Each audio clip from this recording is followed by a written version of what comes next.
Okay. All right. So where were we last session? So we started the session with the feast. Dante, Natalia, and Warren was able to procure invitation to the feast from the plain master Zan. Um, this is a feast. Is a welcoming feast for the Princess Ostasia, who's coming to Arcanix to study magic. Um, and everything was going well in the feast until Dante's beloved dragon wormling pet saw a food item that he very much liked, a massive platter of lobster. So he just like, okay, I gotta get me some of that, and then he just ran straight to the princess table, and to everyone's shock, and Warren was quite upset because he could be killed, because the guards were ready to attack the dragon Wormling, and Warren specifically told Nova not to do something, but he disobeyed. Uh, and This ordeal was quite upsetting for Lynn. However, the princess found it quite amusing, and she even extended an invitation to Dante to show a little friend of hers that's similar. Whenever you're free, Dante, if you want to take up on that offer. Yeah. Yeah, and so I think Natalia went over to help fix some of these like mess or whatever, right? Yeah. And talked to Lynn, and Lynn was not happy because basically she was trying to get on the good side of the crown princess, basically, to try and advance her cause of bringing back the 12 and reenacting the core Phoenix. However, this has sullied that. So she requested Natalia if she could befriend her and get her on board or help Lynn. Then she'd be happy to uh, allow you guys to take or would cast her vote in exchange for you guys to be able to travel to the Star Peaks Observatory on behalf of the conjunction to restore it and use it as whatever however you see fit. Because currently that was to before onto a different group, but they haven't got around to that yet. They have other priorities. So, but it's just the Professor Rosemary thought that if the conjunction were to uh, appoint a group of adventurers, then she would have a better access to the observatory, and yeah, that's basically pretty much it. Yeah. Uh, yeah. So what else happened? So oh yeah, Erin and Zeke didn't go to the to the feast. They did some other stuff. They went to get some garments for the remembrance, as well as stop by the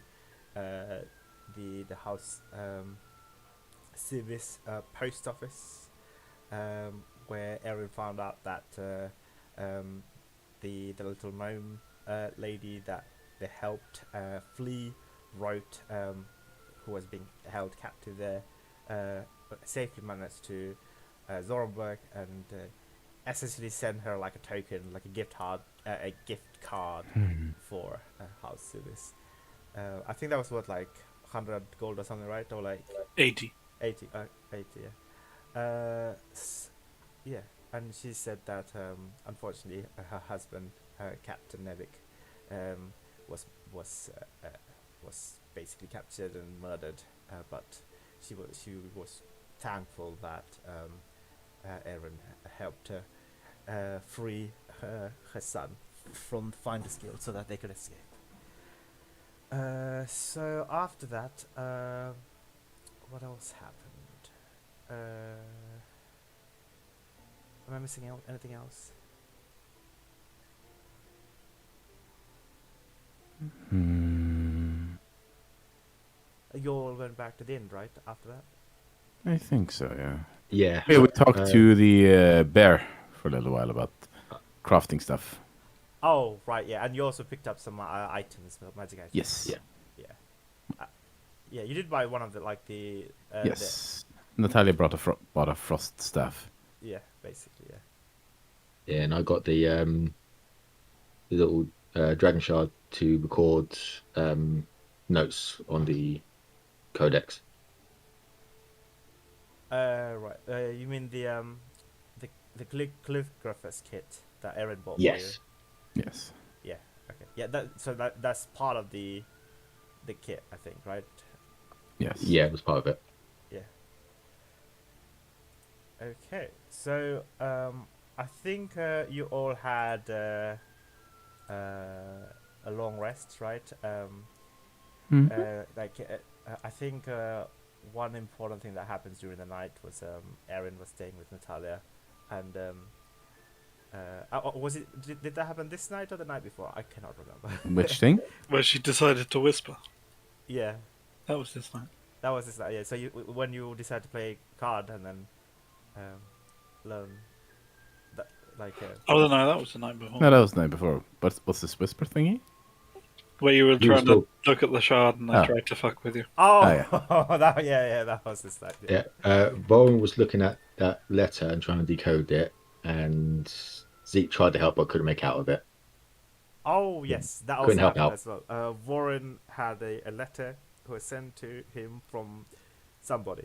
However, he did not have the the intelligence roll, the intellect to try the cipher that was there. So he asked Zeke for help, basically, right? Yeah.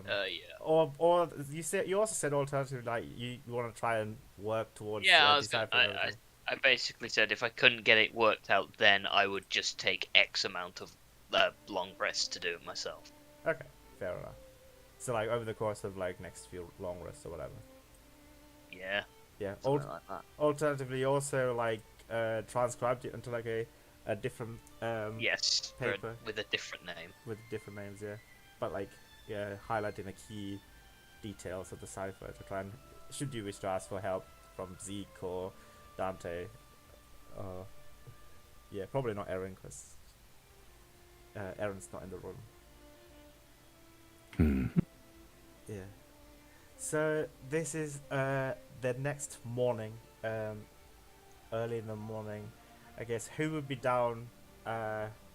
downstairs at the Fabulous Prince first? Like who? I'm going to say Erin. She's usually the first one out. Yeah. Natalia's probably pretty early up as well. Yeah, it's a quiet and slightly chilly and cold morning. A little bit foggy outside, but some clouds in the sky, but not too much. You both smell breakfast food being cooked downstairs, and there's coffee, and the dragon fork, sorry, the lizard fork, Malrang. He's currently he's he has some sort of a plant in his hand basically, and he's just like picking some of these leaves off and collecting some of the good leaves into like a small jar on one side. As you come downstairs, Natalia, you see like Erin in, I guess like you would have like a small little area that you found yourself. Like Malrang acknowledges that you guys, but like doesn't say anything, doesn't say good morning either. He's busy picking like the best leaves from this plant and collecting it into a jar. Just quietly walking down with the black dress on. Yeah, Erin's in plain. She doesn't have any of her armor on. She's just in the plain white tunic, I trousers, think and for once cloak. Natalia's not wielding the double-bladed scimitar visible. You can probably see she still has the gun on her hip, but you know it's covered by the cloak. Or it would be if she wasn't, sitting there. Yeah. Right, you're already done. Right, that happened. Why are you up so early? Why not? Because it's early. You say that like you aren't up to. But I don't wanna be. And why did you? I have no idea, I just woke up and couldn't go back into, trance. I don't really know, but okay. Are they making anything good? I don't know. I haven't asked. Right. Hey, what are you making for breakfast? I say that to Malrak. Yep. He jerks up and says, What? Hmm? Sorry, what did you say? What are you making for breakfast? Would you like some breakfast? I can ask, That sounds good. I go and sit down. would you just, Laura, get something for breakfast. Just help them out, please. I'm a little bit busy at the moment. He returns to picking some of the nettles off, and a small halfling girl wanders over to you guys and says, "Hello, good morning. Where is Morning. everybody else? What have you doing? Oh, probably still, resting. Alright. Like normal beam. What can I get for you for breakfast? Or would you like some coffee and tea and whatnot? No, no coffee, no coffee. Not today. No. What would you like for breakfast then?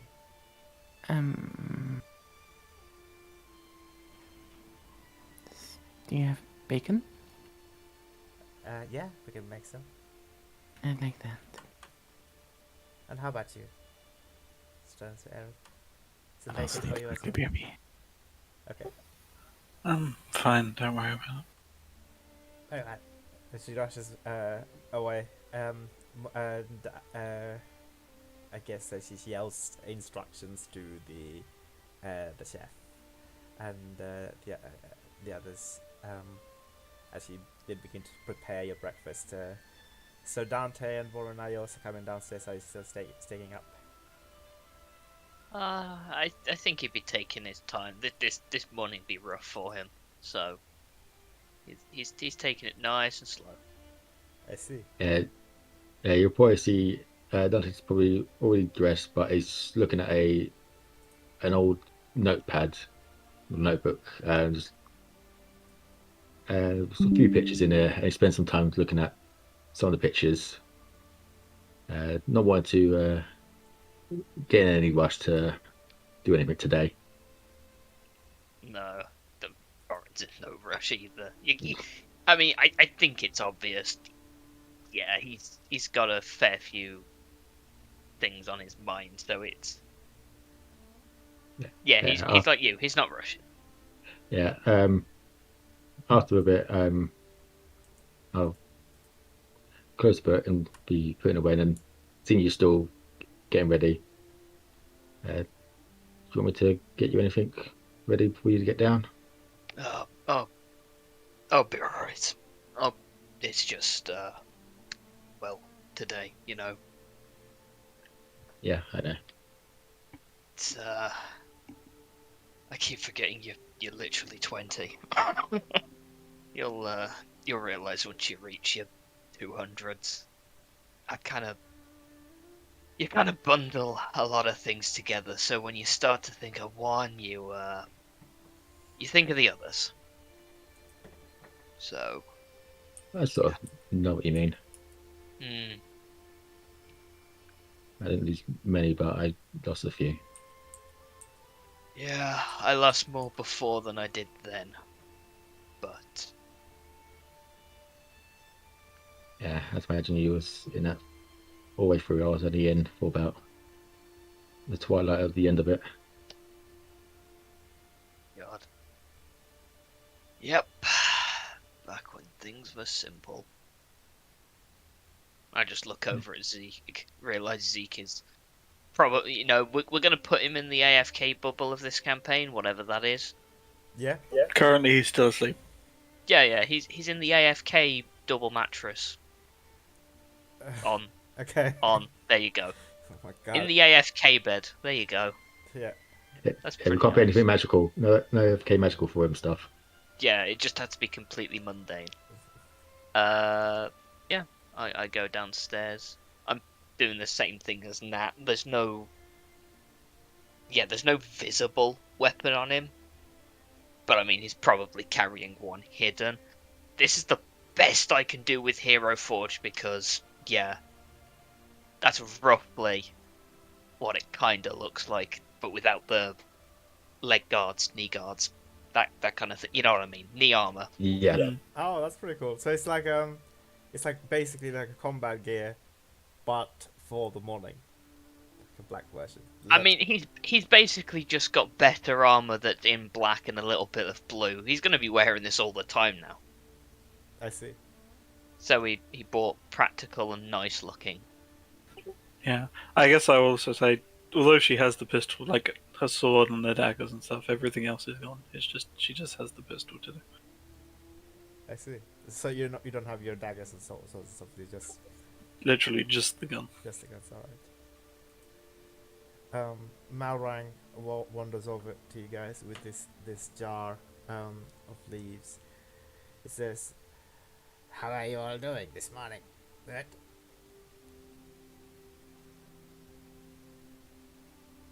Aaron just looks up at him and doesn't say anything. Well, would you like some of this sage?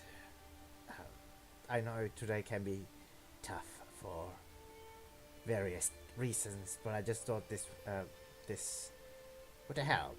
You know, it's a tradition in Kibara. When we have such days of great loss, we like to chew upon these leaves. I picked the best one for my clients.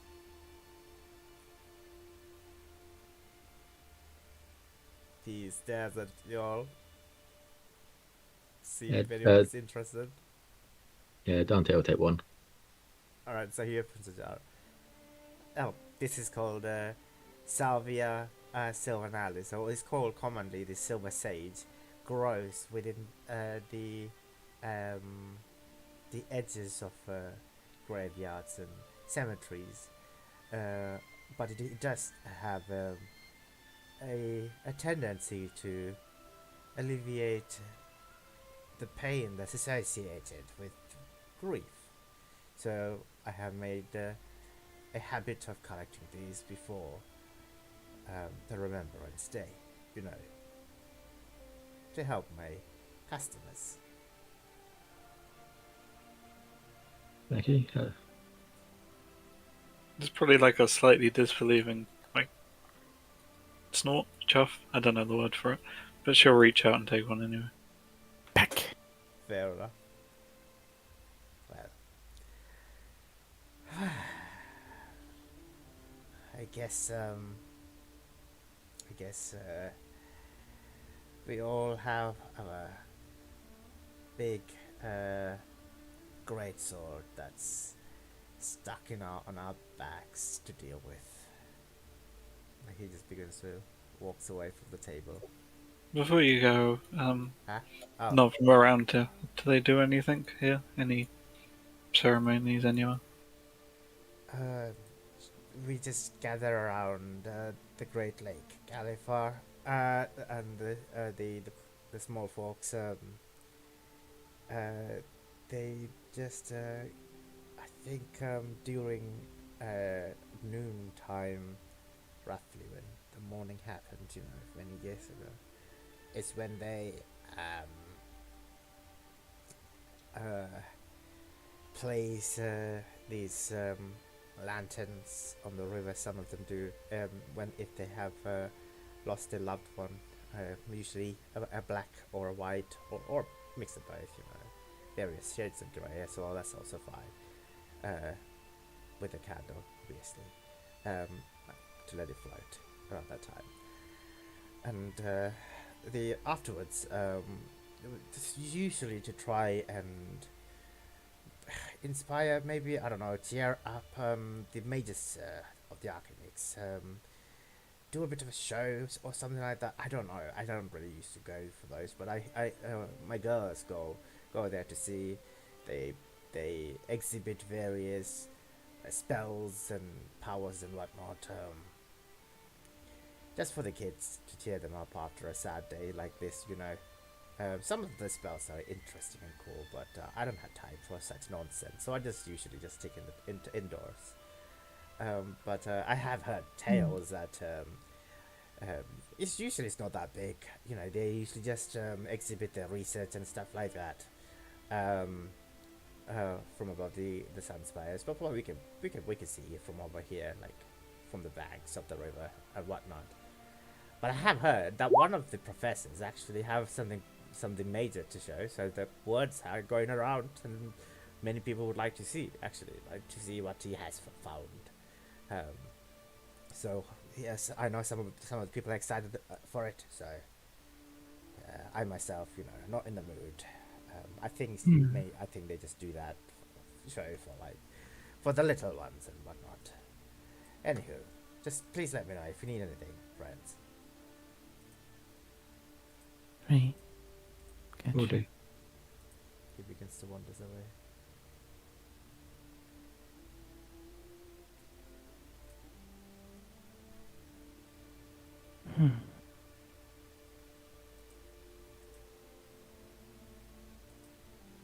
So we're going to take the day off then, and not trying to get these allies for this mission then. I think that would be best. That's good. We've done what we need to in that regard anyhow. It's up to them. Well, most of it.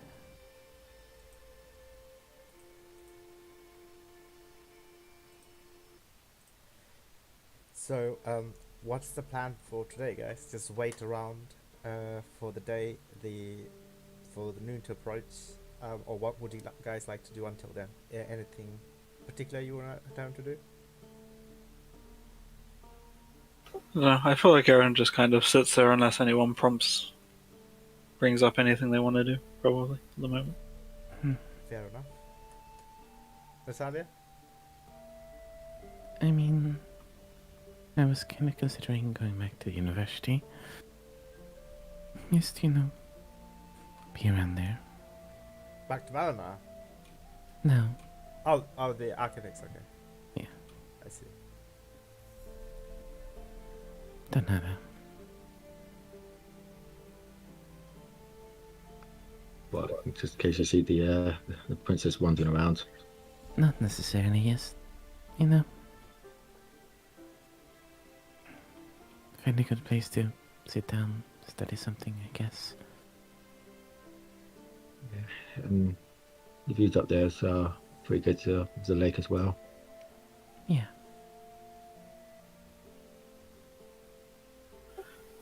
Don't really feel like going up there today, but I'll walk with you if you want. You don't have to if you don't want to. Nah, it's on the way to the lake, so. Fair enough. That's one. I'll probably want to buy something on one of those boats and then set one off for myself.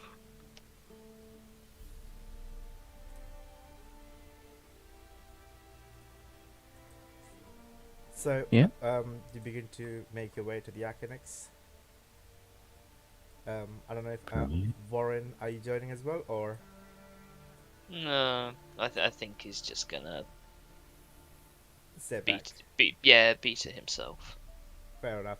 Would you like to attempt to try and work a little bit more on the cipher meanwhile these guys are going to the Arcanix? I mean, I'm not gonna be doing anything else, so sure. Okay, cool. Don't roll just yet, so I'll come back to that in a moment. So you three begin to make your way to the Arcanix, and you see that these streamers of white and black have been hanged on the rafters against the rafters, ceilings, etc. on some of the towers. And Loop has also is wearing a different set of clothing, kind of similar to Warren actually. Like the leather armor that he's wearing is mostly black, but with a few streaks of like silver almost at the seams, basically. Probably used the same tailor as Warren. Yeah, as you guys approach, he stands straight up and says, "Lift back up." Yes, please. Very well. You Thank you. first? Sure. Come on. Hmm? He begins to grab hold of you and begin to lift you off the ground. I begin to fly towards, I guess, towards the quarter stars, because that's the place that it drops off you off, and says, have a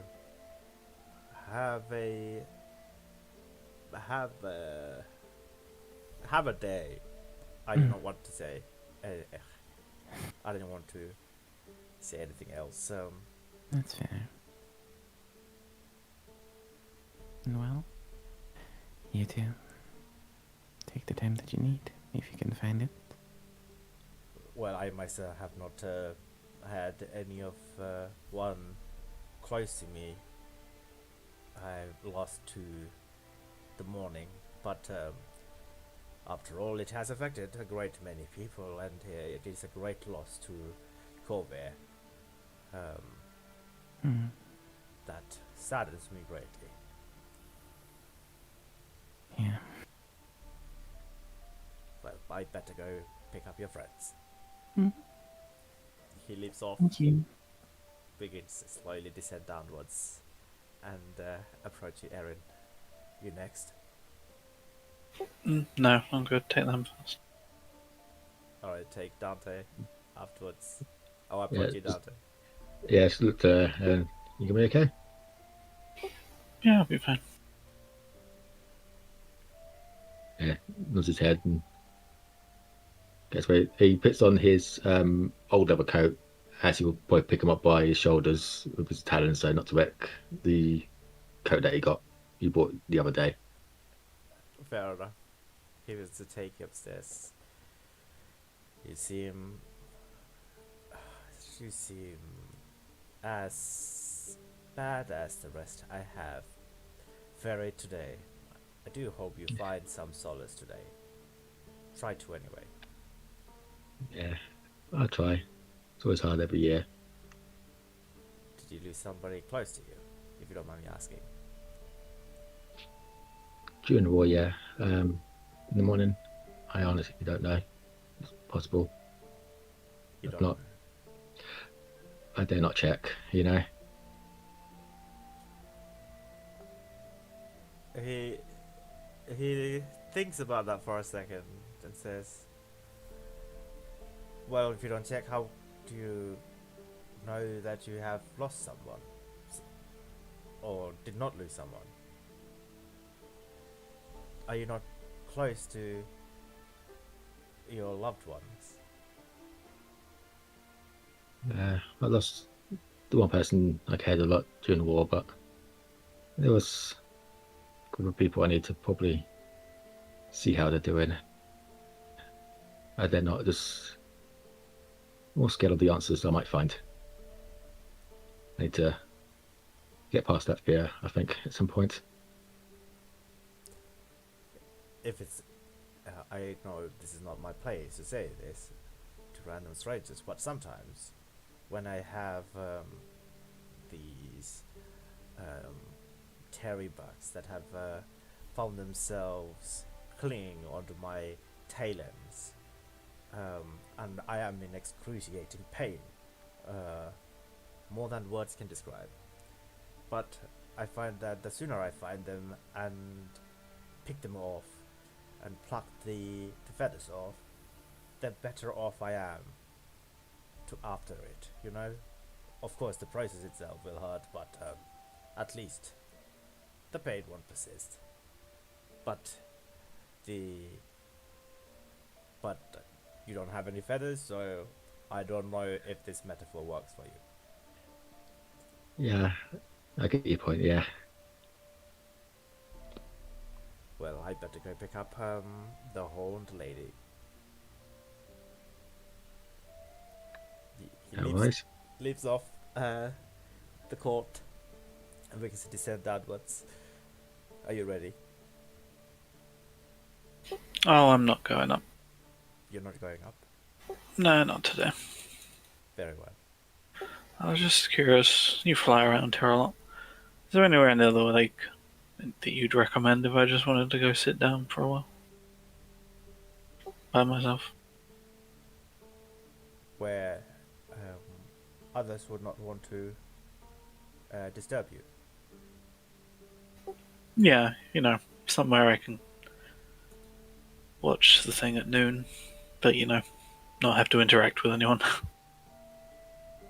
Well, as a matter of fact, when I find myself overwhelmed, and when I can leave my post, there is a place upon a small cliff, not too far from here, with a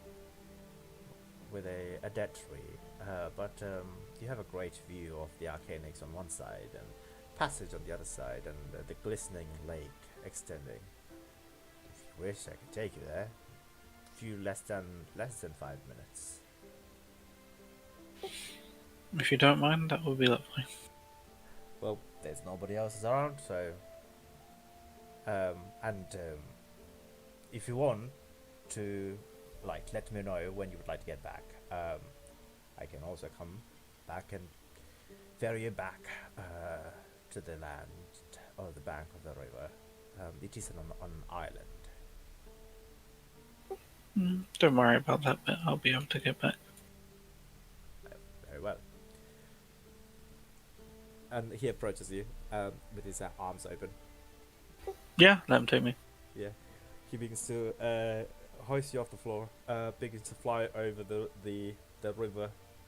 You see the shadows of the four great towers against the water, which is beginning to glisten as the morning sun is beginning to cascade its light against it. It's about like a few minutes travel.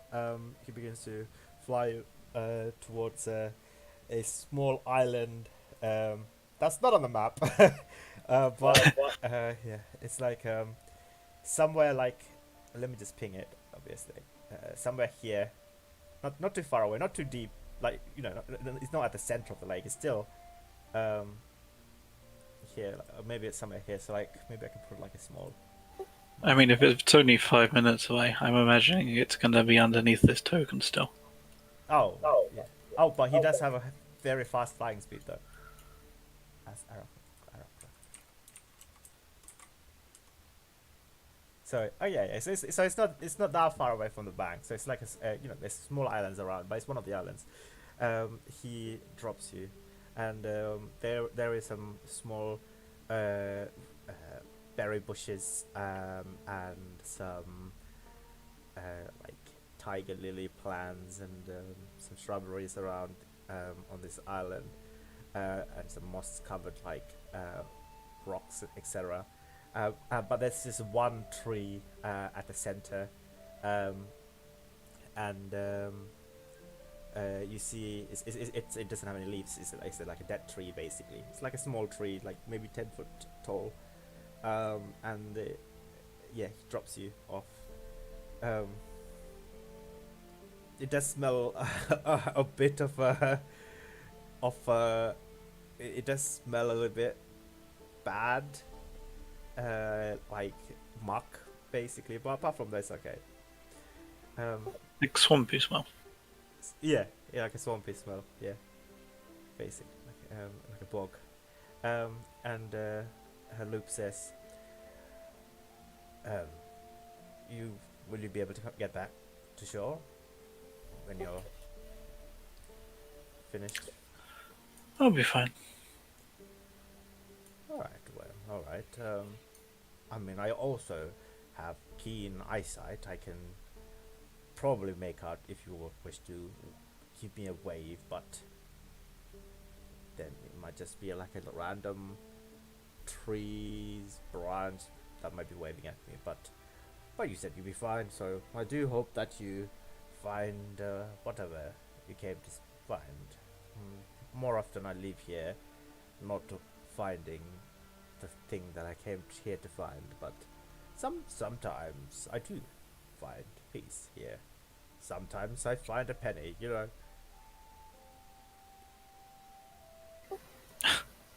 I'll be sure to leave one for you. He kind of does a weird gesture, an Aarakocra shrug or whatever.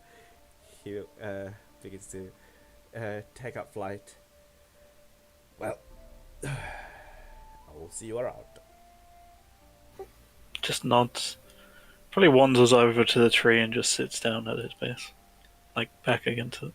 Yeah, the tree. You do see like there's some talon marks on the branches and stuff like that. But apart from that, there's not much things around this area. Like, yeah, it's just like a small island basically.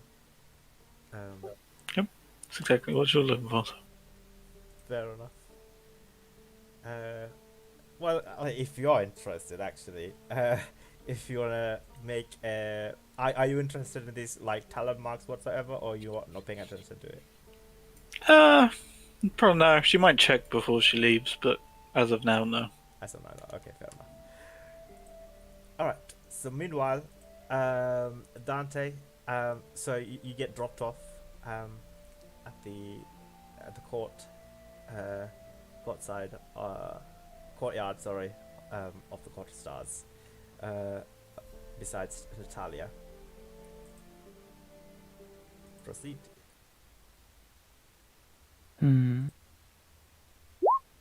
So, what's your plan?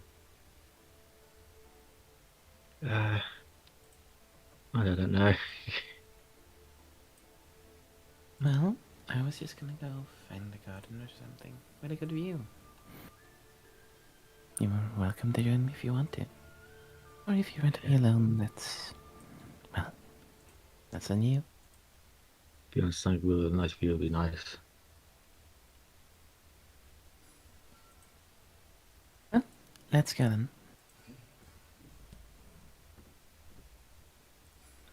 Do we know there's actually any gardens up here? I mean, you're currently in the courtyard where there is vegetation, you know, bushes and like rice bushes and stuff like that, and small plants and like those like boxed planters with these various like dark green leaved bushes, etc. So this is, I guess, a courtyard could be considered as a garden, like, but there is not like an official garden per se.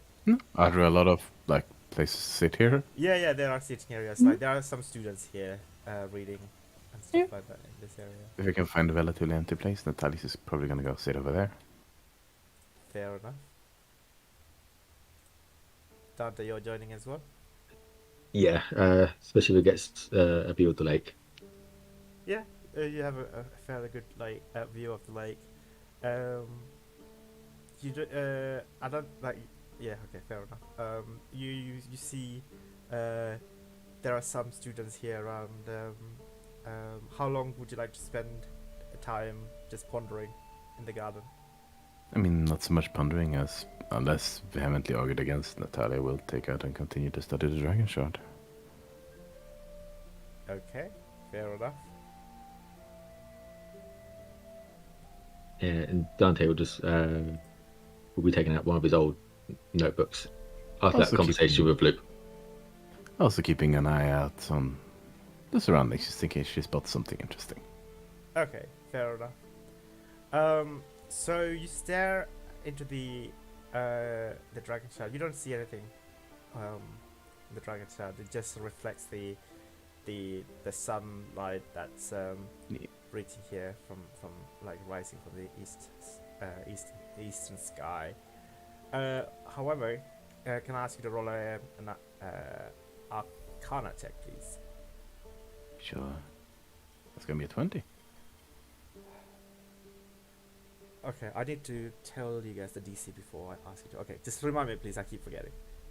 Gotcha. Like I'll go for it. I'll try and. Oh, yeah. To, yeah. I keep forgetting because I need to get used to it. Mm. All right, 20 just beats the DC. Alright. So the eye appears again within the dragon shard. Hi. You say hi to Yeah. it. Yeah. Dante immediately turns and faces you as you say hi. Gonna- Tilts her head and waves at it. All right, I need you to make 2 more checks. All right, perception check Alright. and persuasion check, please. But Alright. persuasion first. Alright, persuasion's 14, perception 5. Okay. Should I remind you to tell me the DCs? Oh, fuck. Sorry. What might be good is when you say it, say the DC as you're saying what you need to check. Yeah, That might be one way to do it. That's a good way to do it. So the perception was 10 to see if you notice any reaction to the eye, if there's any changes or anything like that. And the persuasion was the 20, unfortunately. Yeah, well. To get it to answer it. But I feel like you do notice that, some things about the eye. It's the slit of the dragon eye. It's the kind of like the light in it is beginning to slowly fade. It's slightly faded compared to it was before. But after a moment, it disappears. Oh. It went away again. Damn it. Didn't the last time you said you saw it, saw an eye in there? We heard a Yeah? roar. No, that was later. That was when Dad Was was it? looking at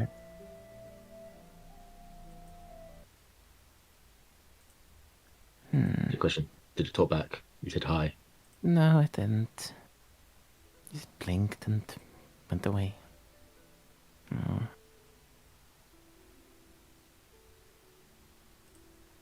Probably does that for a moment where you're saying turn the shot around, look from other angles, just see if you can see it from anywhere. Yeah, you turn the shard to see if you can spot any semblance of any kind of ocular designs or anything like that. But no, it's only that one face that keeps showing you the same face. You know, like large part cut off the.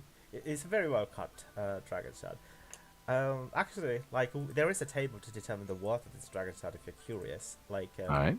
so you could, like, I don't know, at any point if you would have, I don't know, thought about the value of this dragon shard. Probably passed through her mind at some point.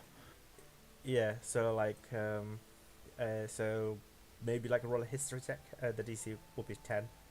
Sure. I don't know. Unfortunately, Natalia didn't study much or know much about the values of dragon shards. Look, she didn't study economics, okay? Yeah. And you said you're also keeping an eye out for anything that could be interesting, right? Yeah. Yeah. So you see,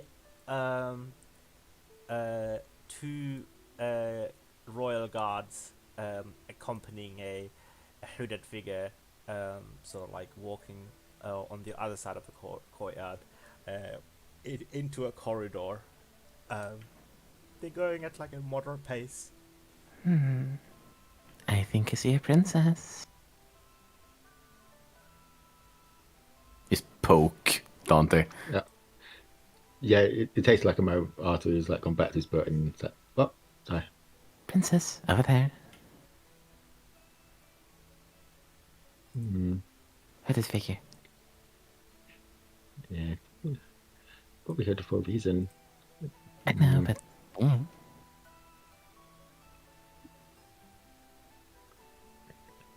Look, I don't know what to do with myself, so I got it, but last time I was anywhere near those guys, I think they wanted to kill me.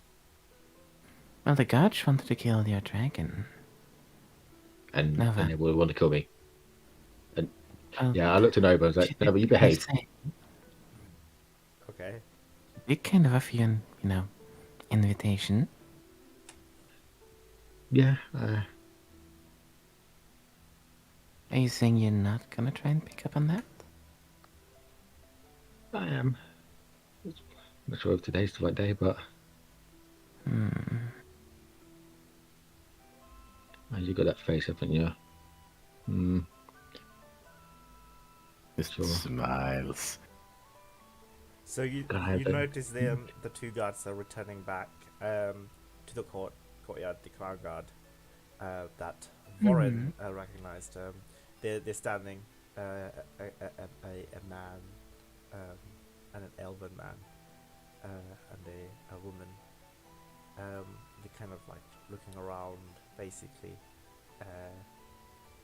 and just seeing if there's anything out of the ordinary. But they're not. Do they ever make a notable, like, we've noticed the two of us? They've noticed you guys, but they've seen you guys at the feast, so they're not too concerned about you guys. But like, they do glance at Dante a couple of more times, and they glance at you, basically. That's more because if Natalia noticed them, like, staring, she was gonna wave. Yeah, I guess the girl, the elven girl, notices you. Yeah, I'll just like nod my head. I won't be like waving Okay. or like madly like Nat's doing. Natalia, you're waving at her? Yep. Okay. Are you waving at her? She smiles at you. And just kind of nod towards the inside of the door, raise an eyebrow. At Dante? No, at the guard. Not towards the inside the. Sorry. Nod towards where the princess went and raise an eyebrow. Oh, okay. Her eyebrows kind of furrows and stares blankly at you. She just sighs, hops up and heads over. You do? Yep. You can hear a sigh from Dante as he slowly gets up, so you don't cause any trouble. The man begins to go Then for his not going entirely towards, just going close enough that I could talk to them, if that makes sense. talk to the guards. Yes. Ah, I see. Okay, all right. Not trying to get in there, I'm just going, like, because I imagine I was quite far away from them previously. Yeah. Hi. The woman says, "Wait, what? Give me 1 second, actually. No, I just need to double check something."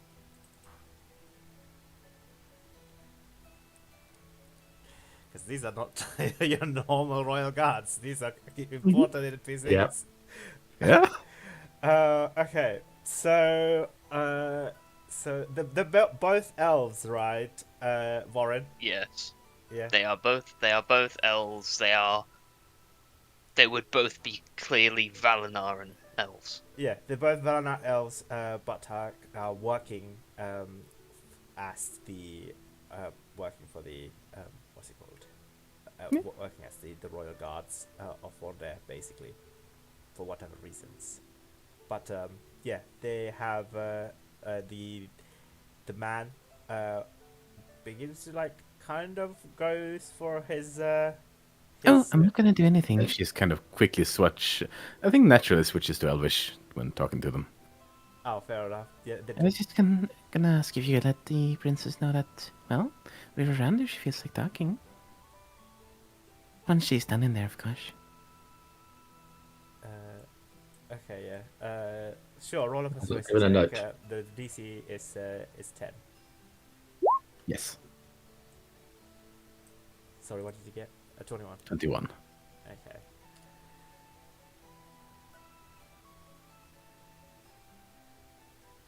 So the female elf, I guess, like, could you just give us like a brief description of what they look like, Warren? Well, it doesn't have to be detailed description. This is where I need to remind myself. Give. Where is document with thing? There is document.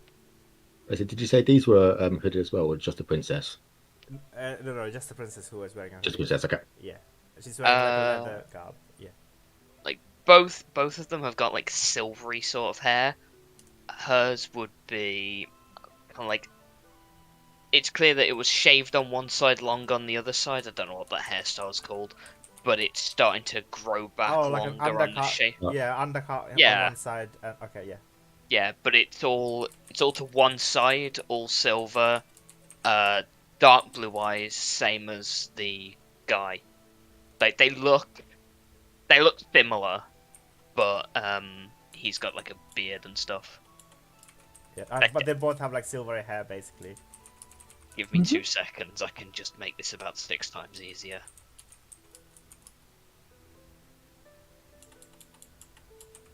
Ah, okay, yeah. There you go. Well, that's ironic. Oh, cool. The top one may or may not have been taken out for one of my characters in the past. Well, you know, the woman says, "Hello, greetings. Hi.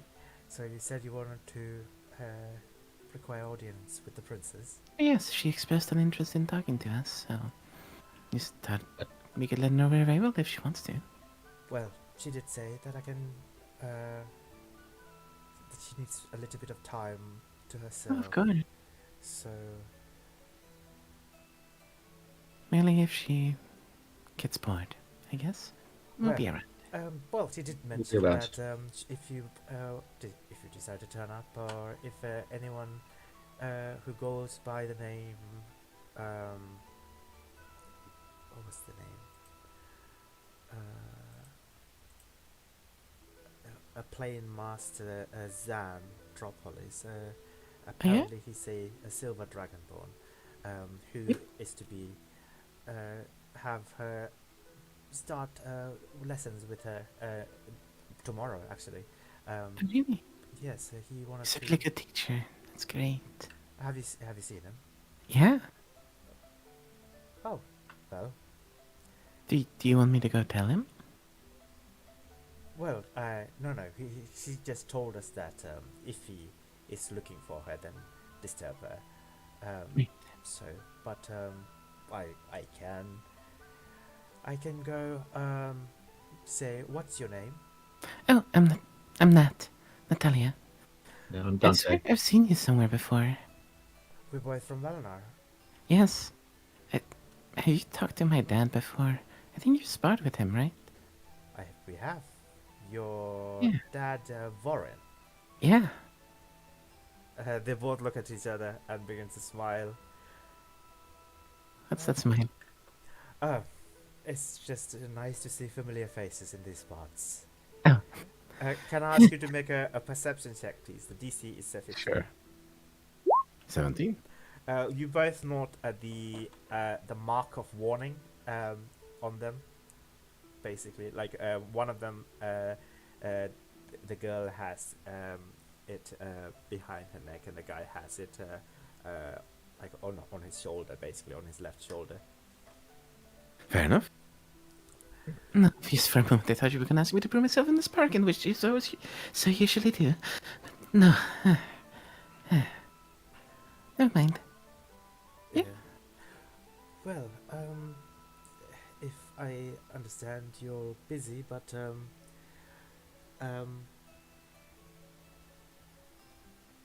Yeah, I mean, again, if she feels like she has nothing to do, we're around. That's really all I wanted to say. tell you what, just stay here, and I'll go and Alright. ask if she would like to be disturbed. Thank you. She comes back after a while and says, "By all means, go right ahead. Okay. Thank you. But before you do, Yes. we might have to do a quick pat down, if you don't mind." Oh. I guess. All right. Yeah, I just basically, for the weapons I got, I just basically hand over. Yeah. That's in my Natalia bag. reaches out her hand because she's basically wearing the dress and other regular clothing at the moment. And the dragon shard. Yeah. But that's basically it. So you don't really have any weapons on you, right? No, none. All right. Dante, do you have any weapons? Yeah, he's got his bow, it's covered up, and his two swords, which he just immediately just hands over. Yeah. The man says, "I'm afraid we might. If you also would like to accompany your friend, we would have to take those in just for the time being. Of course. Do you have your little friend with you?" He pokes up his head. Yeah, I do. And I'll pull out the note that the Please, princess gave me as would well. you keep an eye on him and make sure that he does not misbehave? Of course. And I do apologize for what he did the other day. And I like run my head a little bit towards both of them. They seem amused, actually. He's trying to be polite. Fair enough. But yeah, he does take your weapons and Yeah. keep hold of it when you come back. He presses his lips against each other as he says that. Yeah, slowly wandering. Alright, so you begin to make your way into this chamber that the princess is in. Or are you knocking first? Probably just like knocking on the door frame or something. Oh right, yeah, you're knocking. With a small knock, the door opens a little bit, and you hear the princess says, "The door is open. Please come on in." Hey? Slowly push it aside. Hey. As you enter, you see this is like a small study room. There are some like cushioned sofas, as well as those like sofa like what are they called? So like a Moroccan style like sitting cushions basically, and some low hanging like ceiling like made lights. I don't want to say normal electricity lights, but like yeah, and there's a stained glass window depicting a tall wizard holding like a large staff. From the other side, the soft light is illuminating this room, and the princess around. I think I posted a picture of the princess, right? Yep. Yeah. Yeah. Yeah, she has a rapier on one side, and she's got like some of her luggages here as well, and she's just kind of like going through one of her luggages and like stacking a few of her books into a corner. Like she has some of her like stuff in here as well. Maybe this is like a place for her to study and relax. But yeah, she slowly gets up and carefully stares at you both. Please come on in. Thank you. Used to wander on the side and look around. I hope you're not disturbing too much. Not at all. I was bored, so I thought to wait here and read until midday. That's fair. Well, how are you finding the place so far?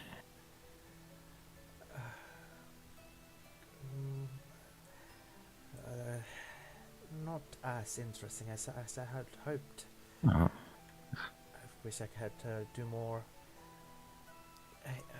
fun things, but you know, my uncle had told me to stay careful, and he's warned me that if he sees me wandering around the halls, that he'll tell my father. So I better behave on my parents.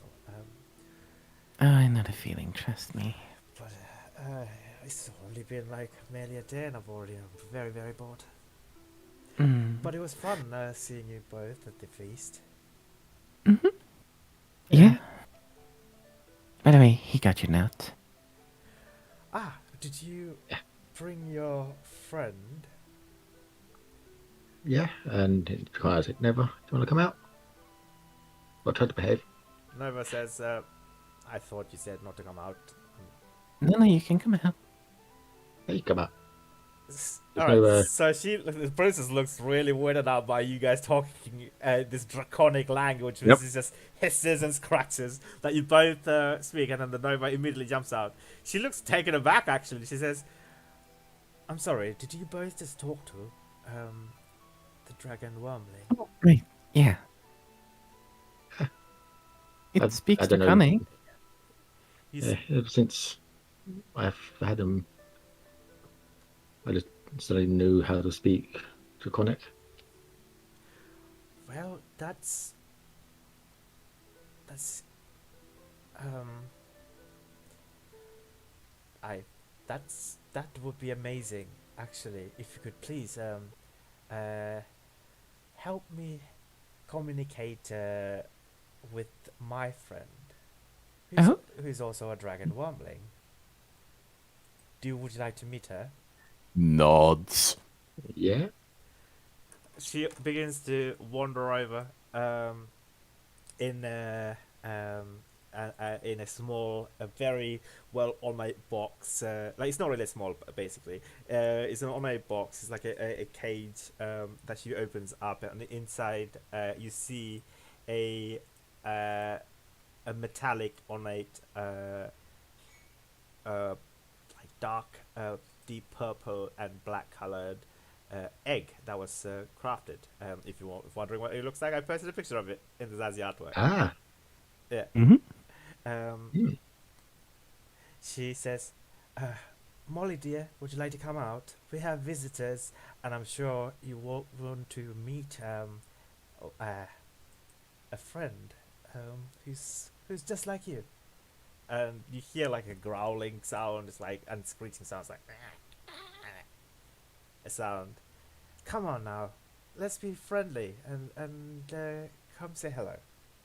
And she presses like a secret like scale of the dragon egg, and it kind of goes inside, and the scales are like begin to wave and weave as it begins to open, like a flower blooming, basically.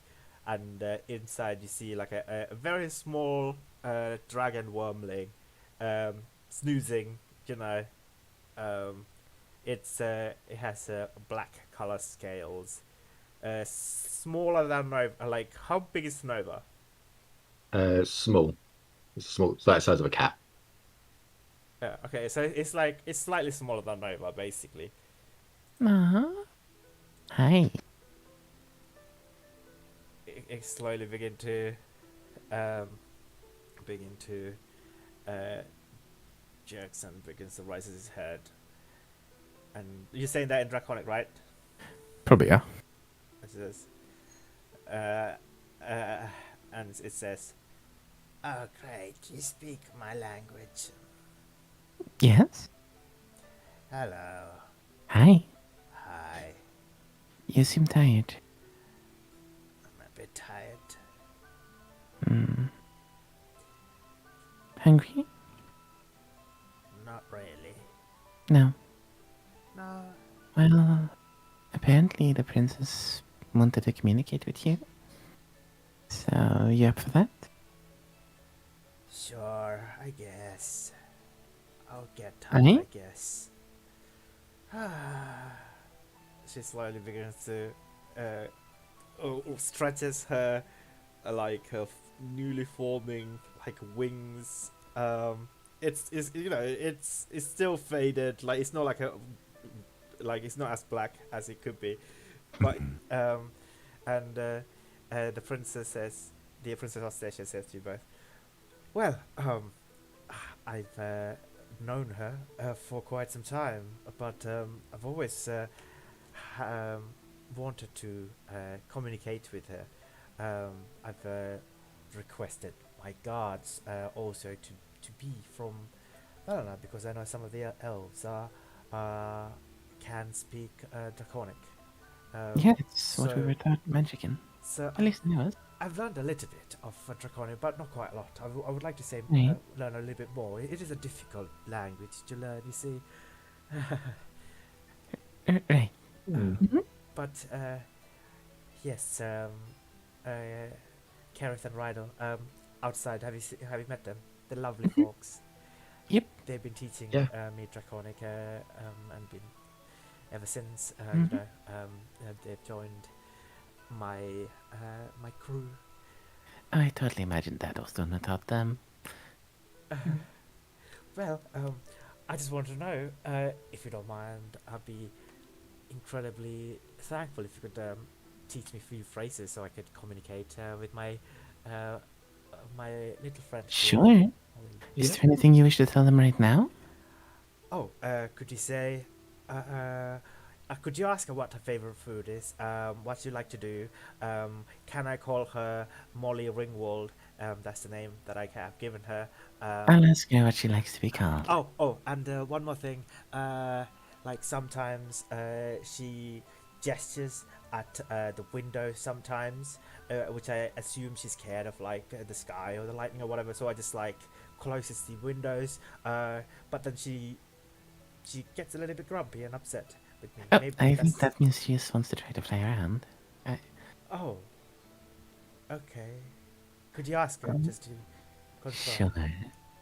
He's to go and switch to Draconic. Yeah. So, there's apparently a couple of things she wants to know, right? Yeah, First one is what is it? apparently, what's your favorite food? What? Your favorite food? I don't have a favorite. Aw. I eat whatever. You sure? Yeah. Right. What was the second thing again? Um, Something about what she wants to do, yes? what she likes to do for fun, and if she's okay with me calling her Molly Ringwald. Right. Switching back to Draconic. Second thing is apparently what, well, you'd prefer to be doing. If you wanted to have fun. Well, definitely not. You know, being stuck inside a metal egg I all can day imagine long. that. But yeah. Third thing is what you'd like to be called. By my name, Which is Orestriak. Restriak. That's right. Gotcha. It's like I have a really difficult name to say, even in Draconic, basically. And the fourth thing, which I think shouldn't need to ask you, but apparently she's confused what you mean when you point at a window. Which probably means you want to go out flying, right? Yeah. Yeah. Yeah. Also, could I have that name in chat? Because that's going to Yeah. be a bastard to remember otherwise. Okay, cool.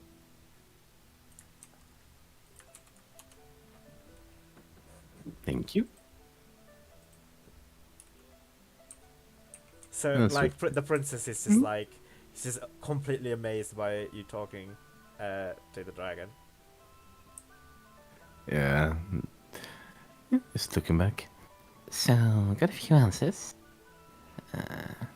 One, that name isn't Molly. Oh, she's not? But I've been calling her Molly for this whole time. Well, yeah. Do you want to know their name? Sure. It roughly translates to Ristriask. What? But Well, the proper pronunciation is Ristriax. But Ristriax would be... That's not a very nice name. I mean, That sounds very difficult.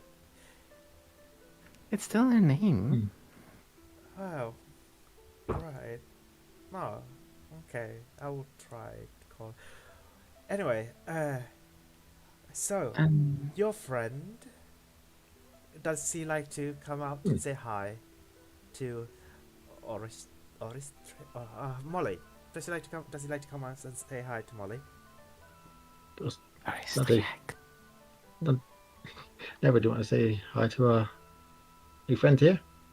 Nova is like gone even further back into Yehuda and is like, no. You're being shy, Neva. Can we just go back? And can we go back and say go talk to Erin? She always feed me. This is very How about comfortable. What's the matter, Nova?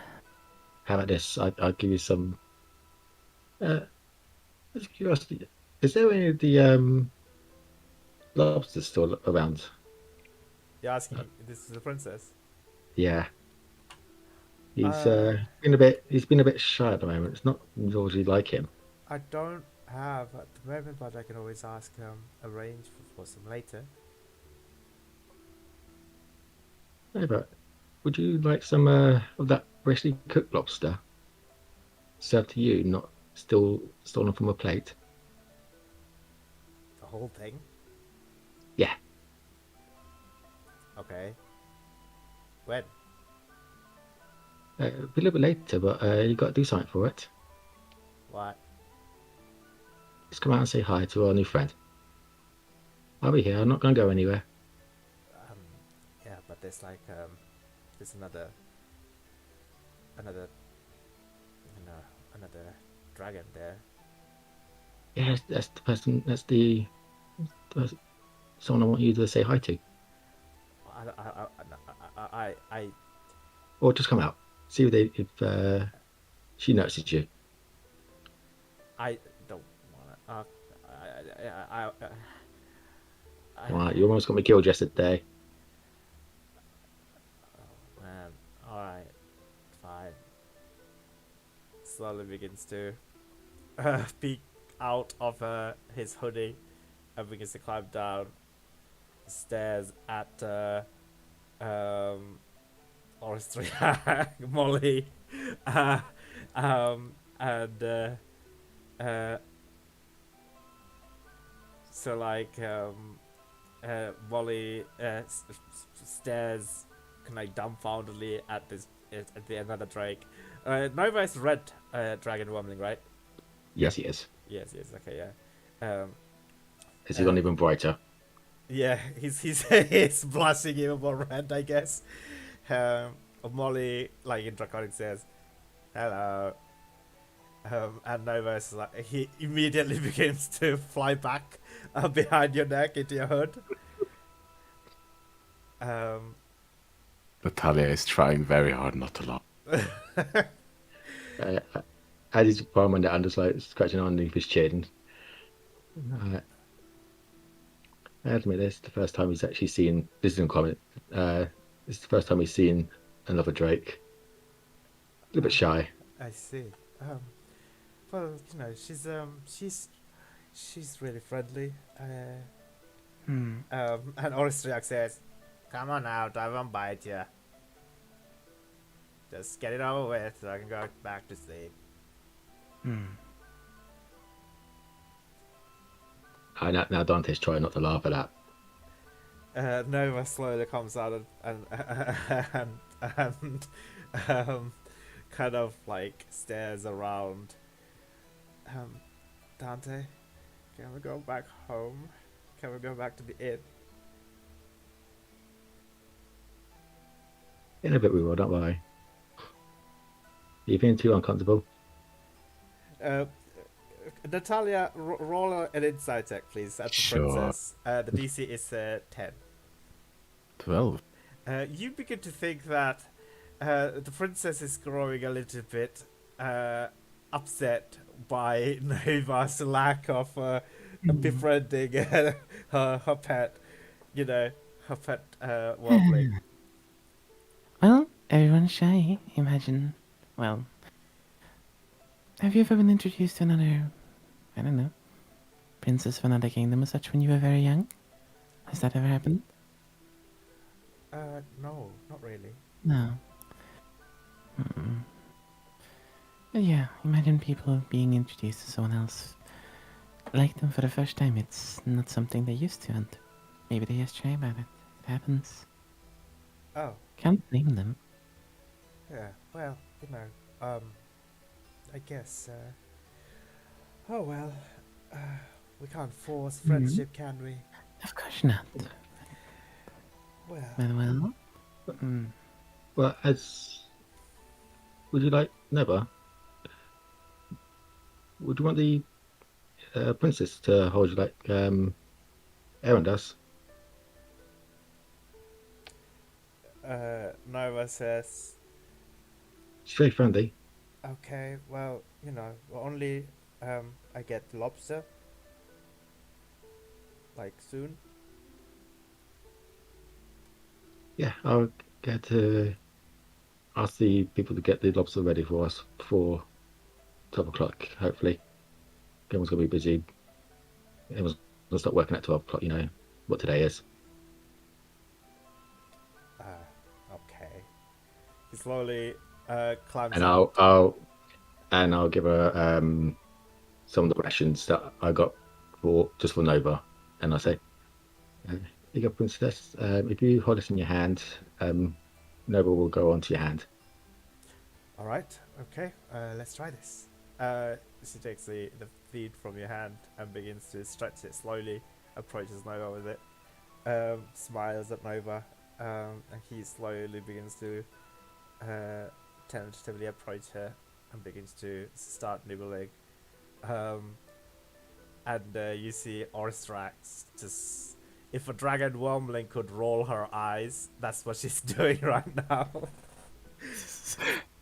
And um, she says to you, Natalia, Yeah, Natalia's probably moved over closer to her. yeah, Strax. she says, so could you just ask the princess if I can go back to sleep, please? I'm very tired. Right, I'll tell her you want to, have the chance to be out more as well. If that's okay with you. Yes, please. Mhm. It would be nice to stretch my wings now and then. I can imagine so. I can't imagine being locked up in that thing all the time. I think she thinks that the egg is cute, but like I hatched out of an egg. We don't need to go back. We don't need to sleep in an egg. Could you also tell her I don't actually like that thing. I would rather just sleep just on the floor or like. I'll let her know. Thanks. It's a Mm. bit it's a bit cramped up in there. Yeah, I can imagine. By the way, which coloration of dragon is Oriestriax? She's a black wormling. Ah, fair enough. She's yeah, basically a black wormling. Well, yeah. He's gonna quickly look over at the princess again. Oristrex says she's a little tired and she's gonna, go back to sleeping.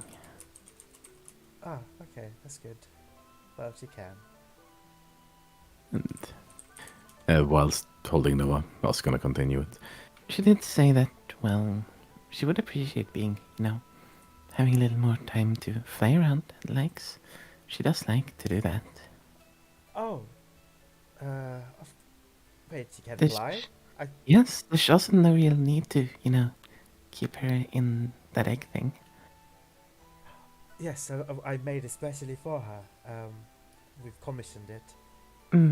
Well, thing is, it will get very, very cramped when she gets a little bigger. Oh, well, yeah, I guess. She doesn't like it? She mostly thinks it's cramped, and just because the dragons spawn in an egg doesn't mean they have to stay in one, right? Well, that's true.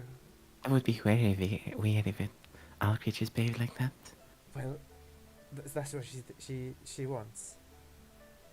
She'd prefer that, yeah? Well, okay. Well, thank you for letting me know. Mhm. Wow. And she said she wants to fly around as well. Yeah. Okay. Well, that's definitely. I don't know, like, how to go on about doing this. If you don't mind, helping me out. She looks at you, Dante. Yeah. How did you, I guess, train her to fly and obey your commands and stuff like that? Because that is something that I want to practice. The Charlie tries not to chuckle at the idea of Nova obeying Dante's commands. Kind of just side eye you on that one. She's kind of putting her hand in front of her Yeah. mouth, and they're standing conveniently behind the princess. Yeah. Yeah, I could help you out. Never can't fly yet, but It's that we're working on. He can't fly just yet. Not yet, no. Well, I thought that too, right? That's why I didn't. Well, apparently. Well, they need us to practice, right? Yeah. Okay. Well, maybe we can. I suppose, have you got a... How, okay, how big is this room that we're in? Oh, this room is fairly comfortable. You know, it's like it's a study. Okay. There's a nice seating area. There's like some indoor plants here as well. There's like a big stainless glass window on one side. I suppose if you're not allowed to wander, it's going to be quite hard to... I'm not allowed to Have you- wander. Well, if you, as you say, you weren't allowed to wander around, get into too much trouble. What? I can wander around if I wish. Uh, Who told You you can I'm find- not allowed to wander? that's what you said. You said you're...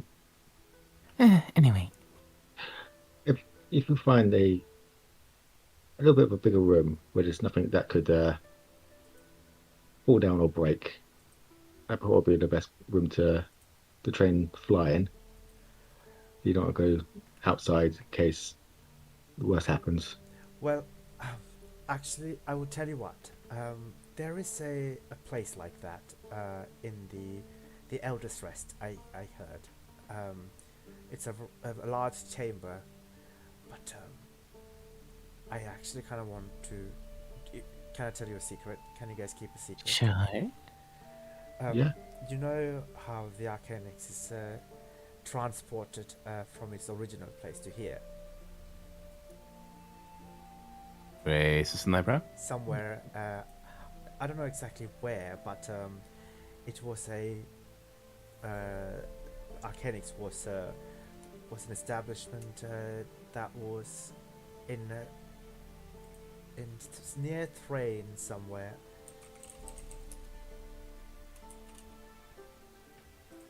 Let me just quickly double check its original place. I think it's Talios.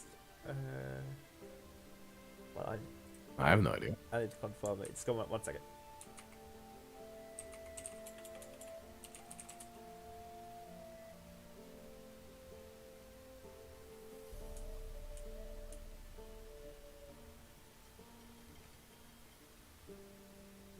Oh yeah, this is right. So she will tell you that at the beginning of the last war, Arcanix was located in Western Thrain, but in 895 YK, an offensive by the Ondes king Rogar under the command of Haldron Bazek took control of the land south of Passage, basically, to the Black Caps and the Gold, the shores of the Lake Alpha. Since this time, Arcanix and the Arcane Congress have been part of the nation of Onde. So it was floating somewhere in Thrain, and then it wasn't floating in Thrain, but it moved to Onde after that, and since then it's been floating in here. It's been like literally lifted off the off the ground, basically. Hmm. So she will share that piece of information with you guys. That's curious. Mm. Yes, but what's even more curious is that it said that there's still places within the Arcanix where you can hear stuff that's happening, where it was like as though it was still back in Thrain, like a memory or Oh, whatever. Yeah. So one of my dear friend, we were really curious actually before I came here. We were like looking into details, and we found that perhaps that the magic that was used here, I don't know much about it, that was used to transport the Arcanix to here, could have some lingering effects that would still connect the two places. So I wanted to know if the chamber that I was talking about earlier, that we could still hear, maybe we might be able to see how Arcanix was like in the past. mm-hmm. So That could be very curious. that's what I wanted to know. So perhaps sometimes we could go there and have a look around and see if you can find this, and see I'd love to. if you could train our friends to fly. It should be big enough, I think. Yeah. But yeah, well, little advice I can give is in general that dragons, like people, are not meant to be locked up. They don't grow as well then. Is that right? Mm-hmm. Well, okay. I will take that on board. And well, in the meantime, if you want more help learning the chronic, I guess I can help. I picked it up pretty easily afterwards. I would very much appreciate that. Thank you. Sure.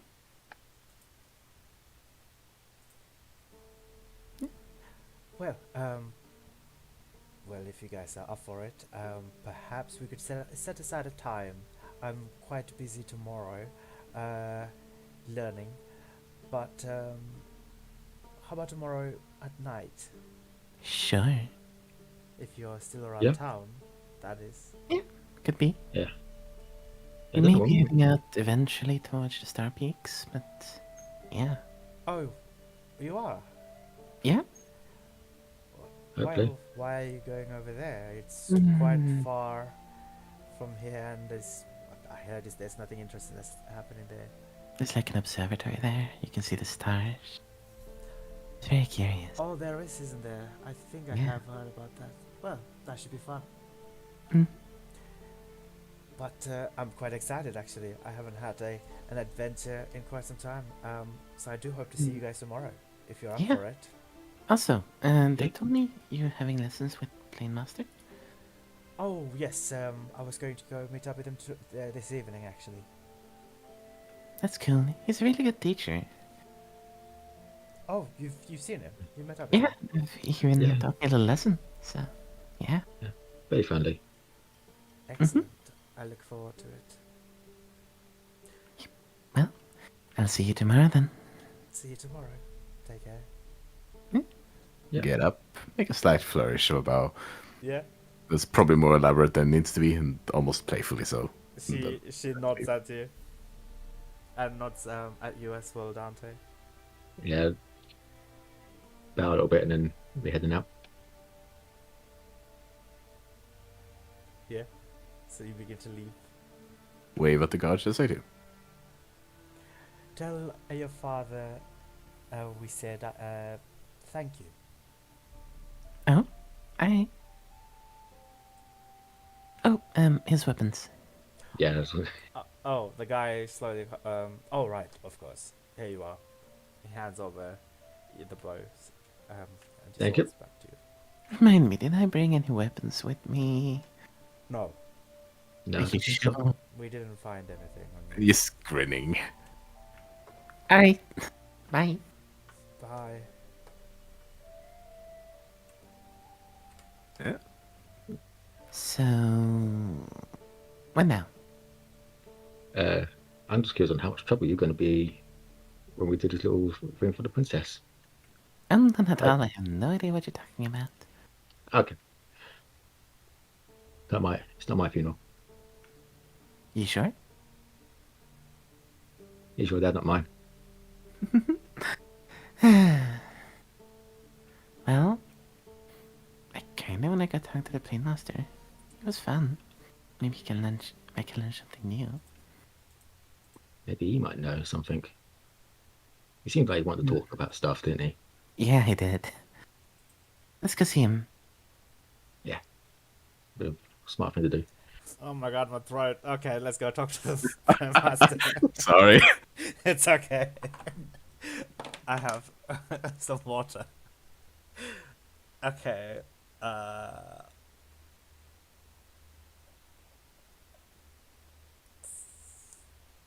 Alright, so you begin to make your way towards Plane Master Zadropolis's chambers, and you see that he's currently in the process of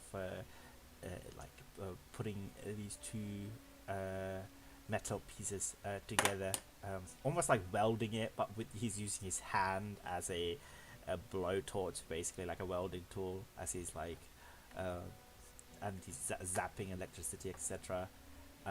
As he's trying to craft this thing in his teleportation workshop.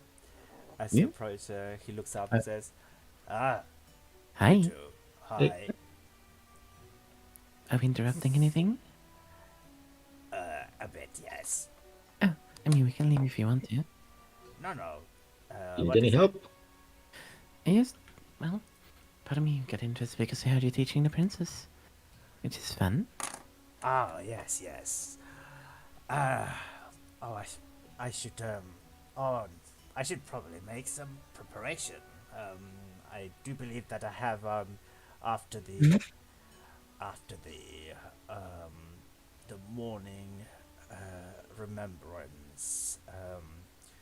Perhaps a few hours after that, she requested that I make my presence be known to her, so that we can embark on this journey of education. But I should probably get to preparing lessons. I have not done so in quite some time, but I feel like I ought to do a good job, Do you want to need any help? with the preparation of lessons. I don't know. Or with whatever you're making here. It seems very interesting. What is it? Yeah. Give me a hand there. I mean, not really. No, I'm just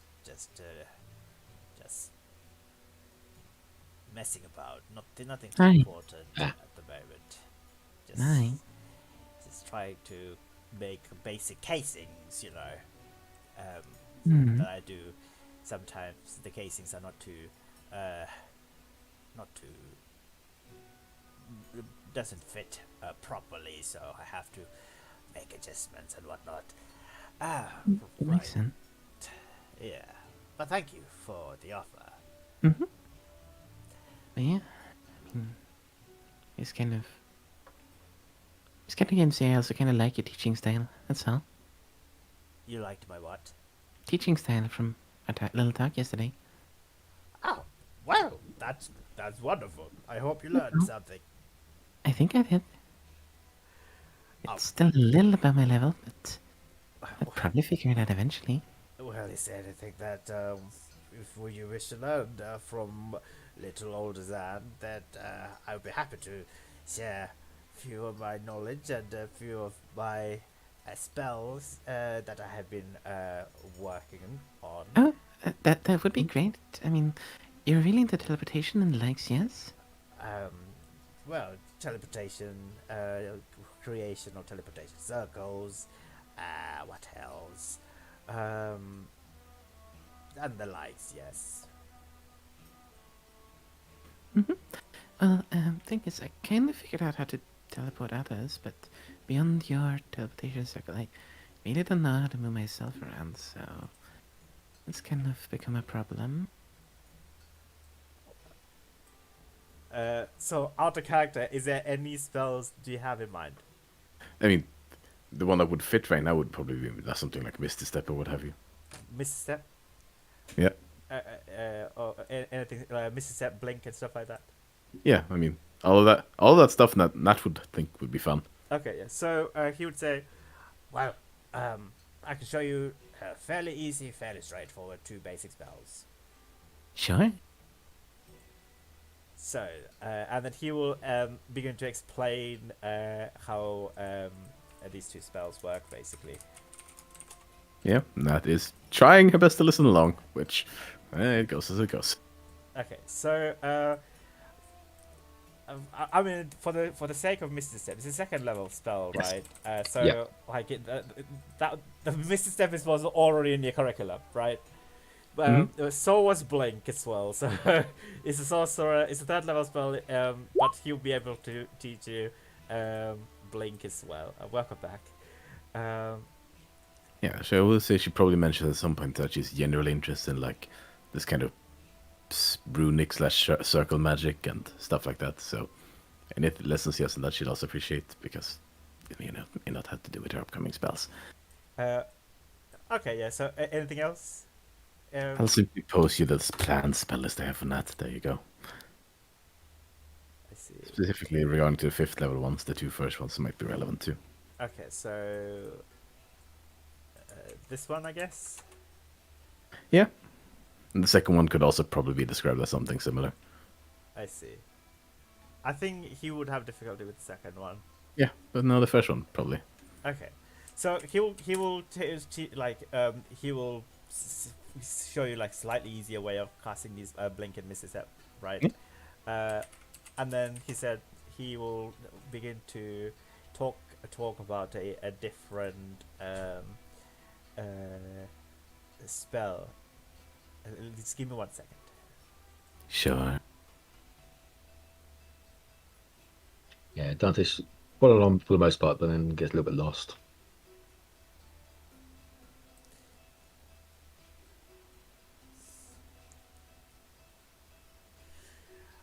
Right. Well, he says, you see, I mean, you're fairly well learned. Have you come across a what establishment have you been to? Player looks up the goddamn name again. Is it Tagmog or something? Yes. Yeah. He says, well, I have many friends, elven friends from Valona who's been to the establishment, quite talented, education, they've all gotten. So, are you aware of the magic circle spell? I've heard about that one once. It seemed like people were using it to describe things that wasn't it, but I've heard of it. Yeah. I'm not sure if I'm allowed to say this. You see, No? I'm just a blabbermouth. I promise I won't tell anyone. You promise? I promise. All right, fine. I'll tell you. I'll close the door. Thank you. I appreciate that. Well, you see, I have been working with the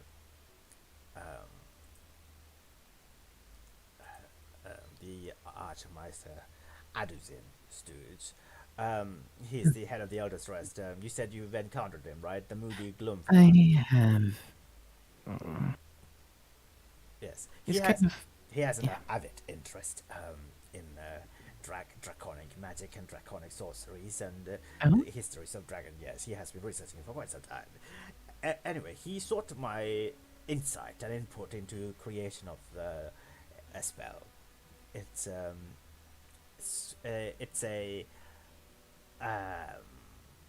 to bind dragons within a dimension, roughly. Outer character, so he will explain to you that the spell that they created, basically, which I will allow you to name it.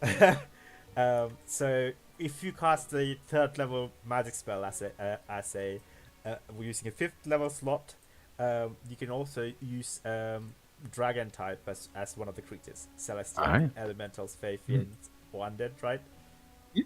Yeah. Right. Enough. So he says he can happily show you how to do it under one condition. Oh. What's the condition? That you do not abuse this spell, because some of the dragons are benevolent. They're goodwill. And I haven't really ever encountered a dragon that wasn't benevolent. Or at least... As a matter of fact, nor have I. But the Archmeister Aduzin, he loads a certain type, probably because of his past, but let's not dwell in that. Right. I think he's lost some loved ones to a dragon attack or one or the other. Right. I can't exactly remember the details, but I've heard some stories. But anyway, so this is a spell that we crafted, and it is essentially able to bind dragons for a time being. Right. Well, Also, yes. Yes, I found magic circle could be reversed. You could invert it to like prevent dragons from coming in, right? Of course, yes. Yeah. Forbid them. Yeah. Hmm. Gotcha. So almost against protection. No, I promise I won't use it for any abusive things. That's good to know. Hmm.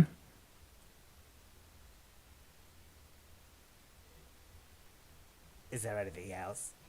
Mm, not really.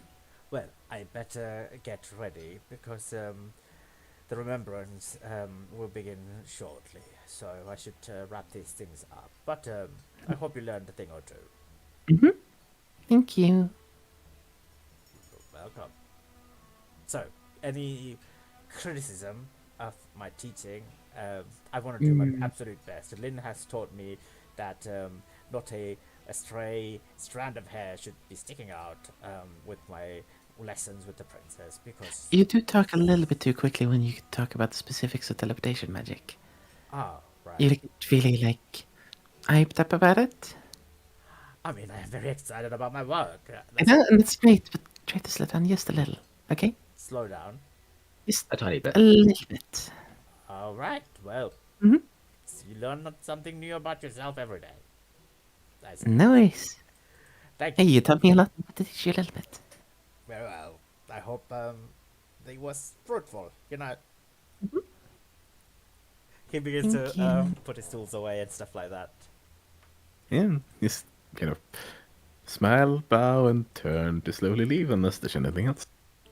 No, he begins to put things away. Well, that was fun. So I've said that took you about like an hour. Probably. Yeah. That was a lengthy lesson. Yeah, I suppose we should head back to where we were before. Mm-hmm.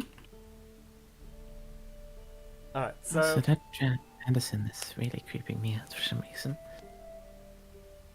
Yeah, I don't want to see him. I'll probably essentially want to attack. Mm. But yes, probably heading back like to the park again. yeah, you notice that most people have left the courtyard. Basically, they made their way towards the banks of the river, and you see like many people are beginning to gather around the rivers now as it's approaching about like 11-ish, 11:30-ish. Yeah. 'Cause, you know the noon is imminent. So, Probably just gonna look for a place to watch it from. oh, you're still okay, yeah, fair enough. Dante, you're still staying up as well. Yeah, let's just have a bird's eye view of the event. Yeah. So Vorin, you also noticed that many people who stayed at the tavern have left the tavern to go to the bank of the river, including some of the servants, the maids. Malrang stays behind actually. Are you gonna stay here, or you're also attending the banks of the river to pay your respect and to partake in the silence? He's gonna stay in his room, I reckon. Okay. Yeah.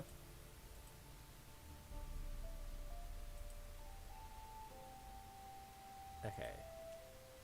Cool.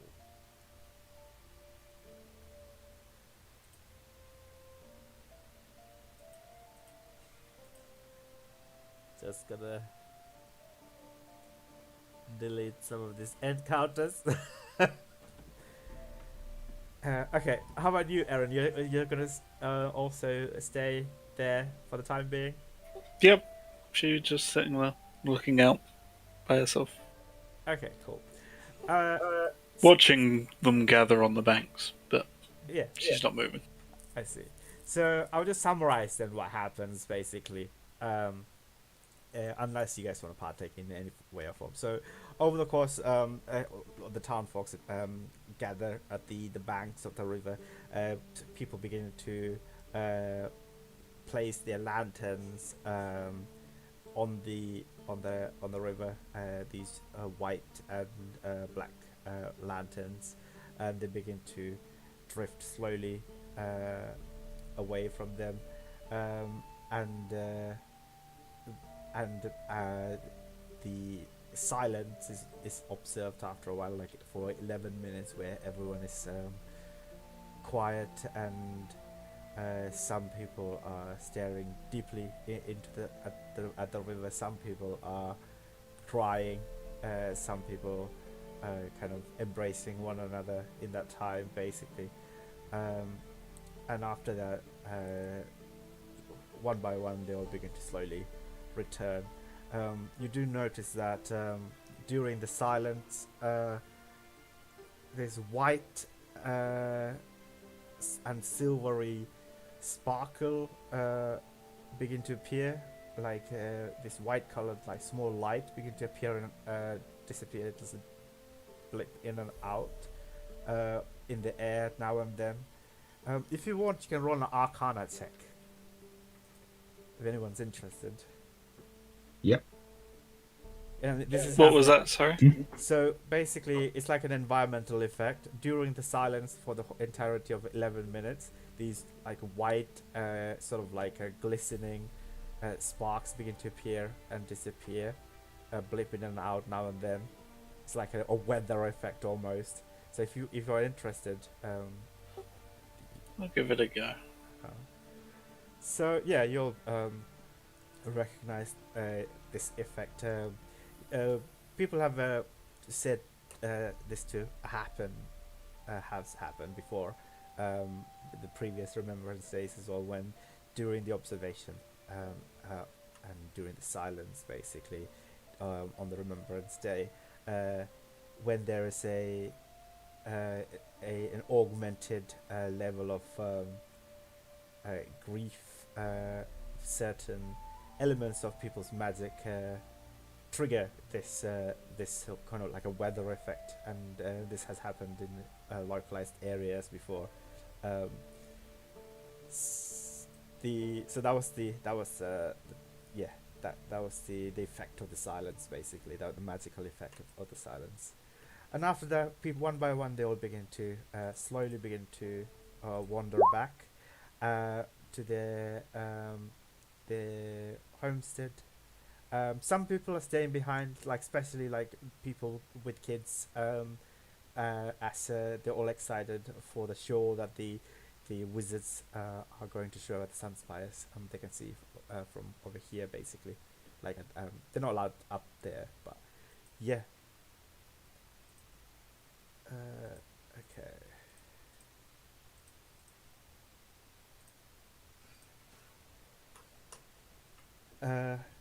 So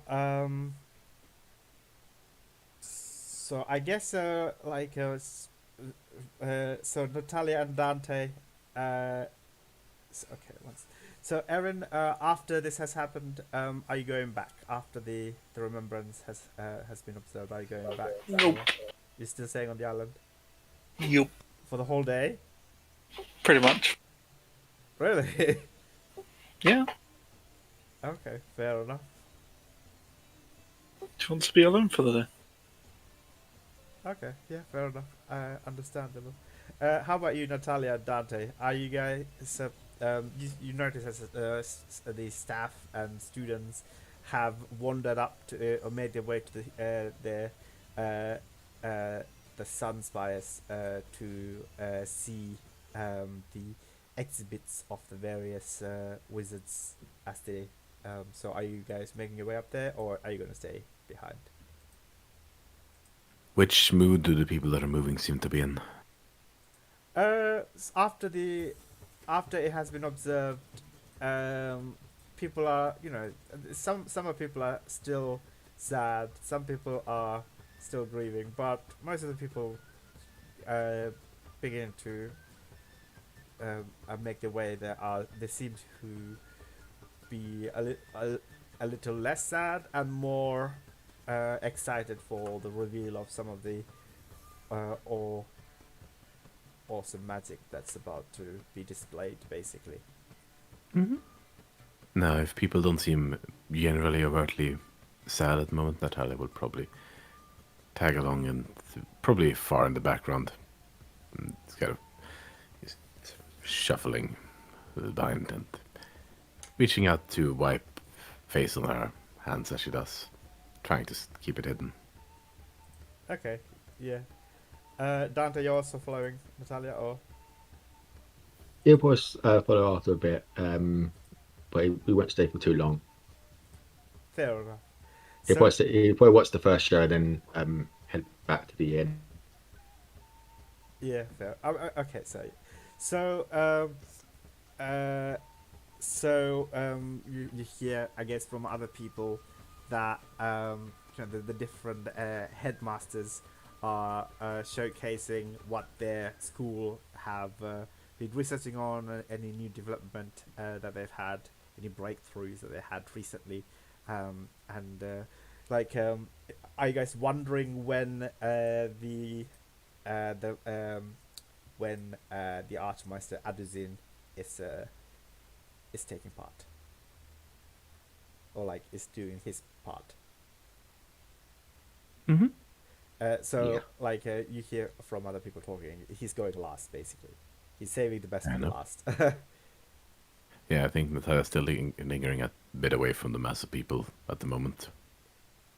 Okay, fair enough. Which one's Edison? Is he the dragon guy? Yeah, Yeah. he's a dragon guy. Right. Mhm. All right. Yeah, Dante will be staying after hearing that then. Okay, so first one is to go is Archmaster Eupharius Wynan. He's the uncle of the princess, the head of the Sunspire. So he kind of he's kind of like the host for this display, I guess. So he addresses the Arcanics here as well as the crowd that's gathered at the banks, and he want them to. And you see like a lot of the children and people are cheering as he begins to make his speech. After he addresses, he said that the school of evocation has finally been able to finish the Phoenix Flight spell, and that he wants some of his students to carry this out for everyone's amusement.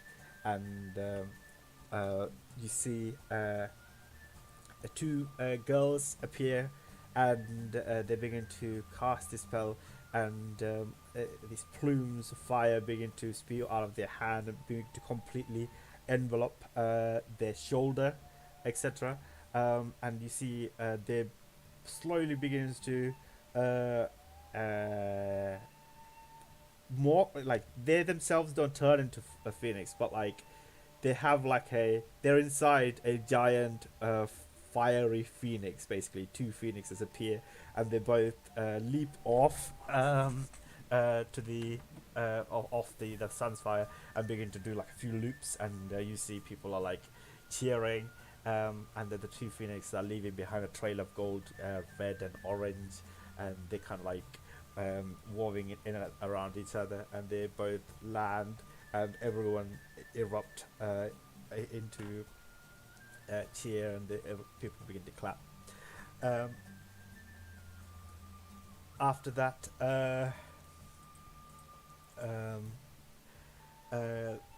the Archmeister Eupharius welcomes Archmeister Lin Ursa to basically showcase what she has been brewing up, basically, and she explains a spell, a tonic, even like a potion that she has been working on. But she said she is not completely finished, but it's that she calls the Lin the Lin serum that is supposed to heal and help people with any maladies that are caused by magical accidents, and there is various elements to this one. Um, Next one are the. I don't know if they would do that. Next are the Plage Meisters Eupharis and Euchirax. As they step on, the twins step onto the podium to showcase their what their school is up to. Everyone's a little bit more silent now because they're a little bit scared of what they're about to show. Basically, even Lynn is a little bit hesitant, and like people are kind of nervous that they might showcase something utterly horrifying, but they just showcase a small vial that they call is a tonic. It's supposed to cure a certain type of rot, a certain type of branch of scarlet rot, basically, and you hear like some exacerbated sighs and stuff like that. You know, and you, Natalia, you hear like some students say like, "Oh, I thought they were gonna like showcase this their flesh golem or whatever. Thank God they didn't do that." You know, and last but not least, Eupharis explains welcomes the Archmeister Addersinstude to showcase what the School of Transmutation and Enchantment, the head of the Eldest Rest, the Archmeister, has been preparing. And he steps forth and addresses the crowd and informs them that his school has been working on a way to bind dragons, especially those who's been causing carnage to the farmlands and the forests and the outskirts of Ornde. And the spell is to help them tackle these outlandish visitors, and to showcase that he he asks some of his fellow students to open up these large portals, and from them you see these 12 dragons begins to fly out. Everyone's shock and horror, basically. 4 of them are red dragons, 3 of them are blue dragons, 1 of them is a black dragon, and one of them is a crystalline purple dragon that you all recognize, and the remaining are green dragons. Most of them are young dragons. One of them is an adult dragon, from the size of it. One of the red dragon. Immediately you all notice that they all have these golden color, golden white color, like light. That's like runes that are like surrounding around their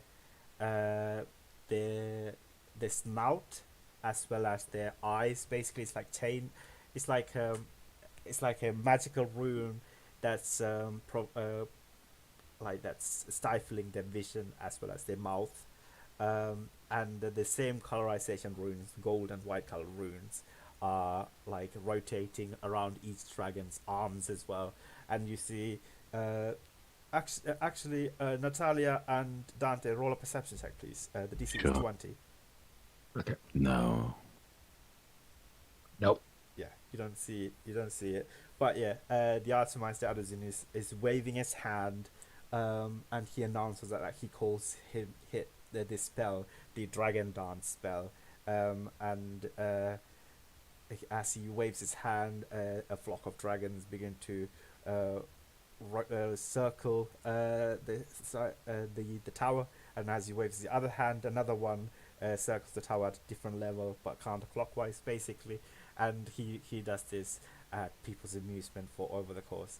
But Natalia, you do see that one of them is poison. One of the Yep. dragon is poison, and It's he seems very dazed and without any emotions, basically. Like it's very much why she has the expression she has. She both looks somewhat relieved that, oh great, he isn't dead. oh right, And okay. she's also just furious. Yeah. Finally, as the dragon dance is over, um, he begins to slowly puppets the dragons back into the portals one by one, and everyone begins to cheer and erupt, and even Lynn gets up and begins to applaud, and he is venerated after this, basically. Natalia starts to leave. You begin to leave. Yeah, yeah. Actually, you will notice Dante's like closing his fist, almost to the point that you can see blood trickling down, and it's also he's biting his lip not to do something stupid. I see. So okay, yes. As you do that, and you begin to make your way back to the inn. Yep. Yeah. I see. Okay. Yeah. So Natalia is walking fast. you're walking fast. Okay. Yes. Uh, Which is probably kind of hard to keep up with. um, yeah. So Dante, you keep up with Natalia, and you finally both arrive at a deserted the Fabulous Prince. Only Malrang is in one corner, writing something on a book with his lizard hand. I don't think Warren is downstairs. He's in his room, right? Or have you come down now at this point? No, I've been upstairs. Yeah. Yeah. He's still upstairs. Yeah. Natalia's not really saying anything. She's kind of walking towards the stairs, going up the stairs, going to her room, and slamming the door shut. Okay. Right. Probably pretty loudly, but yeah. Okay. Fair enough. I guess Warren, would you hear that? Probably. Maybe. Yeah. So you hear Natalia's room doorway shutting really loudly. There was no movement there before. I'd like to think I have advantage on any sort of passive perception checks when it comes to Nat, just because I've had 30 years of listening to Nat. This makes sense. Yeah. Sure. Yeah, it's probably Nat's angry walk. Yeah. It's angry stomp. Yeah. Yeah. I think he gives her a bit. He's like, I'll give you a bit. Fair enough. Yeah. Did I happen to get anywhere with that letter? Oh, right. Sorry, my bad. So, Groovy. yeah, completely forgot. So we were gonna do the roll after, right? Yeah. So, so it's an intelligence check. I think we did it before, right? Yep. I say Zeke will help you as well. So I Thank you, can Zeke. either roll for Zeke with advantage because you're helping him, or I can give you advantage because Zeke is helping you. Does Zeke- Entirely up to you. Does Zeke have higher than perfectly average intelligence? Yes. Yeah. Then Zeke can roll with advantage. Okay. Because Goodbye. for a barbarian fighter rogue, he's quite intelligent for some reason. I mean, I think we both have 14. yeah. Yeah, I think we're all 14-ish bar Bowen. Holy Yeah, shit, his Yeah. stats are insane. Yeah, Yeah, I'm he rolled 10. high. Did he? I think Yeah. we all rolled pretty well. Oh, you also got. Oh yeah, you also got good stats as well. All right, so he's rolling for it, right? Yeah, with the advantage. Okay. All right. I will say I'll set a light DC of 15 for a full clear message. 10 for parts of it, and 20 for for the absolute absolute meaning. We somehow of the reach cipher. a 30. I get the next letter. Somehow it appears. Yeah. All right, 17. Take it. It's better than we were. Okay. So Zeke will guess like you put 2 and 2 together, and let me say my entire role in this has been hot chocolate and noting down which combinations he hasn't tried. Your best guess is maybe, like, so the direct transformation is like, you hidden the first word, right? Like the name. Yeah. Yeah. So not including that one. So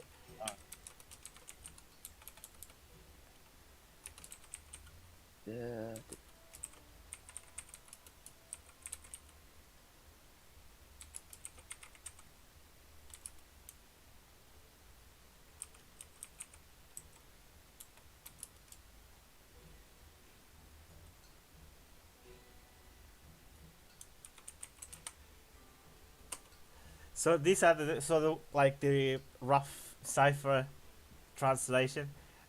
You know, if you had rolled 20, I would have given you like the direct translation, basically. Right, I'm just noting it down. Do those words mean anything? It's a cipher. You have to Oh. figure that out. I thought that it was the cipher. Then this was what was the result. No, it's my bad for miss. No, like that's what I was saying. Thingy. If you had beat the DC of 20, I would have given you the exact meaning. But Okay. you only rolled 17, so I would just give you like affiliated words. So like, yeah, basically. You can have a go at it again. Or the next time, next day. Yeah. If you want to get. But it's up to you to guess as you see fit. I assume the longer you're looking at it, the lower the DC will eventually be. Yeah, exactly. Yeah, the easier it will get. I think as basically. a player I get it, but I Vorin smart enough. Yeah, I think I'm just a tad smarter than Vorin, so I don't think he gets it quite yet. Fair enough. Okay, so yeah, like after this somewhat revelation, I guess you hear the loud, thunderous slamming of the door. I give it like 5-10 minutes because I like my eardrums. I probably come in just before you go. I'll probably come into the room. Into I your walk- shared room. Yeah, I walk into you. pretty much. Yeah, you'll see that I got well, I've been biting my lip was bleeding, and he's been closing his fist a little bit too tightly, and so you can see the blood in his hand. Okay, you know what? Go sit over there. I'll deal with you in a minute. I'm gonna go deal with Nat. Then I'll deal with you. It's involved with that. Huh? It involves the same thing. Do you want some heads up first? Sure, give me a rundown. We know where all the dragons are. He Yeah. looks vaguely confused. Our friend, the purple dragon. Oh. Okay, yeah, Hmm. no, I'm putting, yep. Our favorite wizard made a spell and made these dragons float around the tower. Basically controlled them. He called it Dragon Dance, the spell. And I like raised my hand so you can see the power. I was like, this is me not doing anything stupid.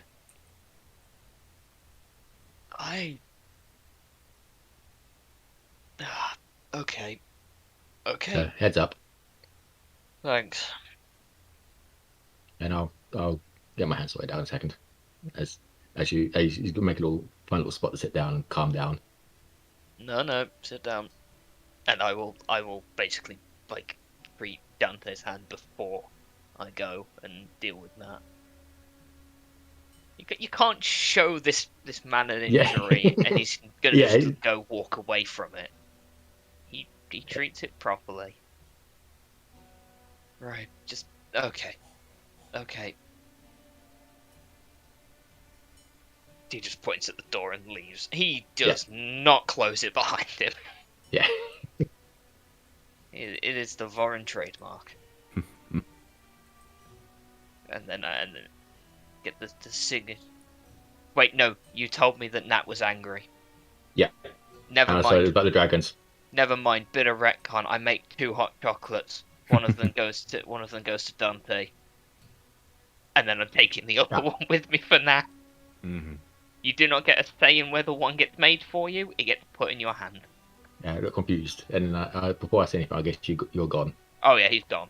Door's open. And then just knocks on door. What? You am I okay to come in? Just to hear the door unlock after a moment. And slowly open. Walk in. Hand the hot chocolate over. He probably instinctively takes it without really having realized she's been given anything. Okay, just let it all out. Come on. He's a monster. Uh-huh. I'm aware. Why would he? They were like empty.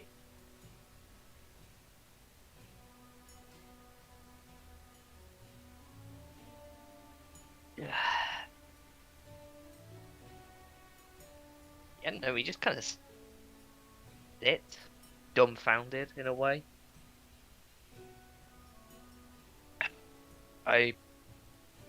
It's one of life's many mysteries, and it's one I've never had an answer to.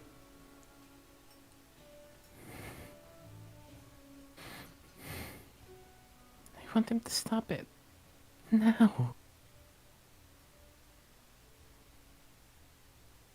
There's a distinct possibility that he doesn't know. Or Could he believe not? it. Can he not see them? Because people have histories. Nat. To You think I many. don't know that? Yes. I'm not saying that what you are feeling is wrong. I agree with you. It is wrong. But how do we not know? How do we know, rather, that what he experienced doesn't influence that, in a way? I'm probably a monster to so many people. Does that change me? Take clean it. No. But there's usually a reason behind most things. I only know of very few who would revel in the delight of such pain and misery. Most of the time, Of stripping beings of their very identity and parading their bodies around like they're some kind of puppets. yeah. I've seen worse. That. There is worse in this world. I'm not agreeing with him. But there's usually a reason behind these things.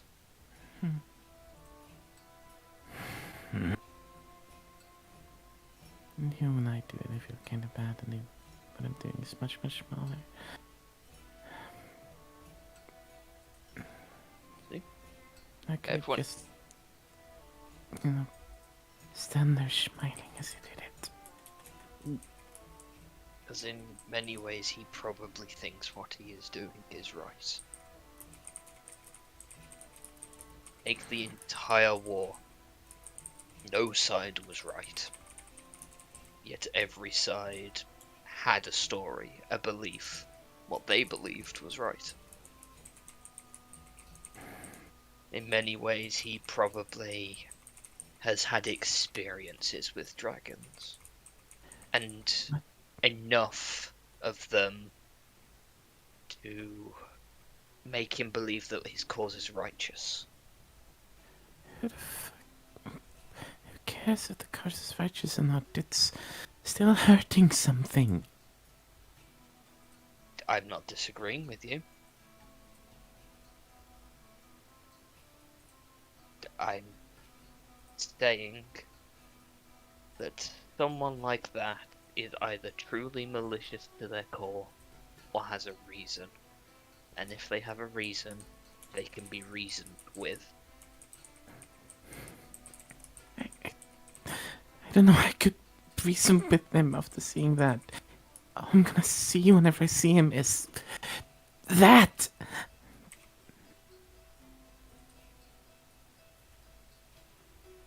Well, that's the part of growing up, isn't it? You gotta look past that. If I How? look, it takes time. No wound heals perfectly, and it doesn't certainly heal instantly. What would stop me from hating everyone who came from Breland or everyone who came from Thrain or Orndare simply because I fought them? That would be wrong. What? I It's don't understand. until you understand where a person has been or what they have done, it's very easy to pass judgment on them as they brand them evil, brand them malicious. I'd be willing to bet that at his core that man is not, well, that individual rather, is not malicious, but rather believes in a certain way, believes that dragons cause this misery, this destruction, and that they need to be controlled. So what? Reason with them. Try. Because if at that point there is no reasoning with someone like that, then you can safely say you have tried.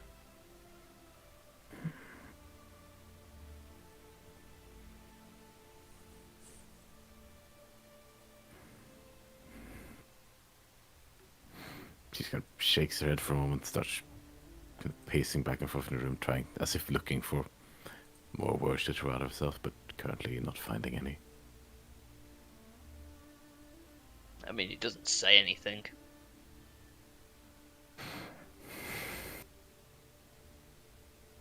He does his very classic thing of letting you basically vent.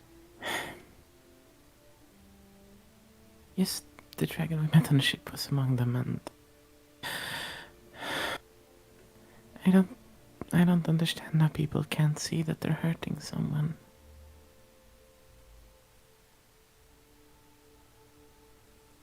Because personal beliefs are stronger than memories, stronger than conviction at times. Don't get me wrong, take me for example. I am a calm individual.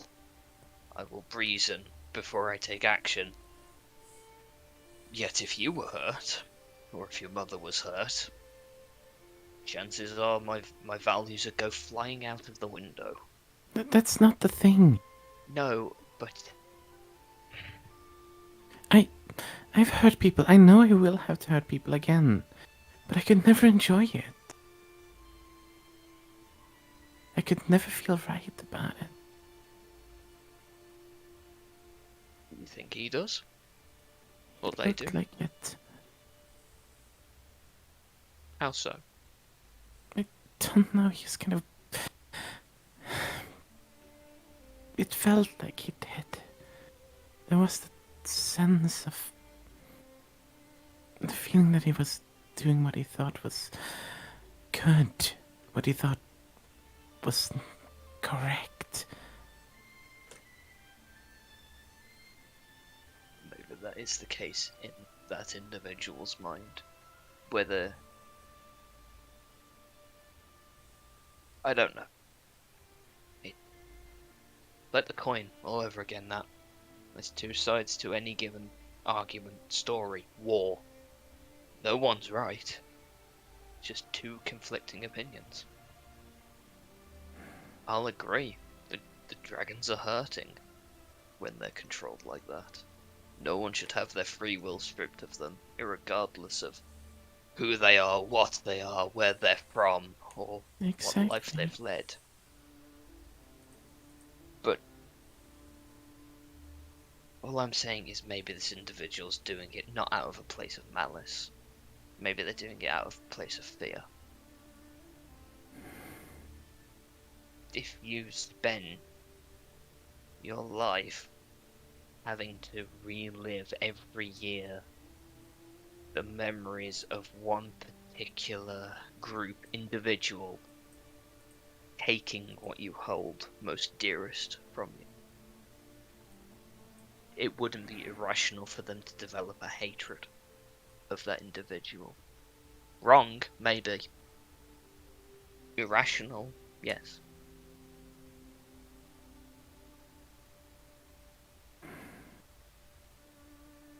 But with someone like that, they can be reasoned with.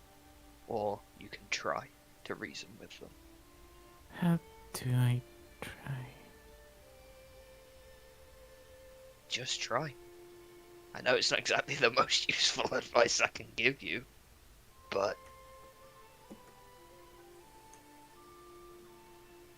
try to understand it from their point of view. That's the problem. I Can't? can't. Something's not. I can usually do that, but not here. What do you... It's Right, usually easy to get a sense of what people want or feel, but Not I him. can't understand how to think like that. Then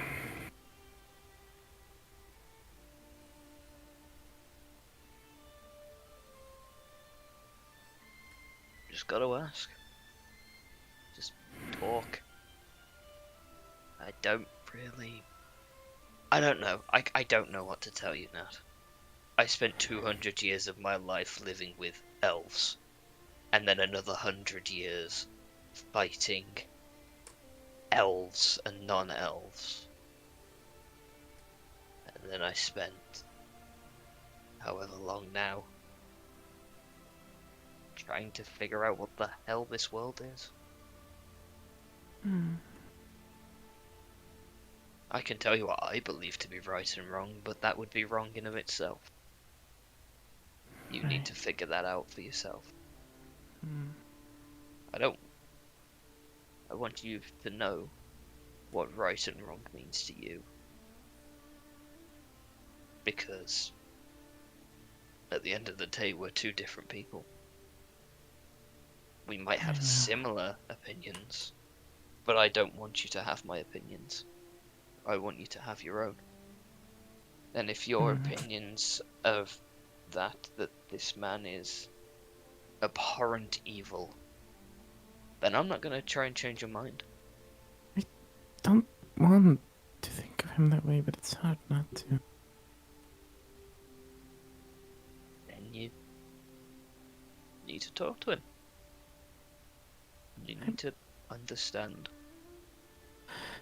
I'm scared of talking to him.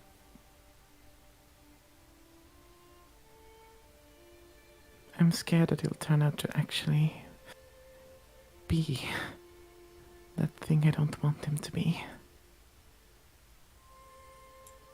But do you get that choice? No. Well then, don't worry about it. It's something you can't control. What's the point Easy of to say, worrying? harder to put into practice. Oh yeah, I know. I have 400 and... No, 400. I'm not older than 400. Yes. Just narrows her eyes at you for a moment.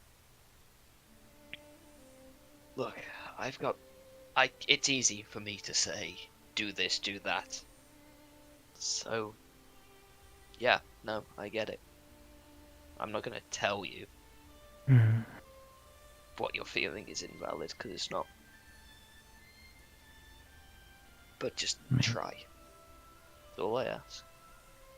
And if you try, and you can't get through to him, then make your own beliefs about the individual. Okay? Okay. She sips on the hot chocolate for a bit. Oh, your mother sent a letter. Oh? Nothing specific. What did she Just- say? It was just general asking how we were and stuff. She's gonna go do something out the country for a bit. Right. So it was just a general catch-up Oh, letter. did you tell her about... He's kind of pokes at her own knee for a moment.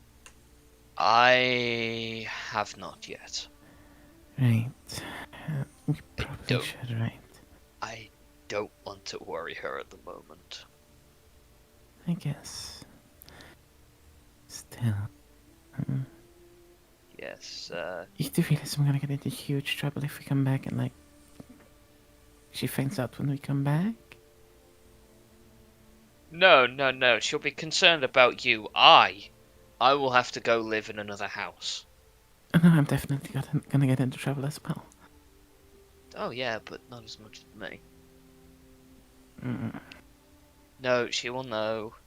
I'm just waiting for a bit. I don't want to worry her with stuff we don't know. When we know Right. more, then we'll tell Oh, by the way, her. the Princess Scotch told me to say that they thank you. I mean, let's see how good he can hide it. Where's deception in this magical list of... It's there. Wow, he is deceptive. I don't know how deceptive that is. Mm-hmm. Slightly above average. Not enough. He smiles a little bit. He knows what they mean. Nat just kind of does the narrow his eyes, like, I know you're hiding something from me. I want to ask you, but I'm not gonna ask you. Oh, that's good. It's the thing that... Yeah, I know what they mean. Right. Well, Right, anything else before I need to go continue medical training on Dante? so turns out Dante isn't the only one with a dragon. Yeah, no, I kind of put two and two together Yeah. with the princess. She really needs to learn to take care of them better. She will. Yeah, I kind of may or may not have agreed to help teach her Draconic.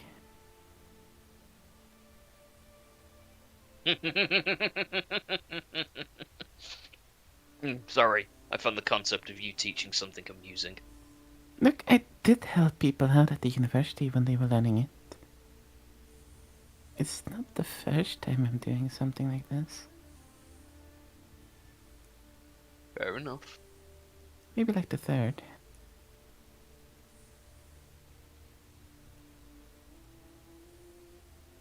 Right, is there anything else outside of excruciating vengeance for a professor like normal? And that, right, cool. I mean... Were you down there by the river? No, Oh. I couldn't. I needed alone time. Couldn't either. I tried to get... I watched it from afar and it was too much. Yeah. Today will be. Tomorrow will be better. Right. Tomorrow's always better. Insert whatever the turtle master from Kung Fu Panda said about present. There you go. And she places down the finished hot chocolate and just kind of moves over and gives you a hug. Ah, you get how strong of a hug. I want to determine how strong. What? Don't run strength check for a hug. What? It's a perfectly average hug. And, I mean, Natalia currently still hasn't gotten used to her own strength, so it's still a pretty strong hug in return. For Nat. You guys are rolling Yay. strength checks and athletic checks for hugs? Yes! Yeah. What has this campaign come into? I love it. You These wait. traditions are better than our elves. Yeah, I want expertise in athletics so I can give expert level hugs. I see. Okay. Sounds painful. No, it just means I know how to control my hug. Uh, Right. Hey, I will thanks. I will go back. And I will continue triaging the fucking Dante's hand. Man, boy doesn't know his own strength.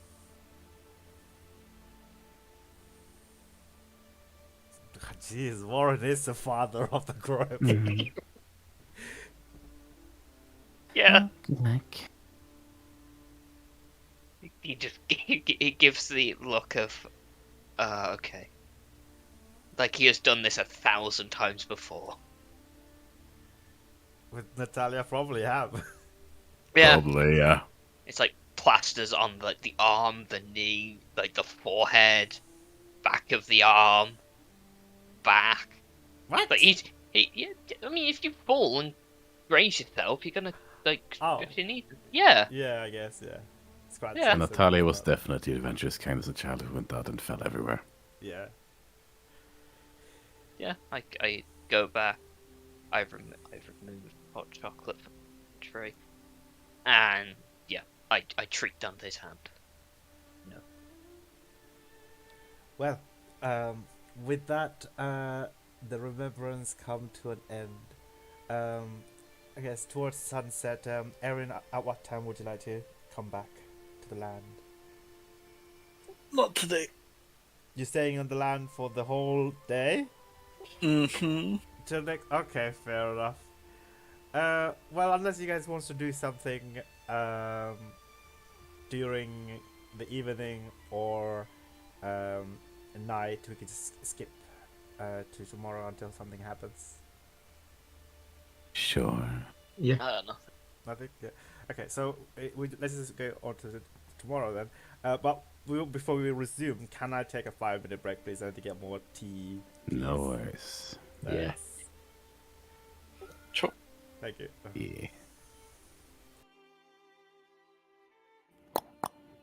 Yeah. Hope people enjoy that. Yeah.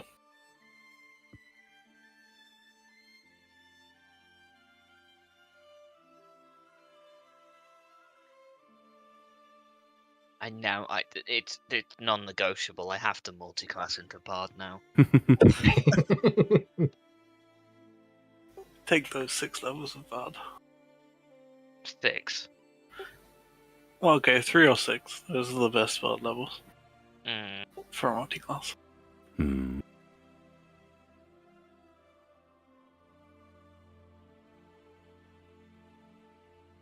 I might go 3 because I want some in fighter as well. Hmm.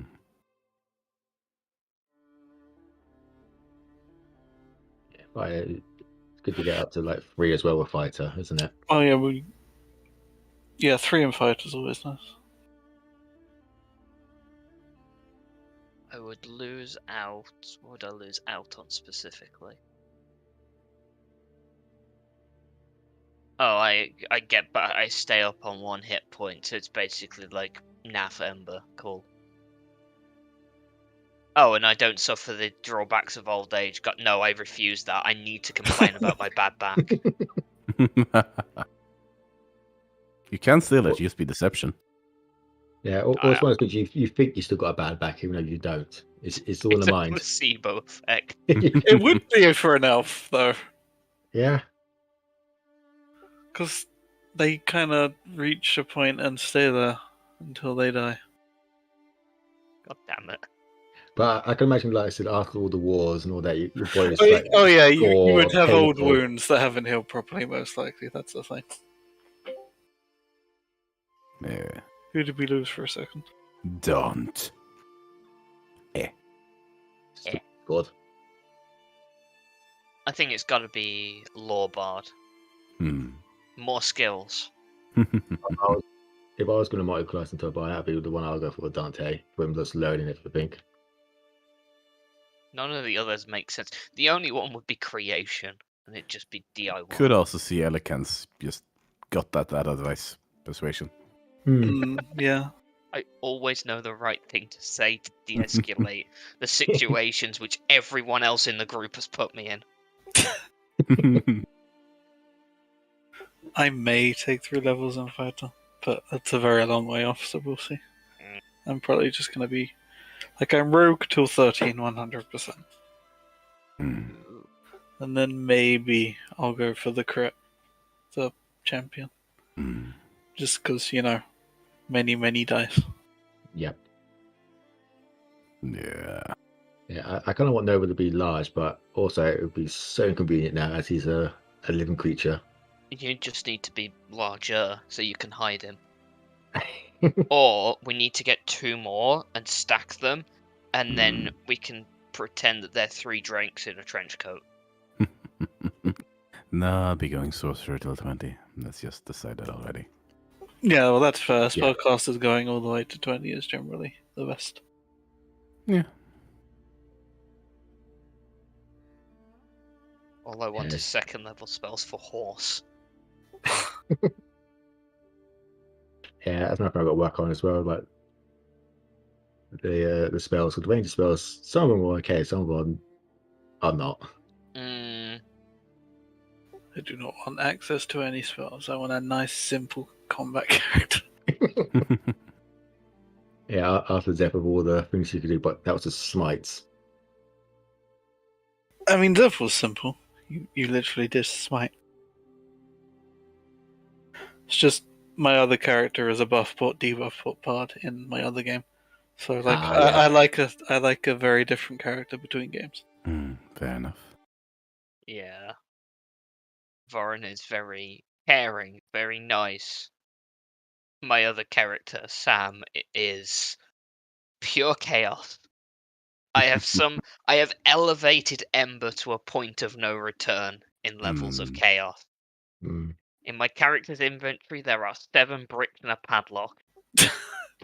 Hey, I have a padlock in my other character's inventory. I mean, it's because Tiny Hut, the equivalent in Pathfinder, doesn't come with a lock for a door, so I carry around a padlock. But still. My Curse of Strahd character has a lock, but that's because I picklocked the cart outside the wizard tower and I killed 2 characters. Oh. Not me. Yeah. Just 2 other people, and I was just like, huh.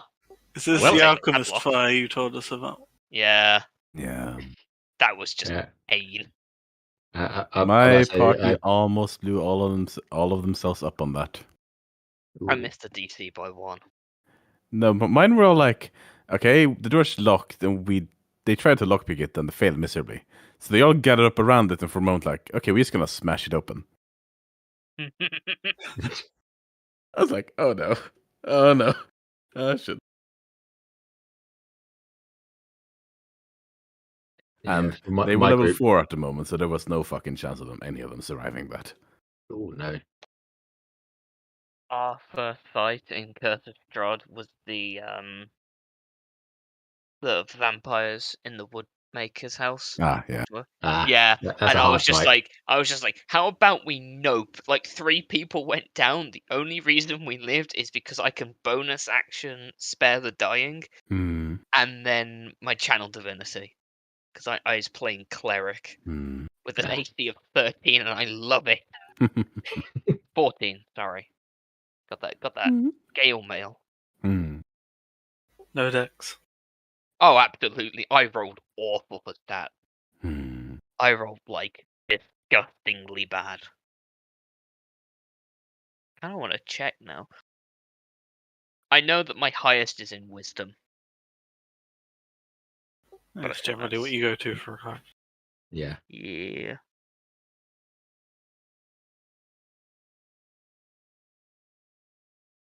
Yeah, I was part of a group played Curse of Strahd, and they upped the difficulty of the Strahd because we got a bit too powerful doing all the extra bonus stuff. And he had disintegrate, and my character got disintegrated. Is that a recurring theme for you now? Yeah, it is. I told him what happened as well, my other character as well. Oof. My Strahd may or may not be a rune knight. Ooh. I just realised. Hmm. Yeah. I've got the same health as the paladin. What? Huh. I am Okay. very, very, very much looking forward to using the Cloud Rune on my players. Yeah, I was thinking, do you have a paladin in that group? Yes. Okay. Who has the Sunblade? I had the Sunblaze, that's why Strahd went after me with his most powerful spells. Hmm. But yes. Do the rest of you except Sol know what the Cloud Rune does? Because Sol clearly knows. Not. I got a rough idea, but not off the top of my head. When you're hit by an attack, you can use a reaction to switch the target of that attack to any other creature within 30 feet of you. Once for short rest. Or twice if you're high enough level. Oh, the paladin crit smited me. Well, the paladin just crit smited the healer. Down you go. Insta death. Bye bye.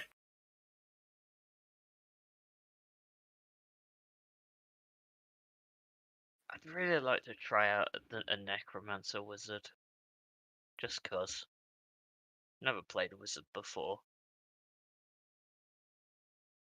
I want to just have an army of the undead following you around.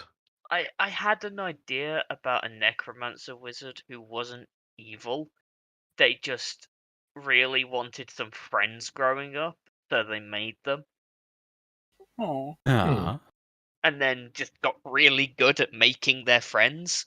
Hmm. So when they meet like an adventuring group, they're like, "Oh yeah, I made a ton of friends," and that pun continues. It continues until about 10th level, where they realize that they actually just physically make their friends. Hmm. Don't worry, I can make you my friend too if you die. We'll stay friends forever. Oh god. Brilliant. I never want any of my characters to die, but if one of them does, I'm bringing that. Oh god. I came back to a Mumu quote. What's happening? Sorry. A what? We'll be friends forever. Why? Talking character ideas. Ah, okay. Someone's making a Mumu. Kind of. But not really. That's it.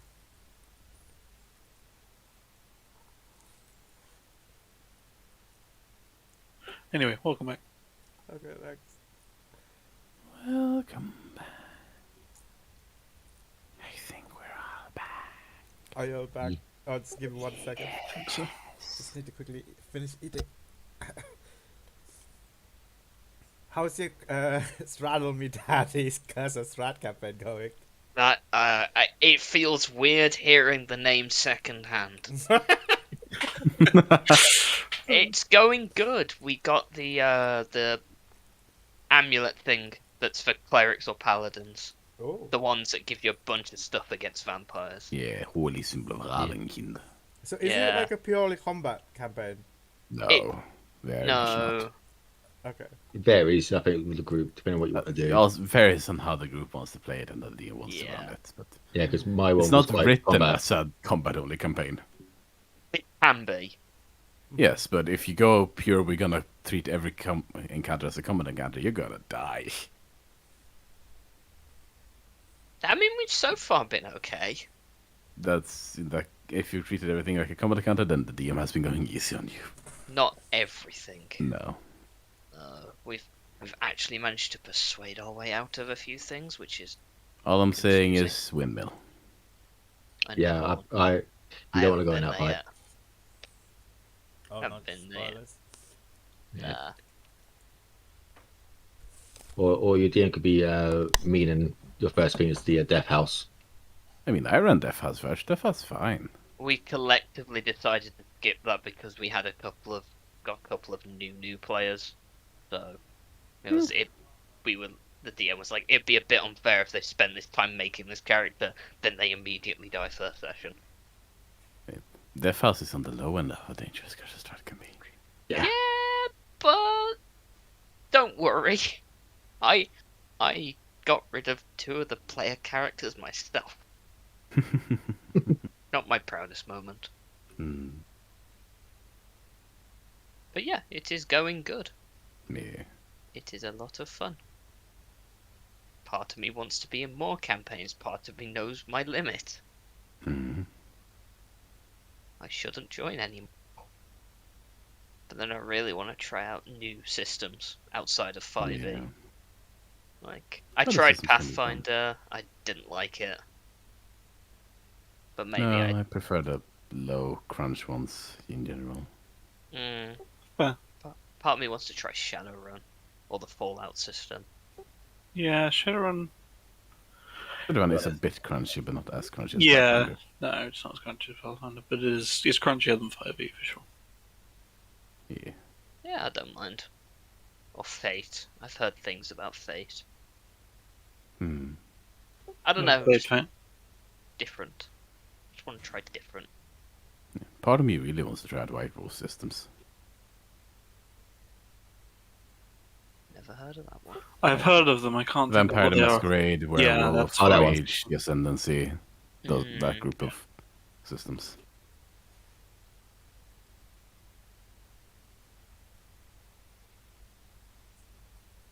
But yeah.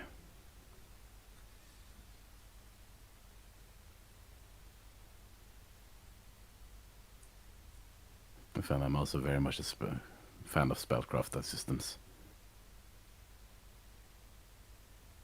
I haven't played a massive amount of systems. I want to say I played 4 plus the one shot in Call of Cthulhu. that's the one.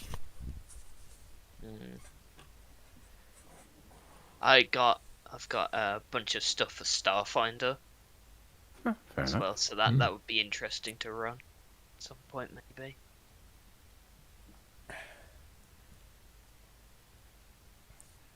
Shall we start soon, or Sure. Yeah. Yeah. Already. are you ready? Okay, cool. Yeah. All right. So where were we? So the Remembrance Day have ended. So this is the next day. I guess if nothing happens to stop it, Erin will probably, like, she puts all her stuff into her bag and seals it so it's waterproof, Yeah. and she swims over, and she'll probably around about the time Nat would normally be getting up. She'll come in through the door. Have you been swimming? Yeah. Right, do you need help drying up? Do you know what? Sure. Lifts a hand and, as you suggest, just snaps her fingers and the clothing starts to dry and warm. I mean, she literally has a cloak around her, and Yeah. that's it. So that starts to dry and warm. Huh. Well, that was quicker than I was expecting. Thanks. No worries. And she'll begin pulling her stuff out of her bag and getting dressed. Right, what's the plans for today? Right. You know the mean professor at the university? All the Addison. ones I... Oh, right, I don't think I've actually seen him. Right.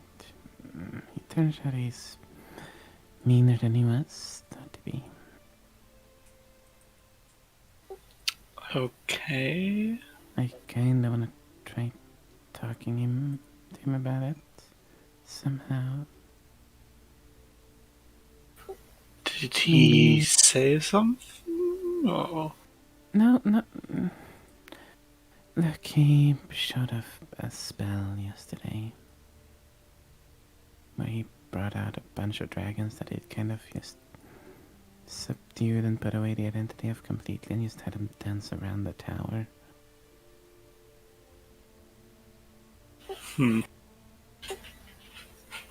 I guess roll an insight check, actually. Sure. An 8. No, never mind. Mm-hmm.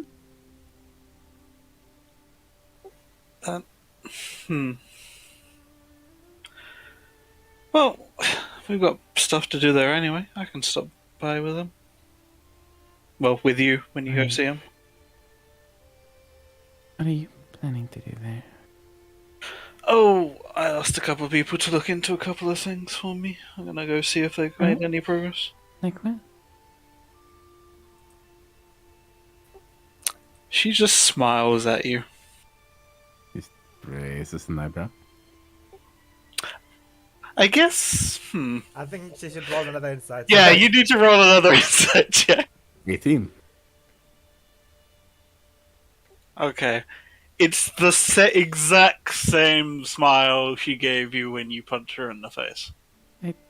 Don't like that look. What's going on? Don't worry about it. Now you're just making me worry about it.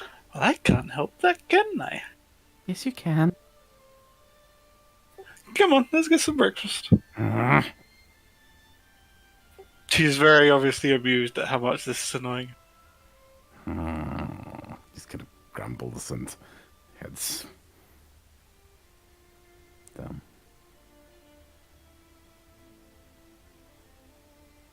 Yeah, we head on down for breakfast. She'll order something this time. Yeah. Plate of meat. Gotta feed Nova. That is back in the black and white see my suit thing as well. Yeah, Dante, you're here with Nova. Yeah. Yeah, Dante and Warren's here as well, and Nova comes out. Aaron doesn't speak Draconic, right? No. I don't. Collect. Nope. Yeah. So yeah, Nova runs at you like, "Yay, you're back! Oh, and you have my favorite food." Everyone else hears this, whereas Aaron just hears, "Ah, get it, get it, get it." It just jumps on Nah, off and begins to eat. Is that you replying back? Yes. Okay. He jumps onto the plate and begins to eat off Aaron's hands. Yeah. To Nova, so, oh, now you'll come out now. Like jokey tone to him in Draconic. Yeah. I don't. Oh, I like Aaron. I don't like the princess. No, there's a way of playing around with you. No. Continues to eat. Yeah, and about to say, Aaron would notice my hand being bandaged up as well. He promised lobster yesterday. Didn't give me lobster. I Oh, remember yeah, it. didn't. You did. Well, I'm gonna hold you to that. Maybe one day you owe me a big ass lobster. Deal. He continues to eat.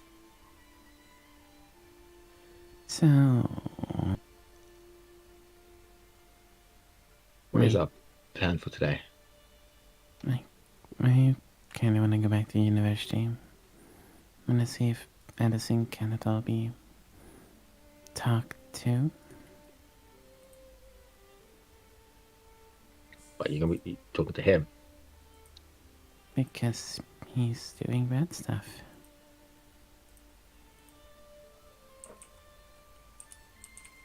Oh, I'm definitely not going with you. I will attempt to shoot an arrow at him, and he holds his hand up. That's what stopped me from doing that yesterday.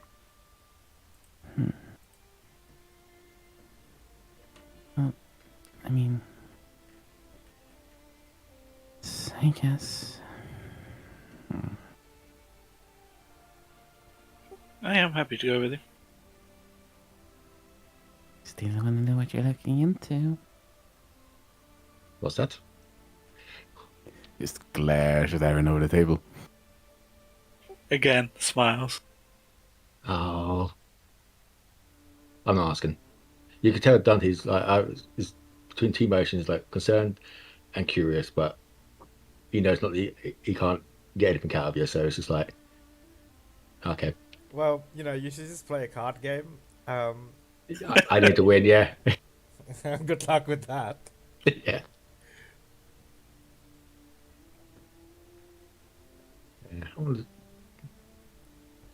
Yeah, talking to Luke, I want to see if I can find some information about a few people, but I don't think here's the best place. But he's piqued my curiosity and looking into something now. Well, you know, you also promised that you would meet up with the princes. Yes, that's That's it. this evening. That's at night. Yeah. Dante So yeah, might we're tell. going to be in the evening, but before that,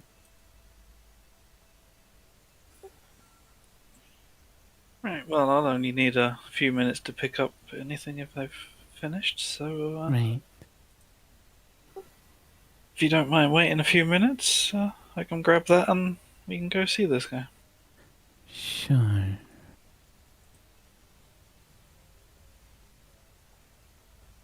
Yeah, as Nova finishes eating, Aaron will get up and just gesture to the door. Shall we? Looks No, at the rest, including Warren. I'll say as well, if you see the princess, let her know not to have that Drake out around him.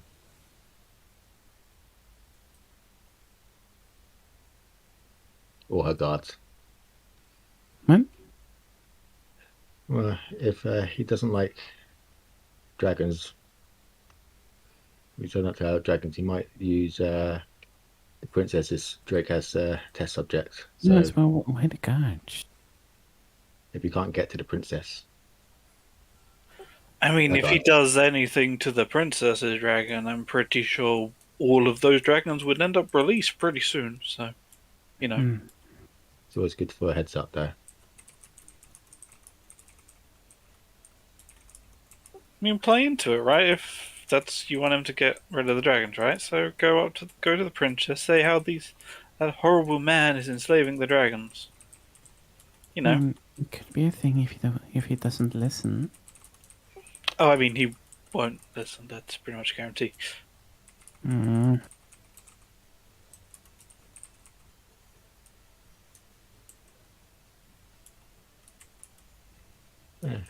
Yeah, before you disappear, is this place got any good areas to find information on people here?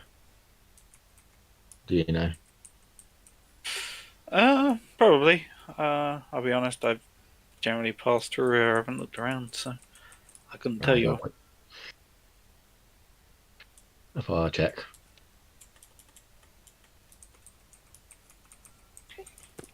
I mean, Okay. if it's not urgent, I know a good few places up in Passage on the way back. No, it's not urgent.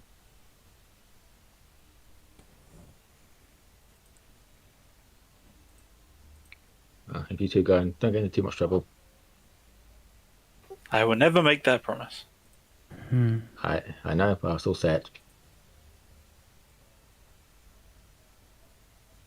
Or don't get your trouble into my trouble.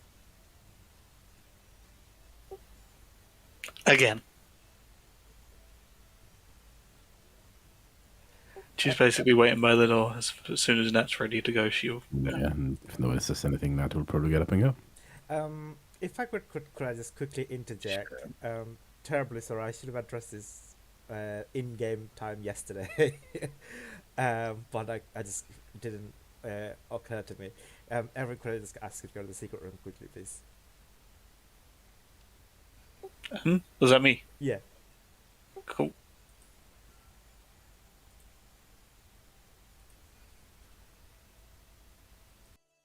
Hello. Hello. So, the weather effect that happened during the silence, it's a magical effect that affect. I mean, it doesn't affect it, but I feel like thematically the magic would somehow, if you wanted to, affect Erin. In what way? I don't know, like because it's like it's people got undergoing grievance towards the fact that the morning has happened. So like and I feel like anything that's the mist touched or mistborn would be affected by this kind of branch of magic, right? But like nothing serious, obviously. Just a minor effect. I mean, we can roll for it if you want, or if you don't want it not happen anything, that's also fine as well. Entirely optional. I'll leave it up to you, honestly. Oh, can we roll for it? Yeah, I can do if you want. Okay. Could I ask you to roll a 1d100, please?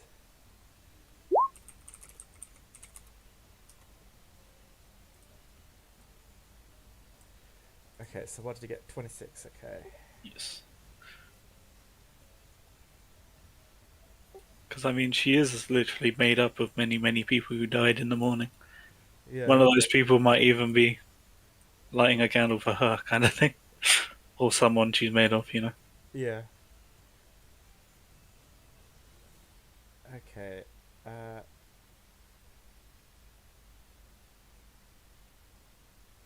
I mean, I don't think that automatically fits. An eye appears on your forehead for the next minute. Oh well, let's just scrap that. Okay. I don't think that fits. Don't worry about it. I just wanted to discuss this in case if you thought if you had any ideas that would affect Aaron. No, I can't think of any right now. Okay, no worries. All right, bye bye. Oh, hello. Boo. Hello, we're back. Yeah. Sorry, I just need to quickly check something.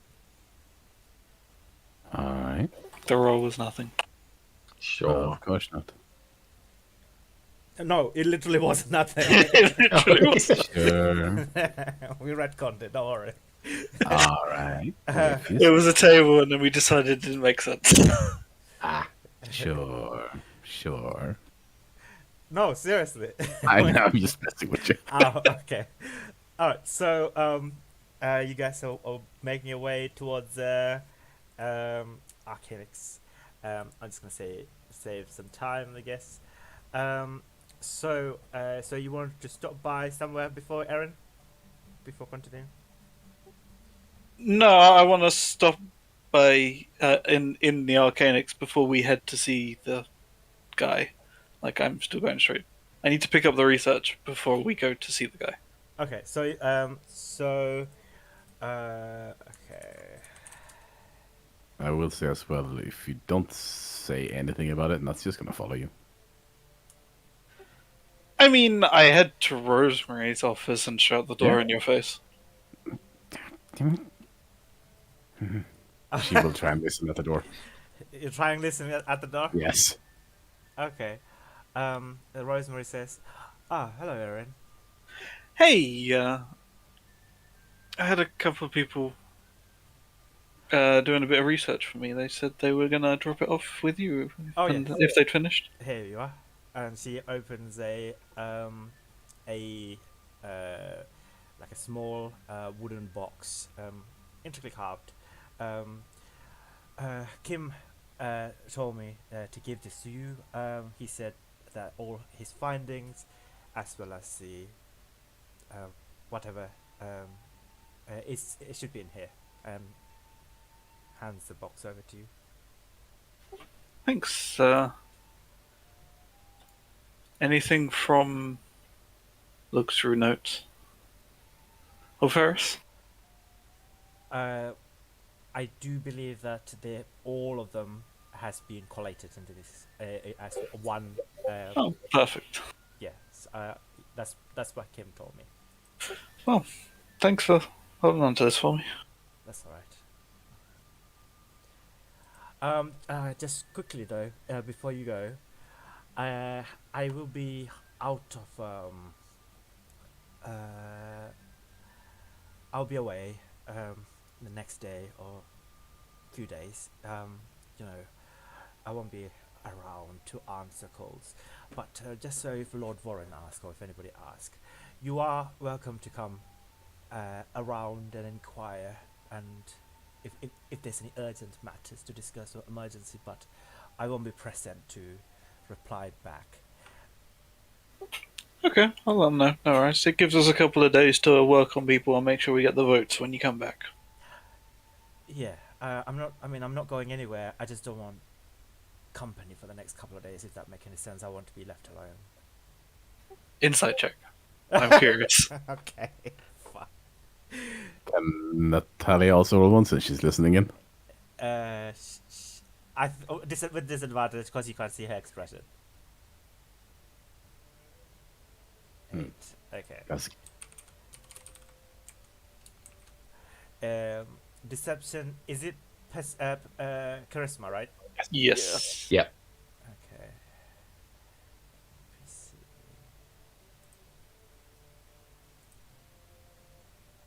Charisma is 11, so that's a +0. Yup. 14. Okay. Um. Okay, yeah, Natalia is hard to tell. Sorry. Whereas Erin, you pick up from her facial cues that first of all, you notice that she looks a little bit tired. She looks a little bit more wrinkly than usual. I have posted a picture of her on the artwork of Miss Rosemary. Secondly, obviously, she's attempting her best to hide something. Uh, and she desperately don't want many people to know about it. Um, yeah, basically. Is there anything in particular you want to try and pick up? I guess I feel like no. She's the kind of person who makes assumptions, so she's just going to make an assumption and assume it's right. Just curious, out of curiosity, what's the assumption? What's Erin's Well, I mean, assumption? she's going to speak it out loud, so Okay. she'll basically lean over and give her like a side hug and just say, "Zeke really fucked you over when he broke whatever that was, huh?" She whispering and says, yes, he very much has. But please, if you could keep this between us, I would appreciate it. No worries, no worries. Yeah, if you need anything, just send a letter down to the inn. That way we won't have to speak, you know. Oh, actually, in about a few day times, maybe I think the sooner it is better if Lynn's the lion's tonic is finished. Do you mind, please, grabbing it for me and leaving it just anywhere here? That would be great. Of course, I can do that. I'll make sure Zeke isn't even in the building. Yeah, that would be. So Lord Warren said he was anti-magic or something. Yeah, it's some sort of weird curse. Anything he touches, like it's useful in some ways, but you know, no one can heal him. It's interesting. Okay, so make sure that he doesn't come anywhere close to the tonic, please, this time around. I would be very much appreciate that. Thank you. Yeah, no worries. So let's go off you, and then returns to her work. Yeah, heads to the door. Yeah. Does it open in or out? Out of curiosity. It opens inwards in the room. Okay. She. Oh. She'd barge out if it opened out, but she'll just open it normally on the way out. Okay, Natalia, roll a dexterity saving throw to see if you can, because you're leaning against the door, right? Even If you fall pressing her a bit, inwards. and if I hear It's her very coming- obviously that the conversation's over, so yeah. Yeah, That's why I was asking. If it was out, she would barge against it if you were close enough, but yeah, but no. If I hear it ending, I'm probably moving away. Okay, fine, fair enough. Probably standing against the opposite wall, pretending like nothing has happened. She looks a bit frazzled, but it's not like she's falling into the room as you open the door. okay. So, got your super important, super secret stuff? I do. I'll read it later, so we can go visit the guy now. Great. Fine. Unless you want me to read it now. Yes? Shrugs. Okay. She opens it up and she'll start reading. And she does Oh, not yeah, allow you to look. Natalia very much tries to like inch over, look. Okay, what do you read? I mean, I read the research. Okay, I will DM you what the research says. I will leave it up to you to read in quotation mark what you read to others. All right? Okay. Okay.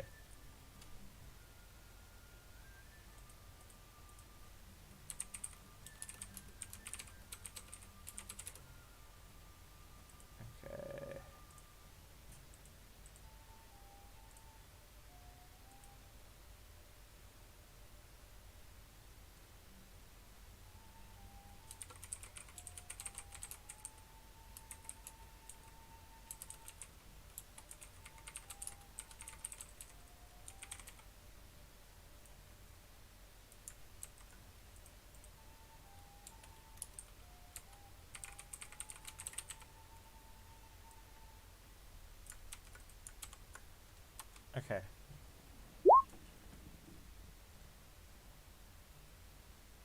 I will say Nat is very much doing that. Hey, let me read kind of motion, but she's not actively trying to take it. Okay, Since I see. it's almost playful in a sense. Fair enough. Yeah, I mean, it's semi-playful, but also she isn't letting you see it at all. Yeah. She's mildly annoyed at it, but it's never becoming anything more than that. You see, for a moment, she probably considers actually doing something with Quick Let's Go, the idea. I guess roll an insight check as I'm reading this as well, probably. Oh, don't bother. Don't bother. Don't bother. I may have created a deception check. Ah, It's a natural 27. Holy shit.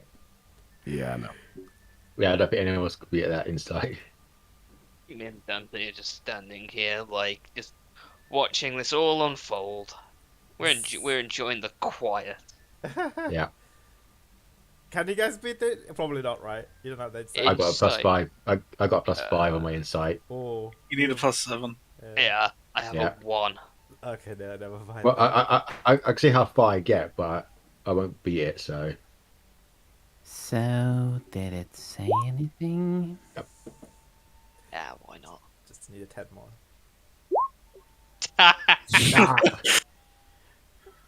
Yeah, it's interesting. What? Very interesting. Learn more about you every day. And then she folds it up and puts it in her bag. Give me that. It's currently sealed in her bag. Hmm. It's not about me, right?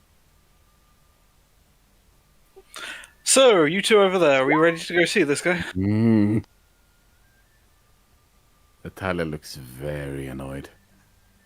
well, I'm following Dante. Yeah. There is just a face in hand right about now, just sighing. Yes, let's go, please. well, I won't be going in the room though. I was outside. Probably best. Oh my god, you children. You will tell me later. Oh, we will. It's that, or I'm going to be shooting him. I'm restraining myself. Certainly are not, young man. That's why I'm And outside. then he realizes, I have no authority to call you young man. Yes, you Boy. do. You're an old man and he's a young Yeah, man. Ah, that's fine then. I guess that works. yeah. That's what I said. That's why I'm staying outside the room. Fair enough. Okay, fine. Meanwhile, Aaron and Natalia is just bickering at the back. Very much so. I see. Alright, so you make your way to Addison Stooch's chambers within the Eldest Rest. It's like atop, nearly the top of the tower is a large chamber with these various transmutation tables and enchantment tables and workstations, etc. And he's also like a half workstation, half giant, like teaching lecture theatre almost. But there are like those what are they called again? Those like small tables that you find in a church. You. Pews, yeah, that's it. Rows of pews lining as you traverse towards them. Currently, Meister Addison wearing a faceless white mask. He's currently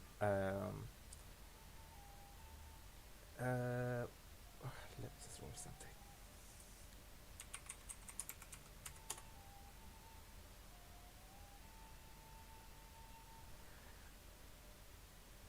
Okay, so he's currently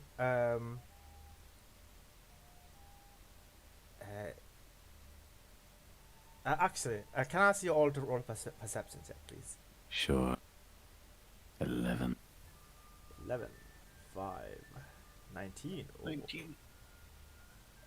this is general perception check. Oh, Dante, you're not coming in. You're not No, I'm not in the room. Oh, yeah, you're outside, okay. Okay, so Erin and Natalia, you both see that he has a intricate braces that extends all the way to his shoulder.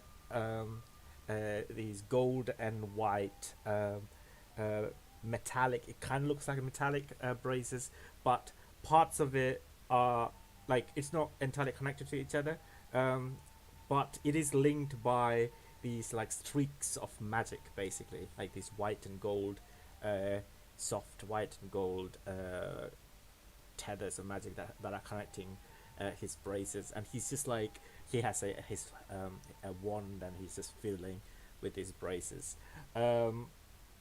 Natalia, you have reasons to believe that this is the dancing dragon. This is the braces that he used to carry out the dancing dragon spell, basically. So you three are approaching his desk. Yeah. Yeah. I'd probably let Nat take the lead. I'll Yeah. be just behind her. Yeah, she probably stops before entering the place and takes a deep breath to try and collect herself. Fair enough. He stops what he's doing and looks up at you all. Doesn't say anything. Hi. Doesn't say anything. Right. Right. The spell you did yesterday. Dragon dance, you called it, right? His face is motionless and staring at you intently. Why? Okay, roll a persuasion check.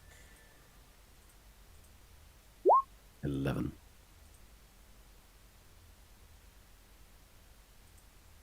11 check. He kind of tilts his head a couple of times as though he's like cracking his like a cramp, neck cramp or whatever, and then looks at you and slowly says,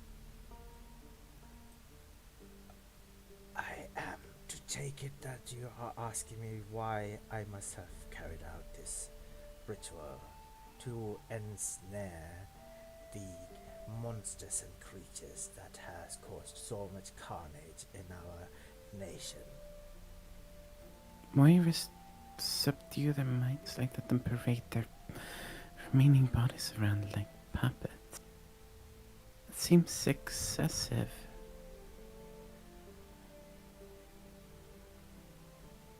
On the contrary, if I do not have a firm hold on them, they might break out and will have killed me and the rest of the Congress as well as the students within seconds.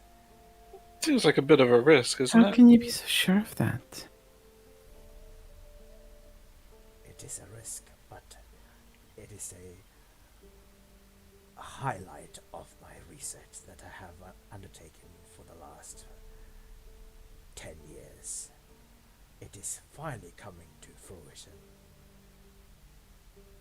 Not am I able to conquer the will of the dragons, but use their strength and forces to annihilate our enemies, should our enemies were to attack us. I call that not a risk but a success, a victory. I mean, you know, I'd get that if the war wasn't over, and I don't think you've had anyone come near you for a while. I mean our enemies who has been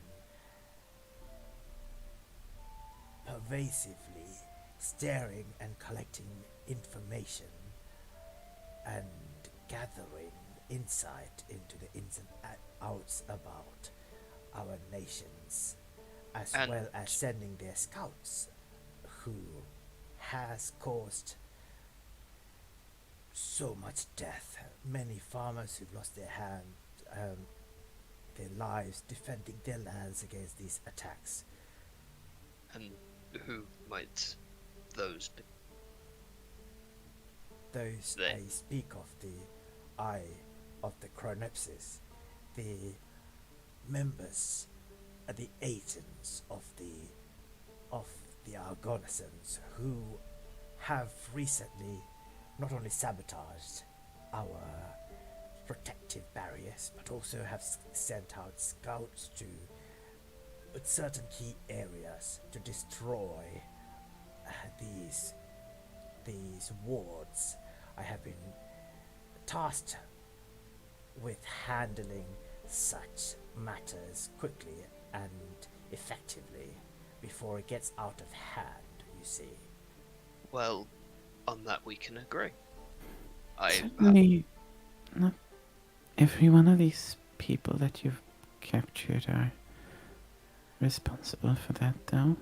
I had orders to kill these dragons and slay them because they've killed innocents, they've killed farmers. I That's perfectly reasonable. But I feel like enslaving them where they have a chance to break out and they're immediately going to come here and be pissed at you is a little bit. Yeah. It is a risk, I agree, but it's a risk that I'm willing to take, and it's a risk that the Archmeister Lin allows me to take as well. Because if we were to be attacked, and rest assured, the agents of the Eye are not entirely happy with our work here, then we would have even more defenses. These 12 dragons I was able to capture in the last 6 months or so will certainly come to our aid, and that is exactly precisely why I have sought help with the other Archmeisters to fine-tune this instrument. And he lifts his hand up to show.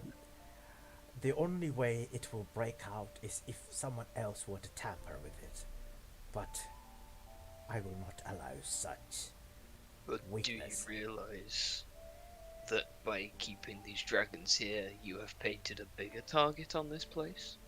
It's one thing for them to target the infrastructure, the people, in order to get at this place. But you've given them a bigger target, a bigger way, an easier way to go after these people. If All it takes. anything, they would just consider that their scouts are dead. I merely have captured them to use against them should they attack us. And you know for certain all of these people are scouts for them. Roll an insight check, Natalia. Mm. How do you roll an insight check on a faceless man? It's same wrong thing, same modifier, so it's a 17. Okay. Yeah. Body But language. with his language, yeah, his timbre and his voice trembles as he says, "Well, otherwise it would be a crazy coincidence that ever since the Eye have Don't opened." know, do you? I am sure of it. I don't know 100%, but I am sure they are Have you ever spies. asked them? I don't speak to dragons.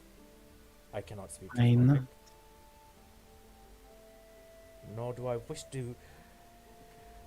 wish to communicate with such beastly and unjust creatures.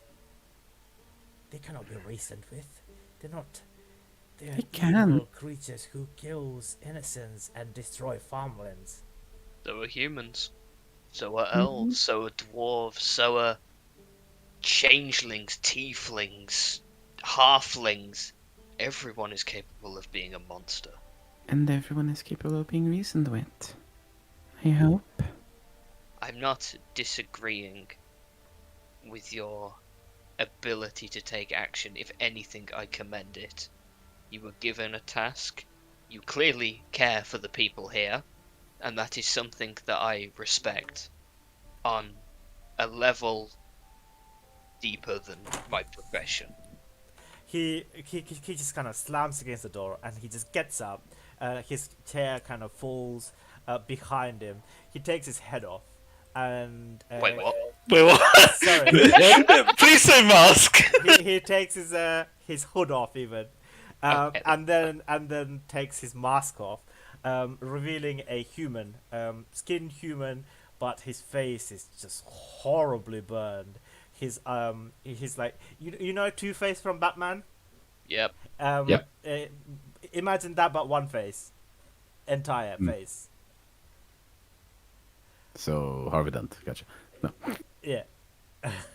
Two-Face from Batman, but like, no, the other half. The other half. God damn it, that's a I had to. Sorry. Two-Face, but you're only looking at his face from one angle.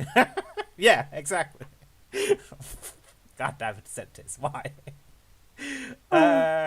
Yeah. So he says, "Look what they did to me. They've murdered everyone from my Did they town. all do that? Well, the Eye of the Cronops is under their command, and their lords have told them to do this. They they killed my brother. He was 5 years old. They killed my father. They killed my grandfather. They killed the small little girl who sold flowers in the street. Burned to ashes. This is what they're capable of. These creatures, they are growing more and more intelligent by the day. They are seeking knowledge and stealing knowledge from us. We have to protect us. These scouts, they came here to destroy the wards, and they did so successfully. Some of them may be scouts, but you can't say that all of them are. Not without talking to them. I have no intention to talk to them. And nobody else within Arcanix offered to talk to these. I'm sure some of them may speak Draconic, some of them could comprehend their languages, but I do not intend to or wish to speak to such vile creatures. And then he slowly begins to take his mask and begins to put it back on. I mean, if they're a threat and you want to kill them, sure, I get that. I feel like keeping them around is kind of stupid, though. Would you allow someone to speak to them? Okay, one thing at a time. He'll look at you, Aaron, first and says, "Rest assured, they're not being kept here." He quotation marks the here part, and he looks at you and says, "Would you allow me to what was your question again? Sorry. Would you allow someone to Would speak you to them?" allow someone to speak to them then, to figure out if they really are spies, as you claim?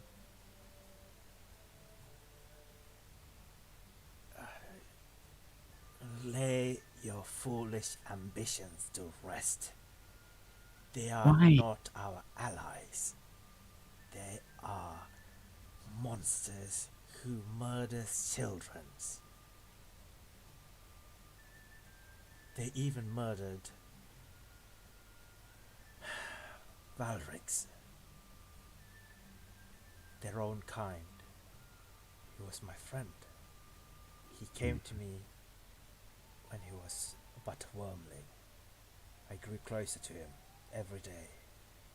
We both had a special bond, Valrix and I.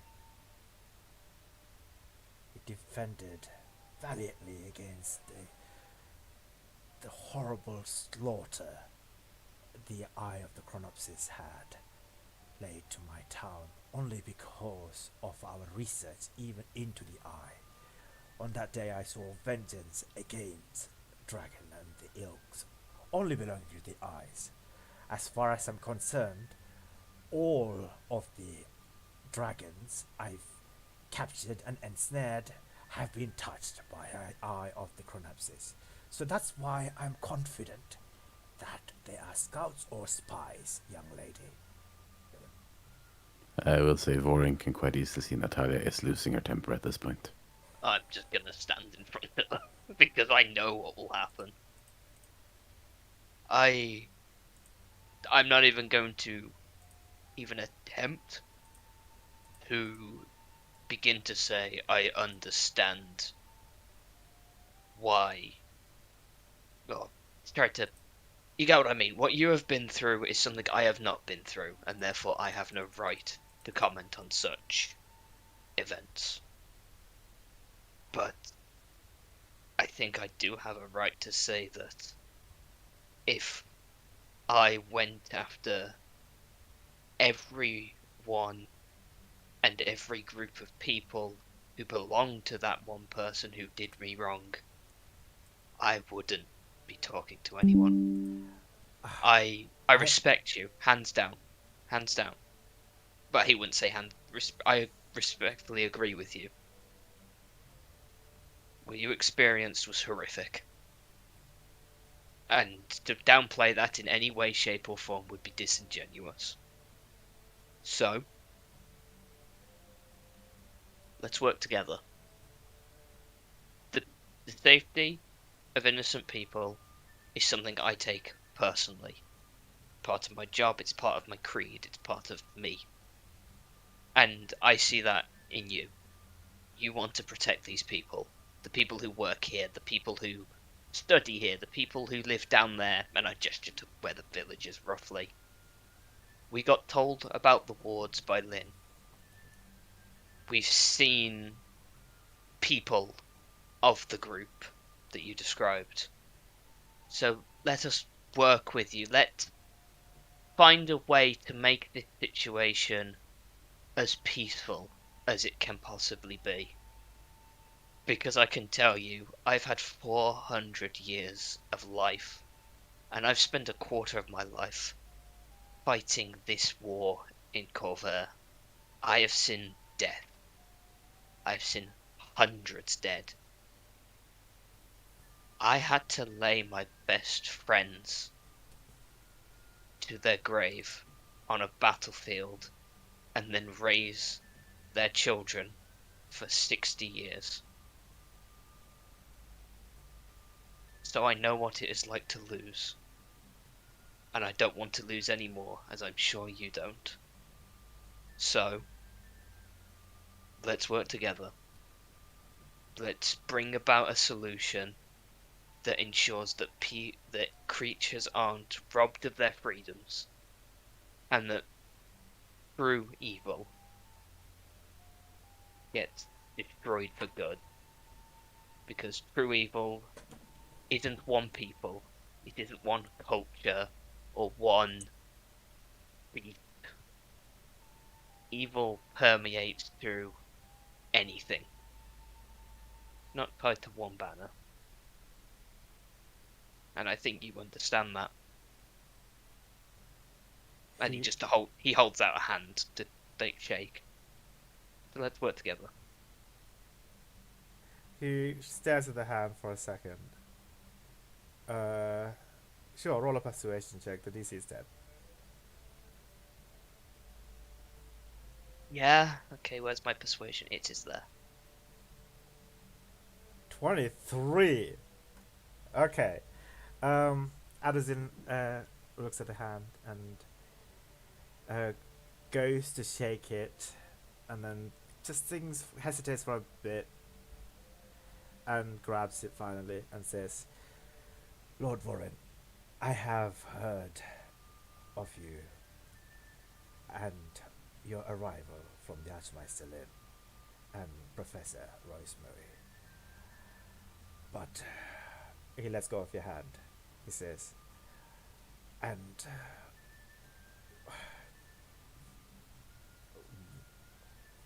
I'm afraid it's too late." He kind of looks down at his table dejectedly. "The dragon's been bound by the dragon dance spells already." He kind of gives a side glance at Erin, because she picked up on this almost immediately. And then he says, "Once I drop the bind, the dragons will go into a frenzy and inevitably die. They will attack each other. And, well, it's part of the spell, I'm afraid. But I'm more worried about the people of our safety of our people. They will attack, and with the dragon frenzy, they won't even have their own will. They will go mad. They kill their own kind and their ilk, and they would do so again indiscriminately. I'm afraid it's all a path that I've already set my foot in. At this point, you hear Nat walk out again. Okay. Well, let's... What would you suggest? What would you have me do? Well, the path you've started to walk, as you said, you cannot go back on. But that's history. You're meant to look at history to know what you're not meant to do in the future. Did you have any intention to carry this program on? To do more dragons? To make it more effective? Would be the Only, best way to describe it. do you mean if I had any intentions to control and ensnare all dragons? More than what you currently have. Not On- all. It would be Only, impossible. well, only those scouts and other intruders, outlanders who would foray into our nation. Could you... I'm going to be completely honest with you. Magic goes over my head like the clouds in the sky. Could you retake the research you have done? Because I'm sure that my partner is a researcher, so trust me, I get absolutely buried in research papers, and I absolutely love it. But could you take what the research you've done now and redevelop it into a way not to control, but to ward? I don't know, kind of like a message, a signal that they don't like. Like, you take two magnets, right, and then they bounce off each other. Kind of like that. So you're not harming the dragons, but you're also achieving your goal, your protection that you want. Again, I don't understand magic that much. I hit things with a big stick. He begins to think. Yeah, Aaron will speak up to say, well, you can clearly get into their minds, right? Like, I don't get how that research might link, but attach something like that to the ward. Like, warn the dragons. Say, you're entering the no-fly zone of Arcanix, and if you proceed closer, we're going to kill you. You know, something to that effect. Because then those who have nothing to do with these people, they're going to stay away. And those that ignore it, well, then you can get rid of them and feel perfectly happy, and you got rid of one of those scouts. No confusion, right? So It's not. install these, and he raises his hand again. These instruments on the wards themselves. Exactly. Something to, rather A than control them out, right? Push them away and tell them it's a no-fly zone. That's an idea. And it's should not they exactly- still would wish to enter, then they will become ensnared. I still would- think that's a bad idea. I'd say you kill them, honestly.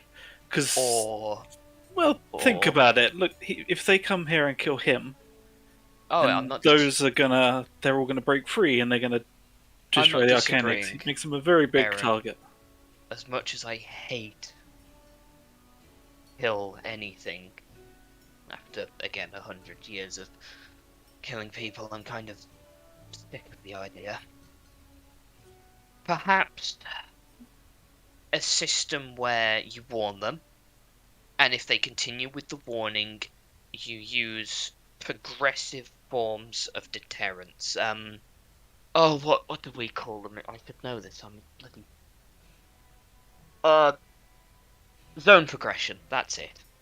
So the closer they get to endangering civilian life, you up the damage you are capable of doing. At beginning, it's just deterrent shot. So a deterrent warning at the outskirt, Mm, and then the further they would fly, the more and more severe yes, this would. All right. because I understand the need for security, but I would rather them have a chance, because not all dragons are bad. There is one, I will openly say, there is one in your control right now who I have had discussions with, and they are lovely. And what's done is done, cannot go back. So, it's not all, but again, as I've hammered before in our time talking, and I will continue to hammer in until I've eventually built a damn house. not everyone is bad, not every dragon is bad, but I can see both sides. So, I'm sure that whatever support we can lend, we will, because again, the past is past. It's what we do now. It's the future, and there's a lot of future here. All the students learning, all the magic being developed. It would be a shame to lose it, You especially see, after so much.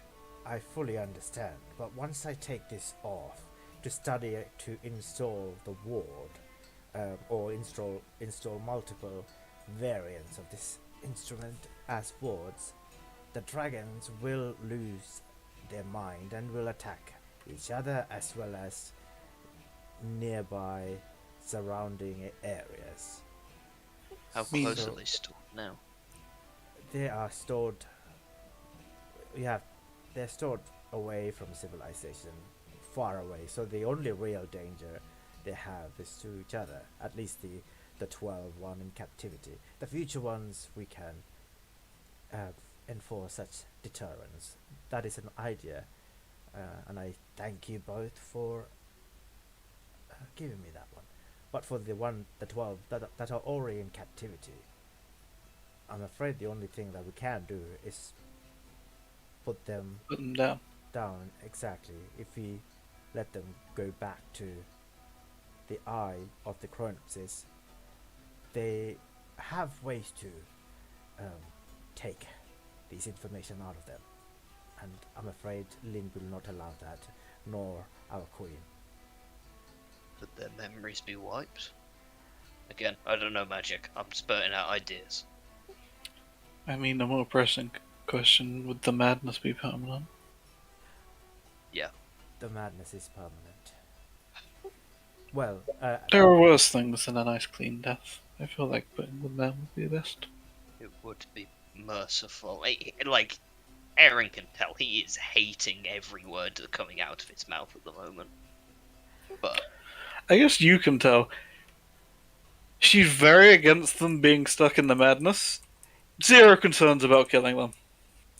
he will say that the madness is it's not permanent per se, but it will last long enough for them to kill each other at least.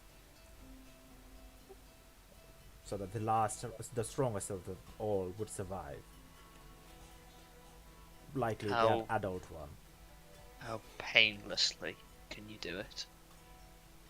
Killing them. Putting them out. Let's go with putting them out of their misery. It sounds better in my mind. Painlessly. Or quickly. Hey, Varun, do you want to go out and make sure Nat's okay? I'll come back in a minute. And I'm gonna go check. See if, like, a quarter of the school is on fire or something. Is it on fire? No, but at least Dante probably saw her kind of hurriedly walk out of the room. Probably walk down the hallway a bit, then just straight up punch the wall next to her. Oh shit. Which may or may not have left a bit of an indent. Damn. She's strong now, holy shit. Yes. I'm just Roll a gonna strength look- check. I can roll an unarmed attack otherwise. Yeah. Yes! Oh god. Oh my god, yeah. I always crit on these for some You goddamn do. fucking reason. After a while, you'll hear like this massive bang against the wall as you're also seeing That's it the now. point. That's the point that Aaron says. Do you want to go check on that? Yeah. You probably see like a fist-sized crater in the wall. Crater in the wall, yeah. And your knuckles are a little bit cracked, they're a little bit Yeah, bleeding. you probably see her like almost on down her knees, just messaging her knuckles in front of that crack in the wall. Yeah. Yeah, pretty much. Pretty much that stone. Yeah, I guess so. I'm just gonna look at Dante, look down the corridor, look back at Dante. I gave you a hot chocolate and fixed your hand, that's your problem. Look, look, Okay. look. I'm currently between a rock and a fucking sword at the moment. Or actually, two swords. Which I mean, I carry two swords, but I carry one sword. Doesn't matter. Look, the situation has Okay, gone Tom. from bad to worse to a grey cloud with thunderstorms. I Me and Erin are trying to make the damn best out of it, but it is not pretty news. I'll see what I can do. And then I basically I tell Dante what the main plan is. Well, we've managed to we've managed to get him to talk and to work with us, but it looks like we're just gonna have to mercy kill the dragons currently under control, and then the ones after that are gonna not be controlled and things like that. Yeah, actually, you don't need violence, so you could tell Dante's not happy about killing them, but Dante, out of the situation. it's either that or they rip each other's throats out. One lives and goes, and I wouldn't wish that on my worst enemy. And I've got a fair few. So, Yeah, so you know, Isaac had to tell the prophecy to people. oh, Remember? fuck. Oh, fuck. Not that more, but that's what he said. We did try to get it out. Remember? Well, yeah. I mean, okay. I will work on this. Just, I'm gonna I'll have to check on pay for that. that studding wall. Dante, if he tries to punch anything else, please do Dodge. not get in a way. That wasn't yeah, Dante, dodge. by the way. That was Natalia, right? Yes. Yeah. I No, meant I was talking to Dante. Yeah. Oh. If she punches, make sure I'm out the way. They're giving her time to cool down. Oh, Yeah. okay. I give him the crash course 101 on that. Okay. I think that's gonna take longer than Yeah, one it's gonna take a minute. lot. Yeah. No. He's got 30 years. He gives you the bullet point version, and then I go back into the room. Yeah. I'll always be nearby. I won't talk to Nat until she calms down, but she'll know. Probably feel that I'm nearby, but like an eye shot. But I'm a bit of distance away. You probably saw like an ear perk at your approach, but she's not really looking at you. She's kind of in that position of just teeth gritted and kind of quietly sobbing. You can tell he's not sure what to do, but he's just basically staying there if you need him. Yeah, I don't think she's gonna talk for a while, so you can go back to the others. Unless you want to do anything in particular. No, unless Nat wants to talk to Dante after she's had a moment, but he's just basically staying there, so you know you got someone there as well. Yeah, fair enough. Yeah, I'm going to speak to him while he's out of the room. What was Warren out of the room? So this is immediately after Yeah, Warren. immediately after he's out of the room. I Yeah. just turn to him. So I'll say, well, I don't know about the first few you captured, but I do know the last one, the purple one, right? You had a dragon friend. This is kind of a friend to them as well. So you say the madness isn't permanent. So if you can put down the others and then release the other one, would he be far enough away that the madness would wear out, before he got near anything that he might hurt? What would I do? Bind him until the madness wears out by itself? But I don't think it is permanent, but it will last a fair duration. I cannot say, I'm afraid, for how long. Well, that's fair, but I mean, But currently, we can. I'll just say we can. Yes, that is 100% the thing, but yeah, I'll say.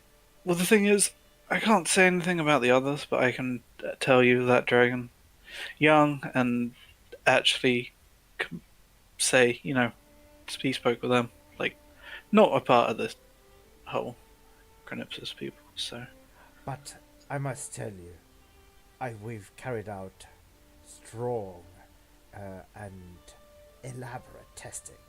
He bears the magic of the Eye of the Chronopsis, so we do have reasons to believe that he is indeed has something to do with the eye. So we cannot let him go unfortunately. shrugs. Well, that's fine, I guess, but think about it. You put the other ones out of the misery, and you bind this one, and you have all the magic. You don't have to split it between all of them, you just bind the one. And then you can ask him questions. Have some of your mages read his mind. Isn't that a lot more, useful than just having them bound and insane? We've asked the questions we wanted to ask. We have no more to tell them to, and the more questions we ask, the more they would know what we would like to know. Should they, break out and return to their home? So we don't want to take too much of a risk, like you said. Shrugs. Well, fair then. So, put them out of their misery. Make it quick. Very well. So Warren is walking backwards at this point, or? I'd probably be walking in just at that point. Yeah, you probably hear that as the thing as you come in. Yeah, I mean, you can kind of put two and two together. He's done stuff like this before. It's just he's had 100 years of beating the living shit out of people. Kinda doesn't want to, He's kind of sick of it. But yeah, he walks in. Would we be able to speak to one of them just to confirm something? Because we met one of them a while ago. I just want to double. Yeah, you mentioned the purple crystalline one. Yeah, I believe the course of action we are taking is the best one. Provided that before we do, I would say let's lay out the plan of action for what we intend to do before we do it, so that we can act fast, so we can get this system in place before anything else happens.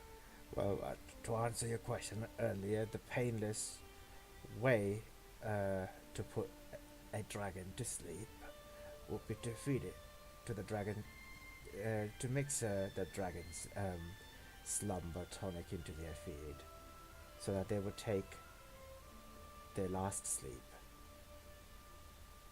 That wouldn't be painless compared to the alternative frenzy. Then, guess we start doing that. Yeah. We need to speak to the one dragon before we do that, though. Why?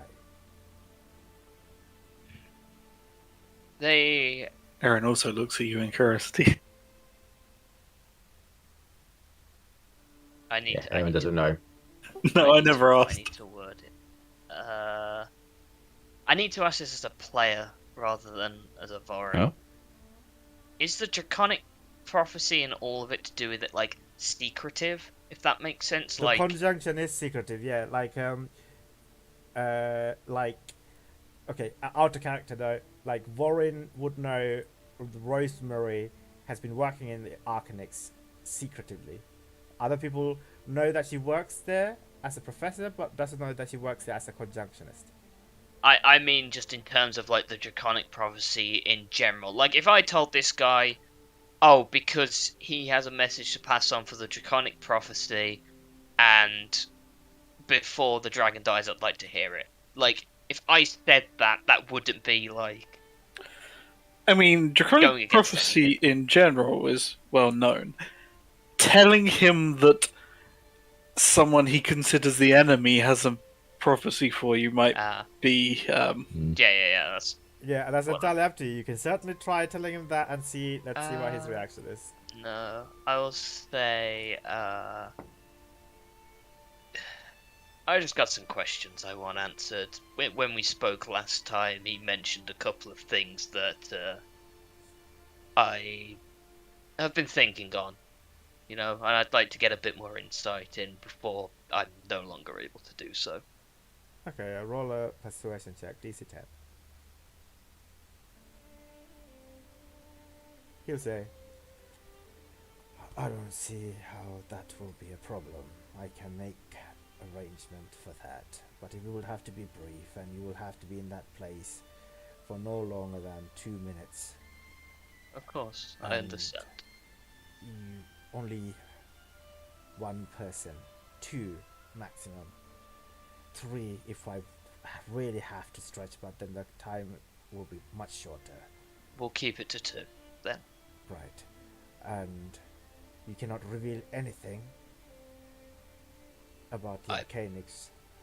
I promise you, my questions have nothing to do with this institution.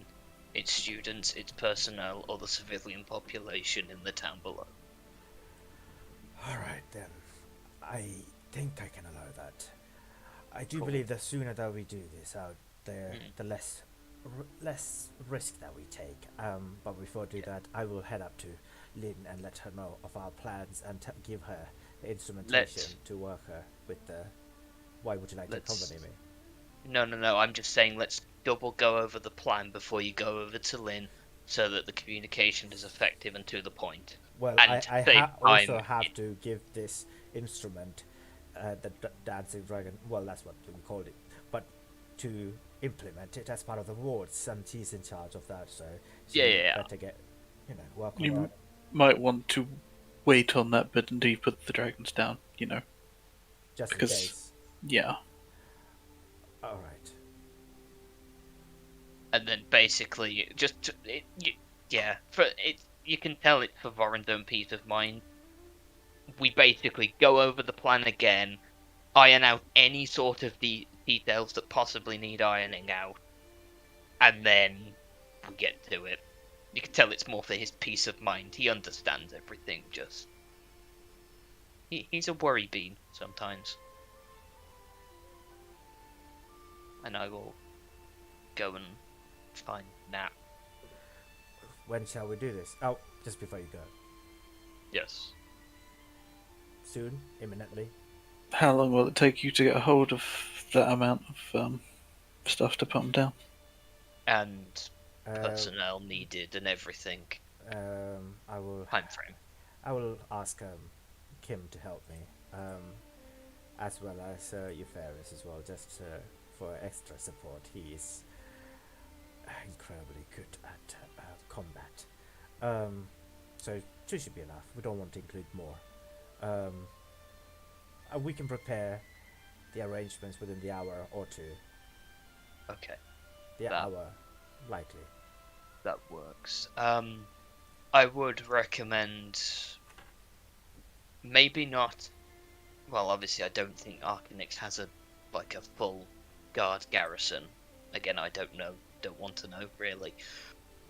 With the princess staying here, I feel as if you could position a request for additional support. Why would and- we not want to? Raise an eyebrow. You do remember all the soldiers that have been hanging around, right? They've basically Vorin got a full does. garrison here. Vorin does. I, You as a don't. player, have 2 brain cells. Never mind, he disregards any of that and basically just says to position more guards around these new wards because the last ones got sabotaged. And maybe shove a mage in there, for The magic dragons are shit. not being kept here.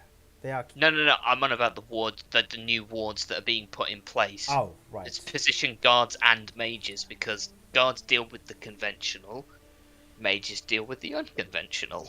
Yes, how are the wards secured, by the way? Do you just have them painted on a cliffside or something? Or do you actually have like a watchtower built over the top of a wardstone? Because I feel like the second would make a lot more sense if that's not what you're doing.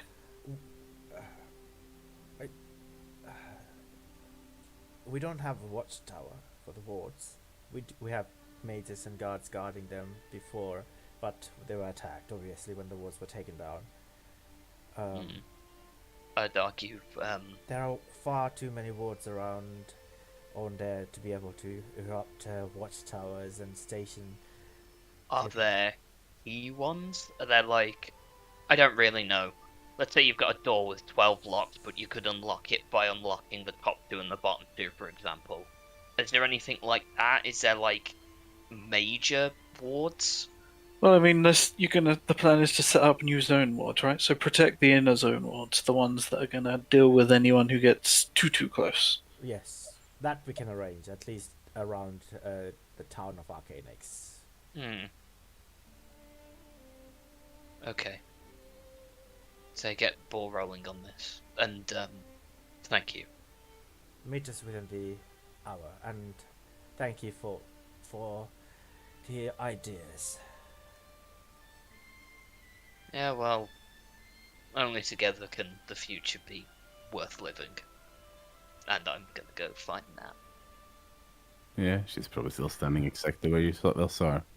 Who will just in case. Who is going? It will be me, and it will be someone else. The one who stormed out, most likely.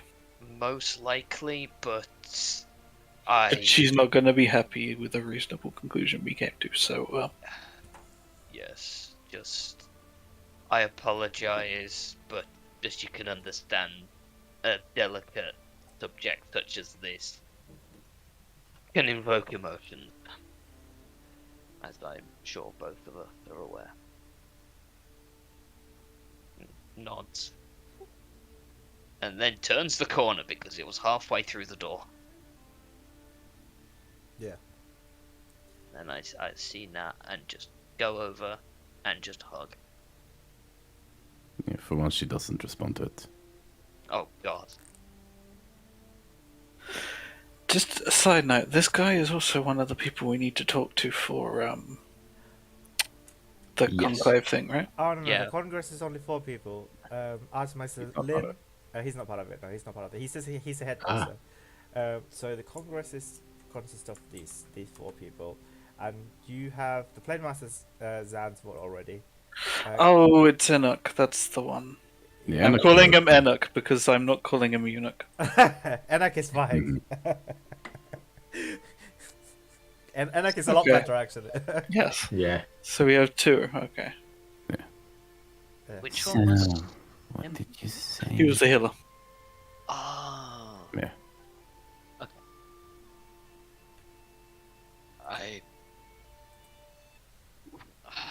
It's the best out of both a bad situation.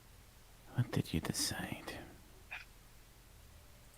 They're going to be put down peacefully in their sleep, non-violently, quick, and as painless as possible. I don't, before you even say anything, It's just an inhale. don't think I enjoy this, because I don't. I would not want them to die, but I'd rather it be just 12 than 1,200, 12,000. And what I said was right. You heard him before you left, and you saw before you left. He has history with dragons, and I do not harbour anything ill towards him. The only thing that is important now is that the actions taken stop this from happening in the future, which I hope they are. As I had hoped, he is a reasonable individual, and he is working with us. I don't agree with it, but the past is the past. If I could change the past, trust me, there are thousands of things I would be doing differently, or would have done differently, but I wouldn't be here now. You wouldn't be here now. Who knows, Valinor might not have been here now. Okay? There's nothing that can be done to undo it. No. No amount of research could be poured in. No. But that's history. You learn from it. Don't repeat it. And I'm hoping it won't be repeated.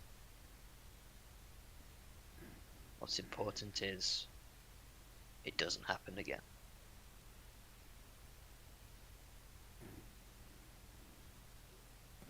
She shakes her head for a moment, still teeth entirely gritted.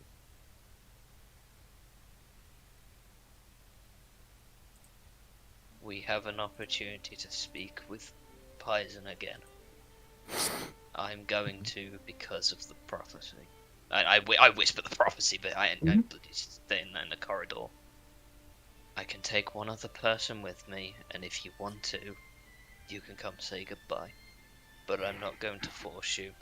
Otherwise, I'll either take one of the others if they want to, or I will go alone. I know you're angry. I know that there is probably a word that I can't even think of at the moment. Well, in fact, there probably isn't words that can surmise your anger, but this is life, Nat. This is How growing could up. I ever agree to kill someone I risked my own life to protect, Dad? Do you think I can answer that? I spent 100 years doing that. I have done that.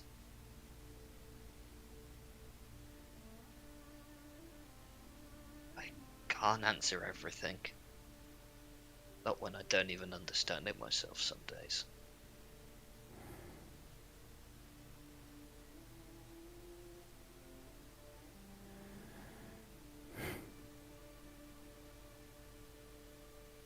There's no point trying to save anyone like this, is there? What? Do you mean? There's no point trying to save anyone. If we have to kill them anyway, why? So you just give up? That's what that sounds like. If we gave up because we know eventually we'd lose the people we care most about, no one would do anything. Life would be fucking Then pointless. why are we giving up? Are we? We are. We're just agreeing that there's no way to turn it back, no way to save them. I don't understand magic, Nat. End of. And from what it sounds like, there isn't. Now, I could be wrong. I could be gloriously wrong out of so many proportions.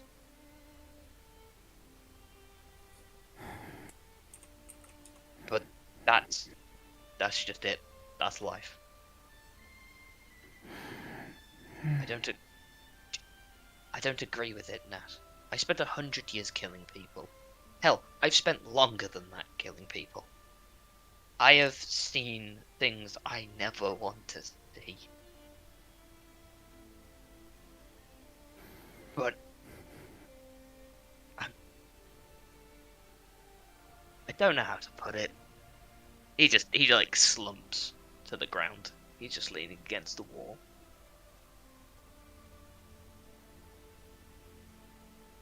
Life isn't perfect. It's not fair. It's not nice. It's cruel. And it's sometimes dark.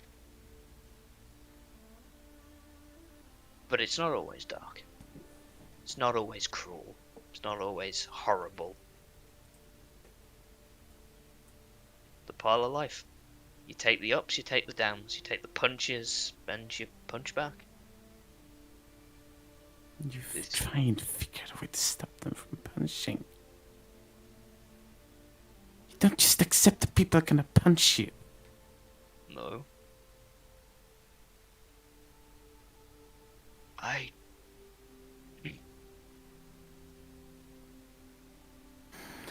I will be there. Okay.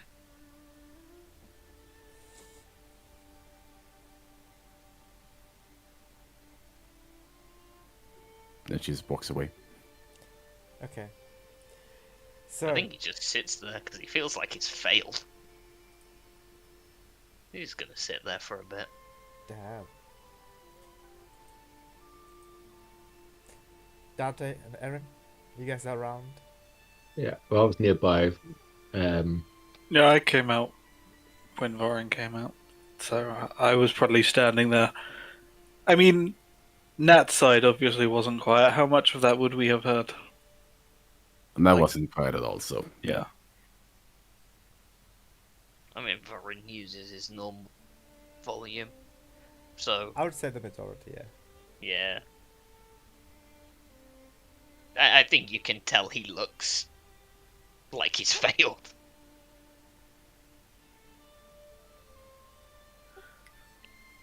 Just looks at Dante. Yeah, I'll just get up at that point because then I notice Erin. Yeah, I mean, I imagine both of us are still just down the corridor from you by the guy's Yeah. office. Mm. We got about an hour. She gonna be okay? No, I mean, I think for for the speaking. I think for the first time in 30 years I've failed doing my damn job. But I can't change what's about to happen. I don't know magic. As far as I can see, it's better that they go out peacefully and quietly. Go out ripping each other's throats out. Been 100 years of that already. I won't have a fucking day more of it. Yeah, I have some experience in that, but if I had the choice of the options there, peaceful ways, I'd rather go. I wasn't in there for reasons because I might have lashed out. You'd have every So- right to do so. But I'm not gonna let. I'm not gonna let innocent people suffer. But I'm not gonna let innocent creatures suffer. As I said to Nat, life is unfair, it's cruel, it's horrible, and it's dark. Oh, I know that. Aaron's just nodding along as you're talking. But it's light and bright at times, it's beautiful. Life, you need to embrace life for every single imperfection. And this is just another one of them. I don't know, maybe it's because I'm old. Maybe I've seen too much of it. Who knows? All above. Sorry, out of character there. I was going in the angle of a dragon heist, but I love how this turned out to be so much better than what I planned. Well, I mean, Varn doesn't understand magic, so he's just like, I'm gonna trust the wizard. Out of character, I still have dragonized ideas. I mean, if it gets presented, he'll go for it. But at the moment, it hasn't been presented. And I'm not going to present it. Yeah. That's fair. No, I just love how it turned out. I love the discussion you guys had. Mhm. And I'll say Nat is way too pissed to consider any option, basically. I see. Well, okay, shit. I think, like this session has already been quite tough. If we continue forward, like we can end it here, or and continue in about 2 weeks' time, or just do the other arc. We shouldn't be that long actually. Just talking to the dragon. That would take me about 30 minutes maybe. Well, maybe. I want...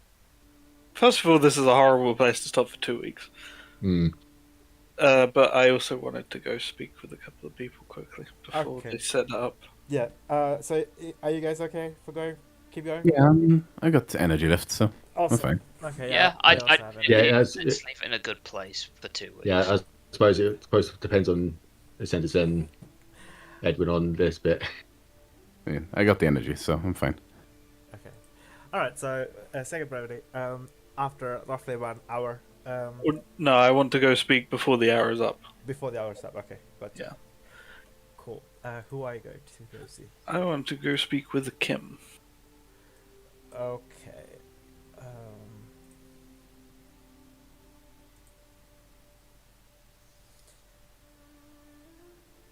All right.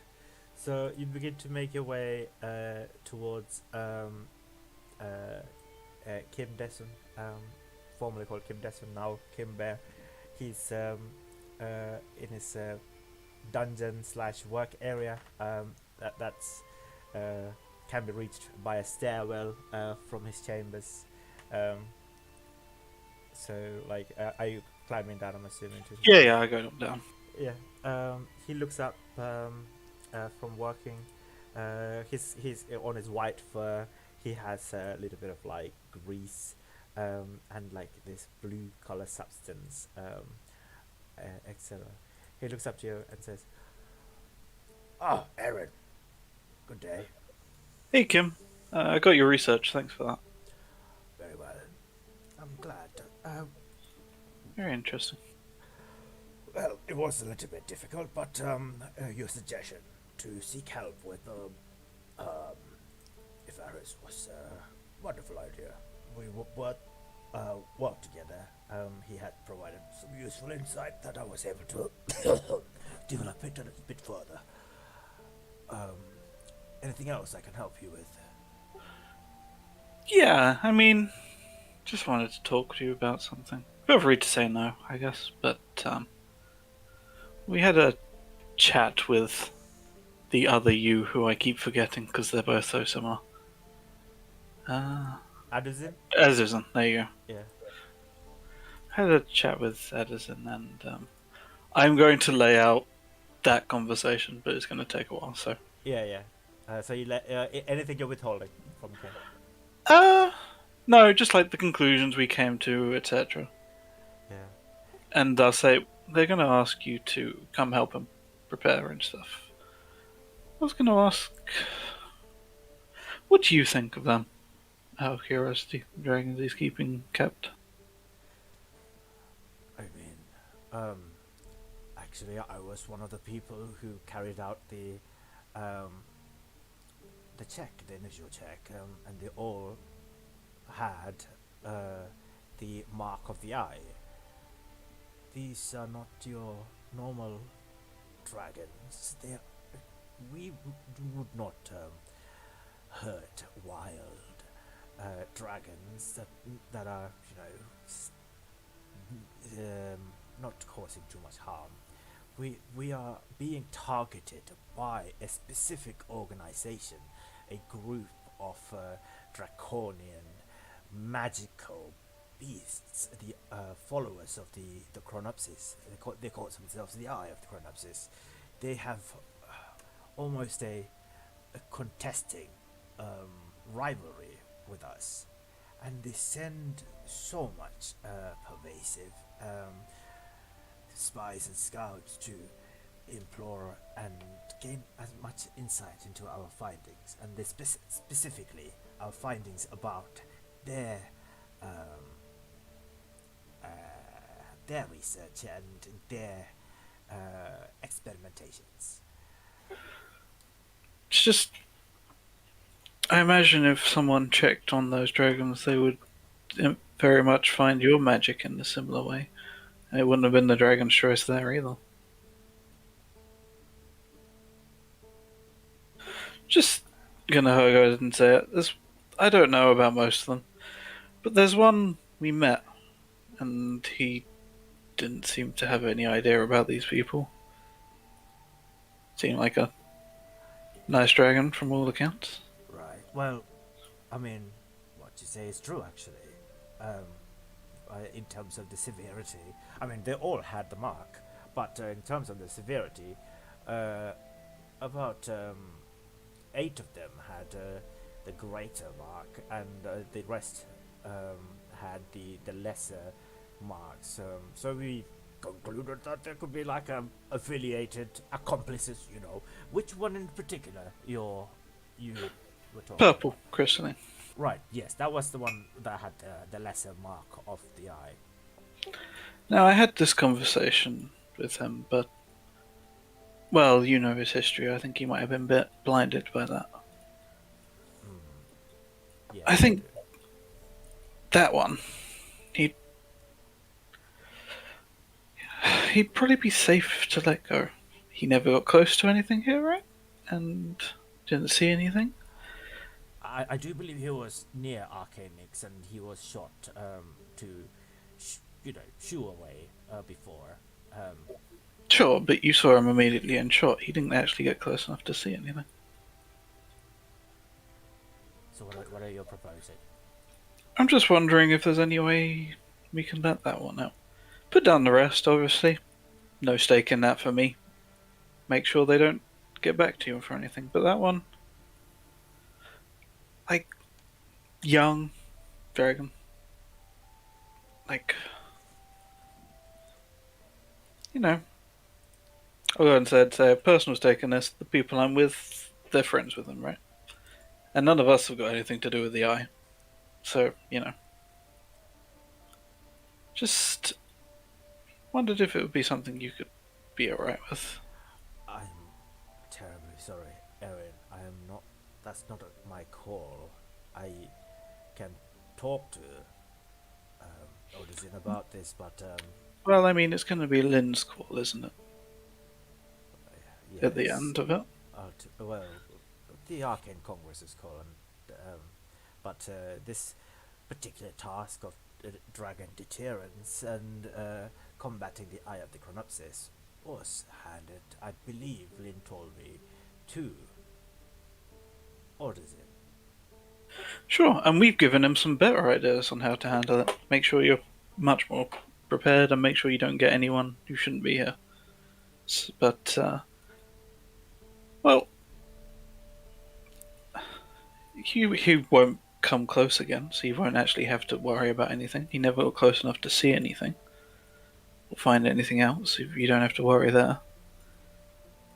Like, I feel like you're gonna piss off other dragons, you know? If this comes out, you know, that you were controlling dragons and you let one go, you know? The one who had nothing to do with it. She does air quotation with nothing to do with it. And then you don't get, you know, anyone else coming to try and sniff around your stuff because they suspect you of doing more than you're actually doing. I understand what you say, Aaron, but we cannot appeal on behalf of a dragon within the Arcane Congress. It's not like a court. The dragon clearly attacked villages. The dragons clearly harmed the citizens of Rondare. So you have reports of the purple one attacking? I do believe so, yes, I'm afraid. It might have been provoked, it might not have. Maybe it's in nature, maybe it's not. I cannot say. But I will do my best to try and talk to the other members of the Arcane Congress, but the likelihood of the survivability of the dragon, from what you say, is very low. But I will certainly try. I mean, you haven't got much information of the Chronipsis. There you go. Of the Chronipsis. Maybe put it like they've left a mark on it. Why don't you leave a mark on it? Find a way to track it, to scry on it. It might lead you back and give you a bit more information. Like, it's young, it's not that smart. Maybe not like any of the old ones you've caught. Make him into a double agent? Yeah. You know, make sure you might not even know. Just get a way to track him, a way to scry on him, a way to keep tabs. Might give you some more information, right? I mean, it's certainly possible. I can certainly discuss that with the other members of the Arcane Congress. But Yeah, it's just making the case. If I it doesn't will work out, it doesn't work out. But I feel like that one should have a chance. Everyone should have a second chance. roll an insight check. 14. You see that this has resonated a lot with Kim. He stares at the floor for a few seconds in quiet contemplation before looking back at you and says, "That's true. Everyone does deserve second chance."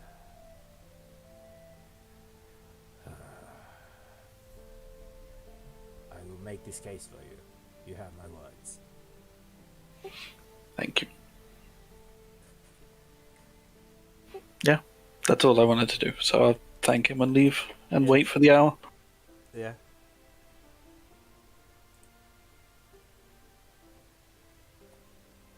Alright, so yeah, after an hour goes... Oh, sorry, did you want to say something? Does this place have anything like training rooms or whatever? So you guys were at the Eldest Rest. Sure. So the Eldest Rest doesn't really have much of like a training room per se. Like fair enough. The Sun Spires has like dueling rooms and stuff like that on the rooftop, etc., and training rooms. The Eldest Rest is more like a scholarly research facility. Gotcha. No, then you probably just find that pacing for the most part, mere part of the hour. Yeah. So as the hour approaches, Adazin, the Archmeister Eupharis, and Erkin comes to the Elder's Rest, to Aduzin's chambers. I guess that's kind of like near where you guys are currently staying, right? Probably. Sure. Yeah, sure. We're in an undisclosed location because Hovering know. around. I mean, like, let's just say that you meet. He told you guys to meet up after an Yeah, hour. fair. Yeah. He comes back and looks at you all and says, so actually, as they're coming along, you see that Kim is discussing fervently with Udizin and Ifaris, and they quiet down as you all appear. They three appear in front of you guys, and Kim looks at you knowingly and nods. And the Archmaster Eupharis is carrying a large chest with him. He's kind of like hovering by his side, like a few feet off the floor. It's locked chest. But it smells horrible. It smells of like basically dung, just foul smell.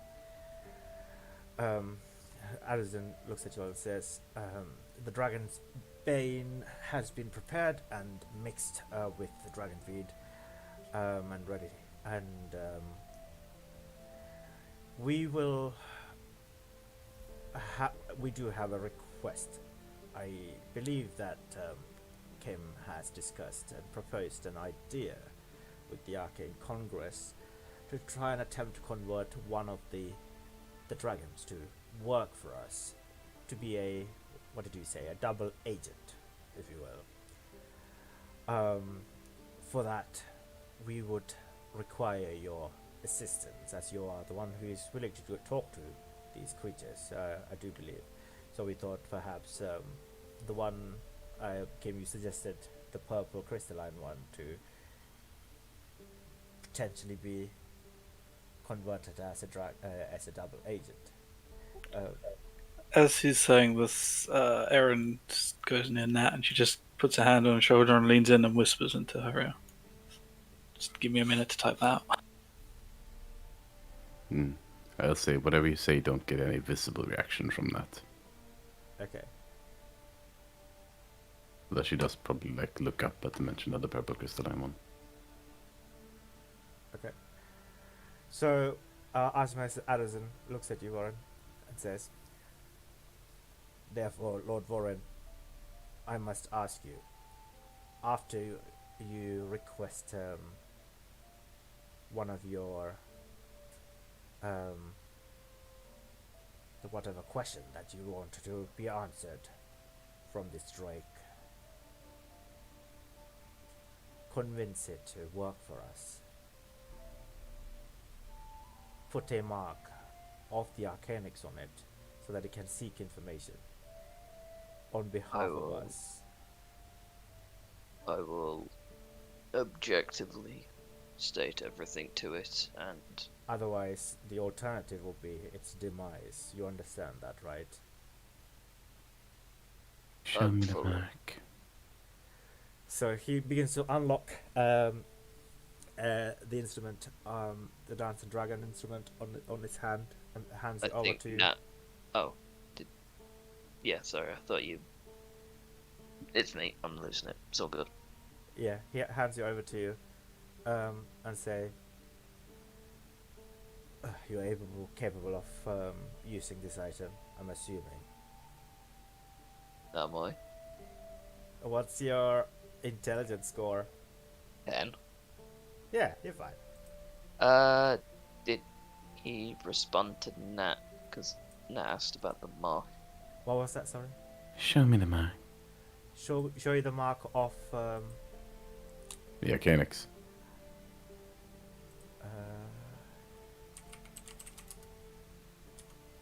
I don't know if they have like a sigil or whatever.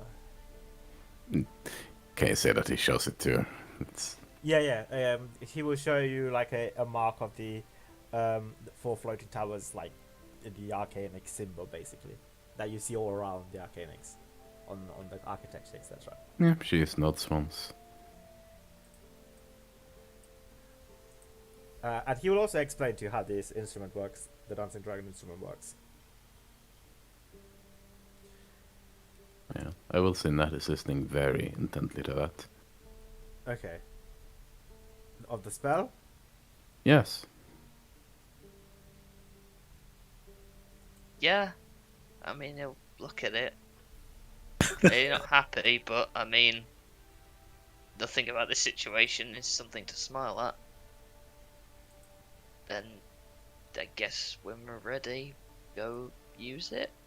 Okay. Nat, roll an arcane check. I will say this is probably one of the most important arcane check you can roll in this campaign.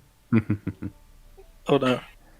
Yeah, well. And am I able to use my luck roll on Nat's roll? I don't know. I mean, Nat can use her own luck roll, right? Should you wish. I feel. I mean, I'll use mine first, and then if that doesn't work, Aye. Well, I'm not sure this is gonna work. I don't know. Luck roll isn't really for this sort of thing. No. Fair. that is more for, you know, Yeah, circumstances. and yeah, to events and give, stuff. Okay. not to give advantage or anything like that. Yeah, well. So just straight luck arcane Nope. check. 9. 9. Okay. You begin to catch glimpses of the arcane magic. It's a 9th level spell, a dragon binding spell. You can bind up to, I do believe. Yeah. I'll just roll for it. Okay, you can bind up to 16 dragons. Fair enough. At a time, but like less so if the dragons are more potent. We'll say she's basically just trying to memorize every single detail she can about it. Okay, I would say maybe 9. You have figured out about like 25% of the spell. Yeah. But they've worked so hard on this. Otherwise, it's a difficult. Of course, spell. she doesn't expect to understand it as much as she's just trying to memorize anything she can. That's why. If you had passed or if you had critted on this roll, I would have given you this spell. Fair enough. Oh, or maybe some other day. Okay, so Erin, have you finished the whispering? Yeah, do you want me to send it to you too, just so you know? Oh yeah, yes please. Thanks.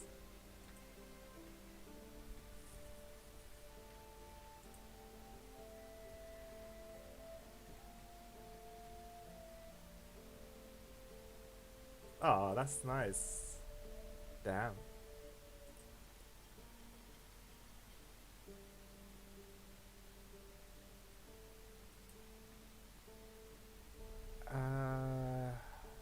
That's gonna be even more of a difficult. I know, but check. yeah, she knows what she knows for now. That's enough. Okay. That's mainly where her mind is at. It was more Okay. that kind of explanation than anything. That's your thought process, basically. Yes. I see. Okay, gotcha. All right.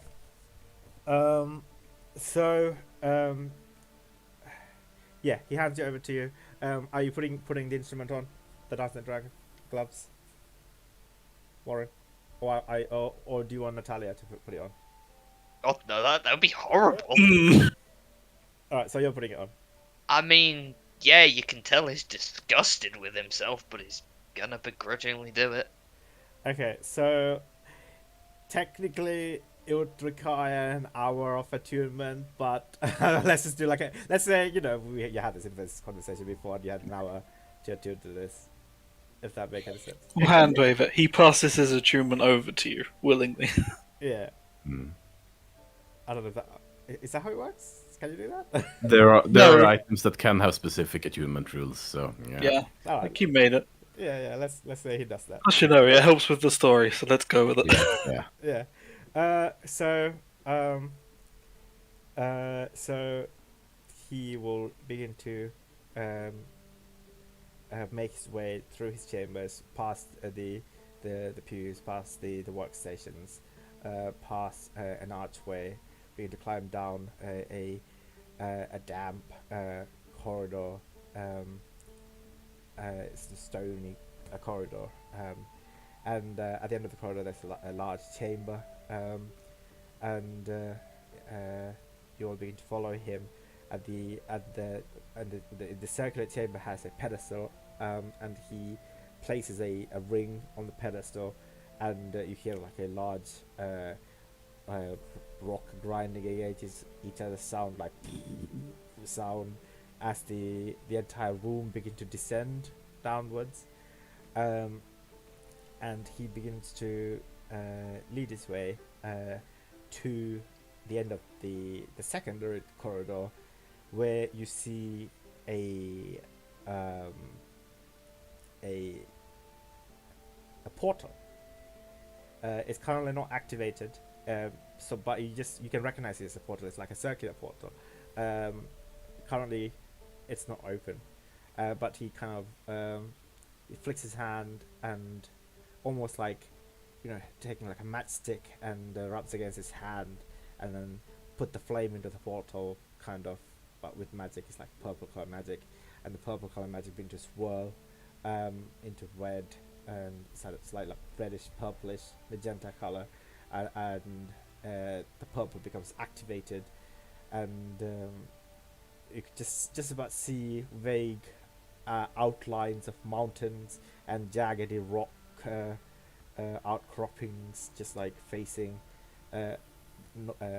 away from you guys, as well as some shapes moving around from the other side through this like fairly thick layer of this red and purple color. And he looks at you and says, "Well, you have 2 minutes." Okay. I will basically stand right at the precipice and wait for Nat or whoever actually is coming through. Yeah, she moves up to stand beside you. Yeah, and then go through. The others are waiting outside with the feed. So Yep. yeah. Okay. So you go through, and you see. Okay. So you see a large, kind of like a peninsula that you're in, and there's this rocky, mountainous like cliff that are like encircling this peninsula, and there's the open, vast open ocean beyond that rocky cliff, and this landscape is horrible. It's barren. There's not much trees. There's cracked floor and some cracked granite floor. You can see lava begin to spew out. There's obsidian everywhere. There's these sharp, angled, large obsidian pillars have erupted, and on the outskirt of this peninsula. If you want, you can roll a nature check. Mm-hmm. Also, I'm saying that sounds vaguely similar to something we've had this guy before. You had what? Definitely doesn't sound at all similar to what happened when that exploded.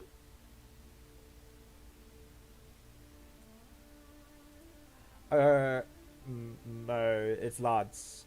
I know. I just got the same vacants. Oh, right. Like yours were like obsidian, or like twirling spires of obsidian erupting from the ground. These are like large pillars of angled obsidian from lava, basically. Nat, so Warren, I haven't got a clue, but Nat is a little bit more flirted about nature. So this is.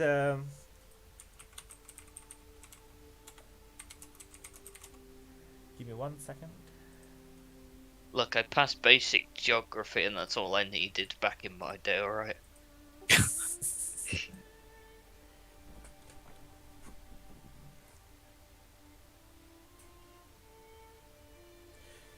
Your best guess is that it's east,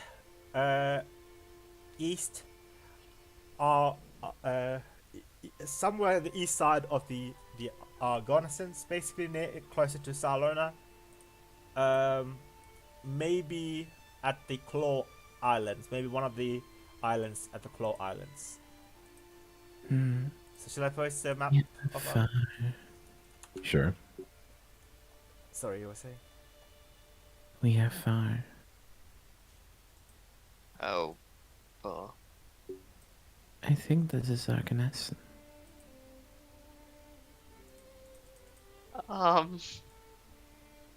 Yeah, that's just. I feel like that's a fair one to. Yeah, no, you can tell he's very surprised at that. Wait, what? Huh. Hmm. Okay. Where, So you see a few meters away from you guys are the 12 dragons. Currently, most of them are sleeping. A few of them are awake and glancing at the sky. They all have these gold and white and slightly yellow runes encircling their snout, their eyes, as though it's blindfolding them, as well as around their wings as well. And Warren, you begin to feel an instantaneous connection to all 12 of these dragons. Um, a strong affinity just surging through your left arm to your mind. But most of them are currently peaceful and sleeping, so it's not as overwhelming. Hmm.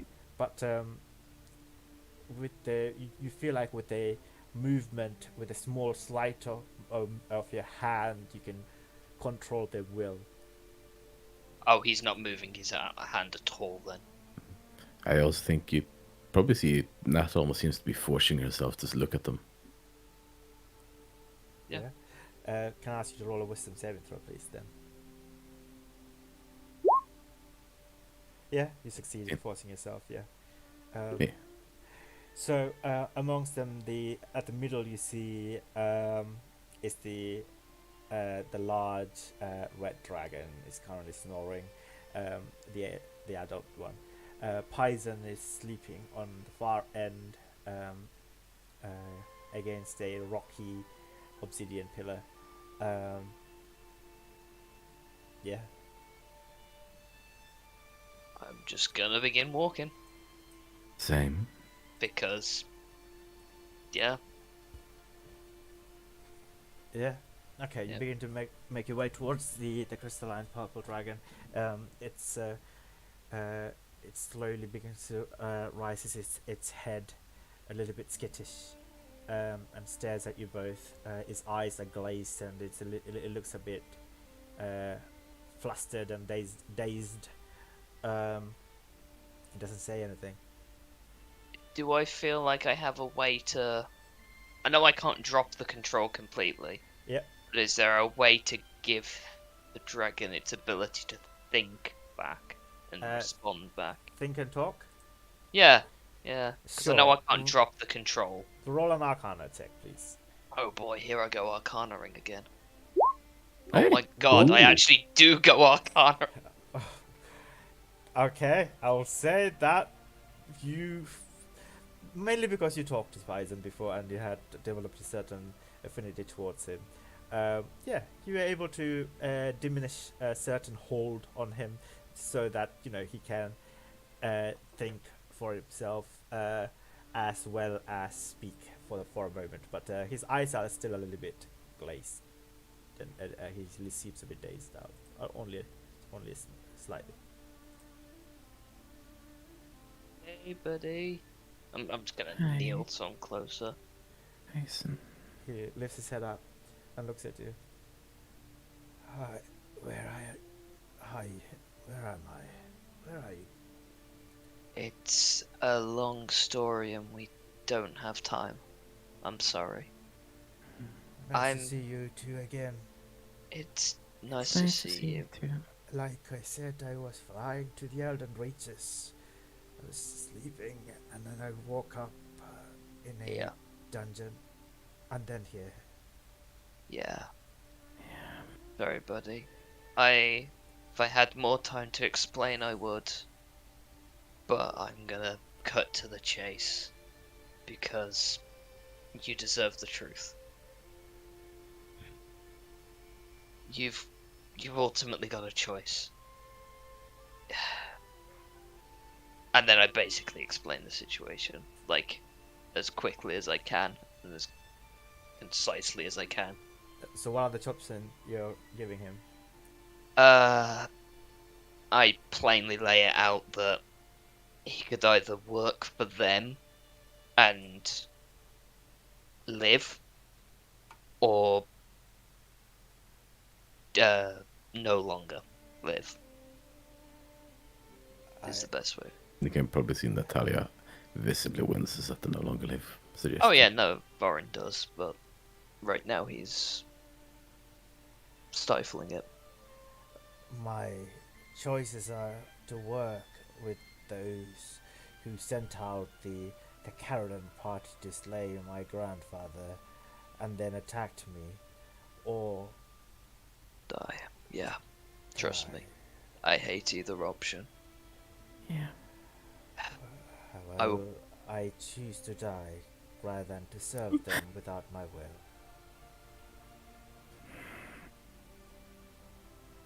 There's. Oh, I'm gonna hate doing this.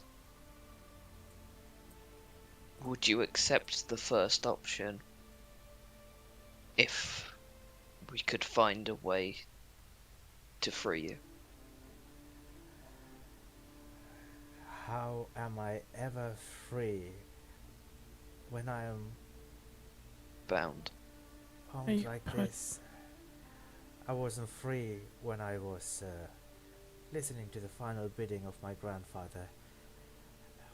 When he told me to find the Carradon party, to give them this prophecy, then it turned out that they had no ears for me. They slew my grandfather, which has turned the eye against me and my mother. And then I found out they were not the adventuring party I was told to seek, but it was someone else. Someone who would save me.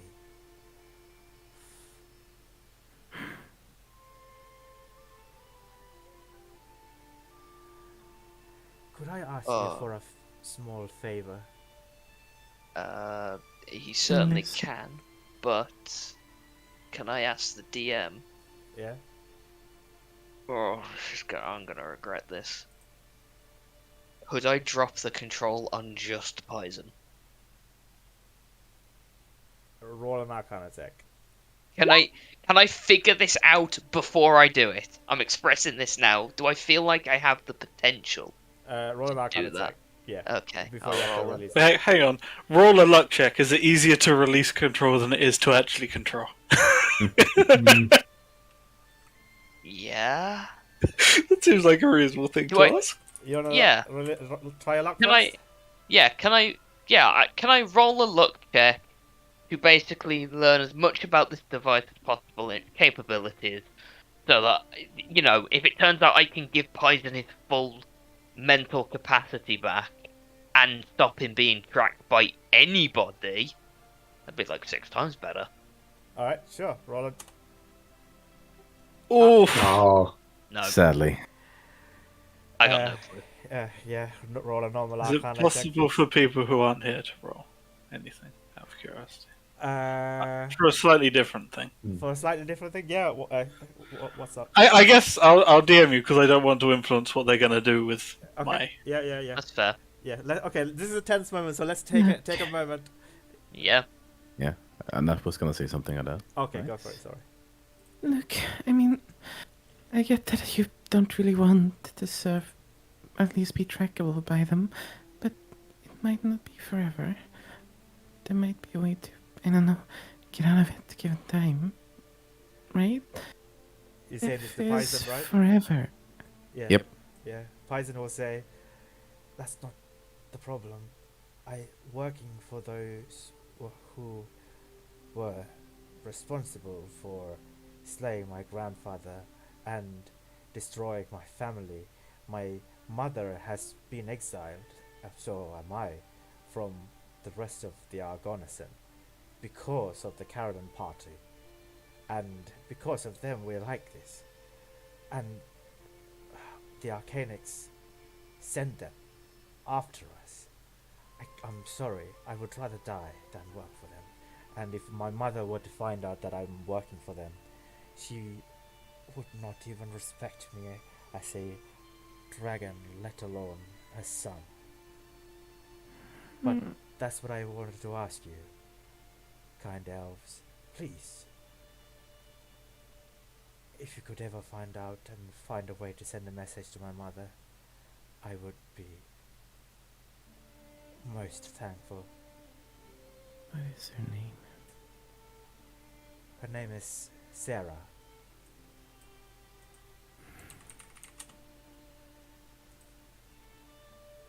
I've DM'd the thing, by the way. Okay.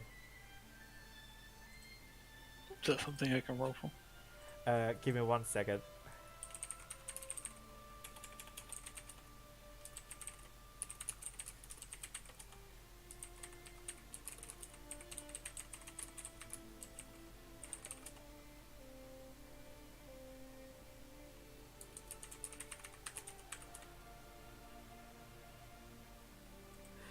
Okay, alright, so I'm in DMs, so let me just address one by one. No worries. Okay.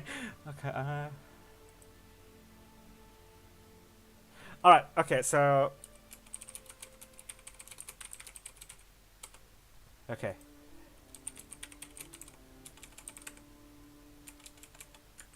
Aw.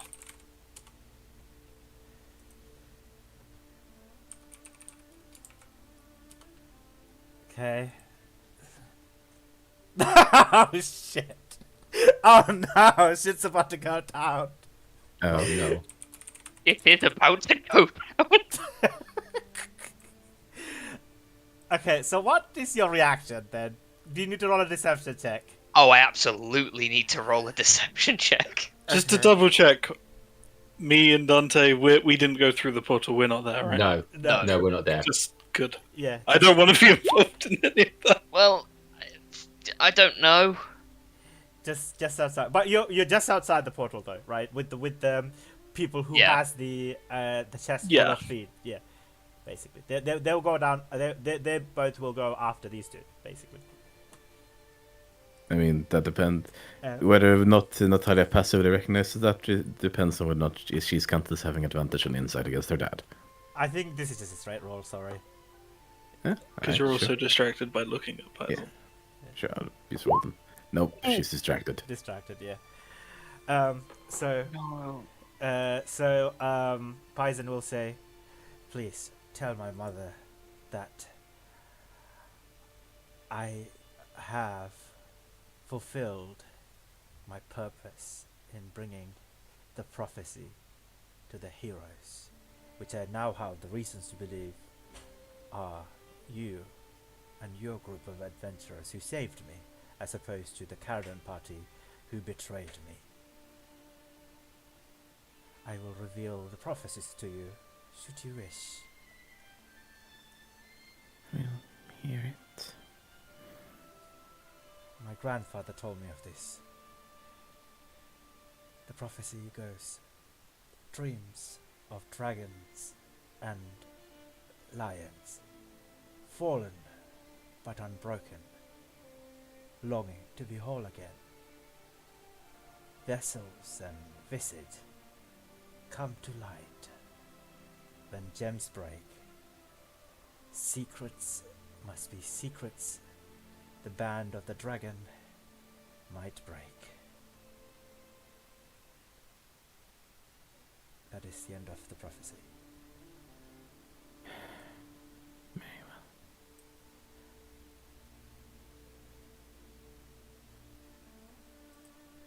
Just... If you truly decided now that I will feel every single moment of it. And that is exactly why I think that with all of my heart I believe that you are the heroes I have been searching for this whole time, as opposed to the Caradons. I don't want to be a hero in that way. I want you to live.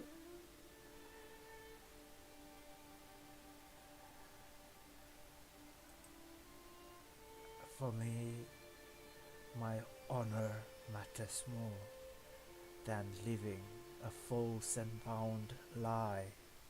I would rather not work for these mages who would control us like puppets, destroy our traditions and destroy our families, send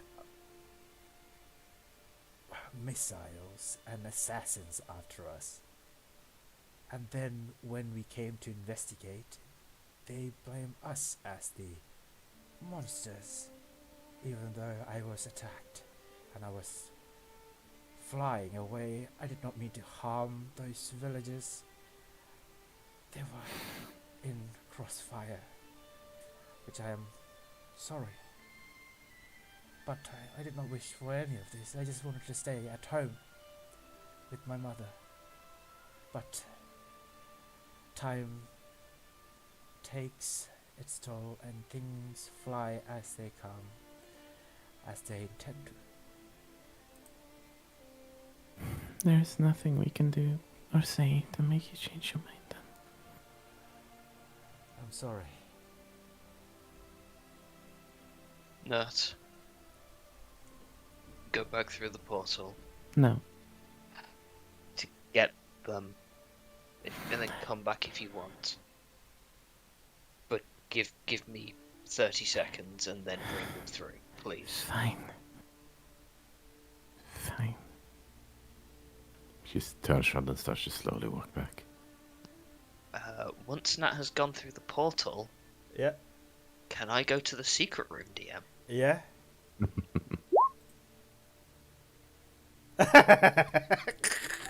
I clicked on your name the second you went to the secret room, so it just opened everything up. I just saw the message Erin sent. Yeah. Anyway, what would you like to do, friend? In those 30 seconds that I've got before everything goes, he will just hug and will say, I never got to see... Well, no. It's nice to know my sister's alive. Whilst I never had any time to spend with you, my dear nephew, know that I will carry your honor along with me for however long I walk these lands. Poison smiles at you as your form gets sucked into the portal as the time runs out after you say that. Yep. We could go back to the general chat.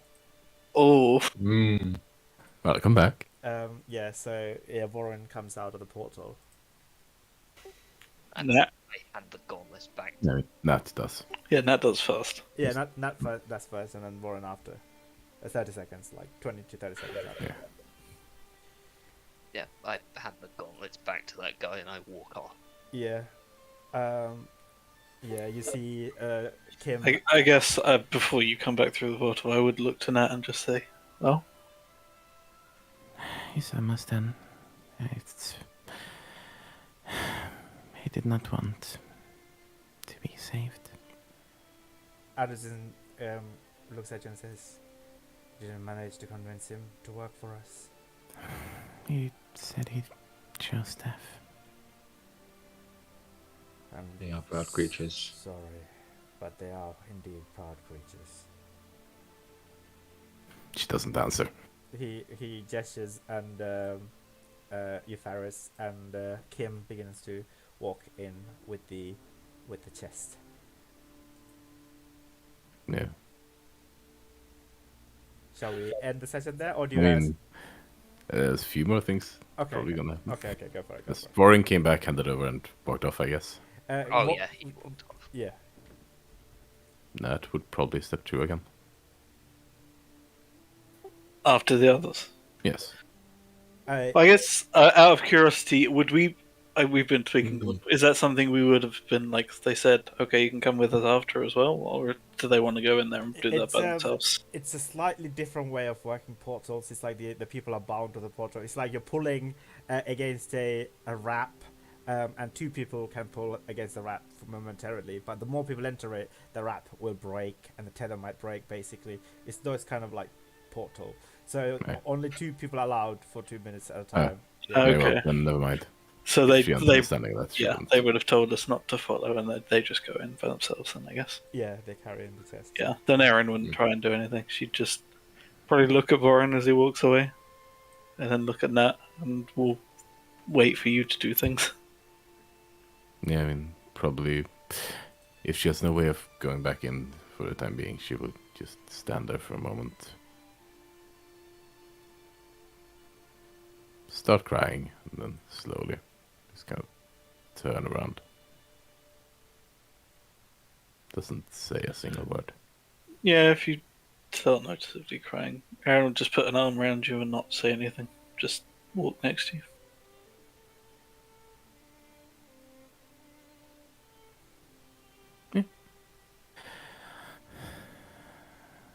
Hmm.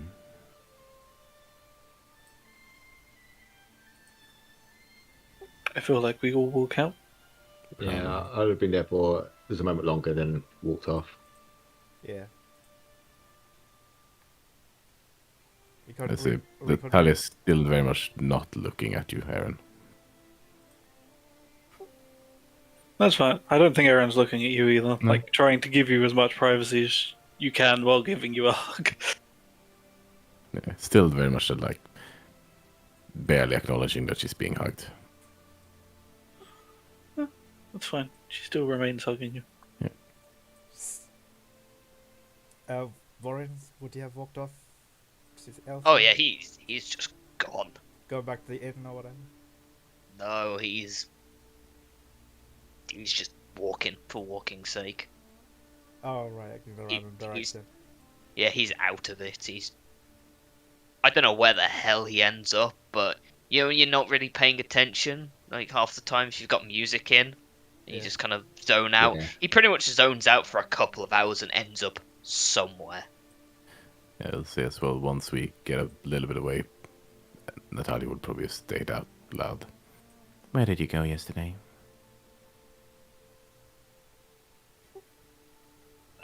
Luke recommended a place to be alone. Is it alone? Just a tree for company. Show me. Let's go see if Luke's willing to take another trip. He will agree to take you both to the island if you, or only you. I assume you want to be alone, so I won't. She doesn't say anything on the mount either, so Well, Erin went there to be alone, so she assumes you want to be alone, so she won't join you. well, to be fair, most of there she'll actually say, If you fancy magic shows, come along, I guess. Otherwise, leave me be. I'll leave you be. I guess. Yeah, have something to read while you're there. And she'll hand you the research stuff she picked up. stash it for a moment then. Oh, damn! Fine, So many take things it. are happening. Okay, Erin and Natalia, go to the secret room, please. Yo! Hello. Okay, so yeah, she hands you the research. Just at a quick glance, you see certain words that are. You instantly click that. Actually, the research is about you. Yeah. Are you reading it? Taking a quick look at If she actually sees that for a moment, she will pause and read it, yes. Okay, yeah. So the letter is from Kim. It says, magic is a remnant either from a seal spell, likely the 12 seal or the 7 seals, binding someone's powers. The effect is likely one of the seal breaking. Alternatively, it could also be an effect, a different effect. Could be an aberrant dragon mark, resurfacing. That are the two conclusions I draw from my research on the obsidian that you've passed on to me. Alright. Fair enough. Yeah, Aaron probably sees this kind of furrow an eyebrow.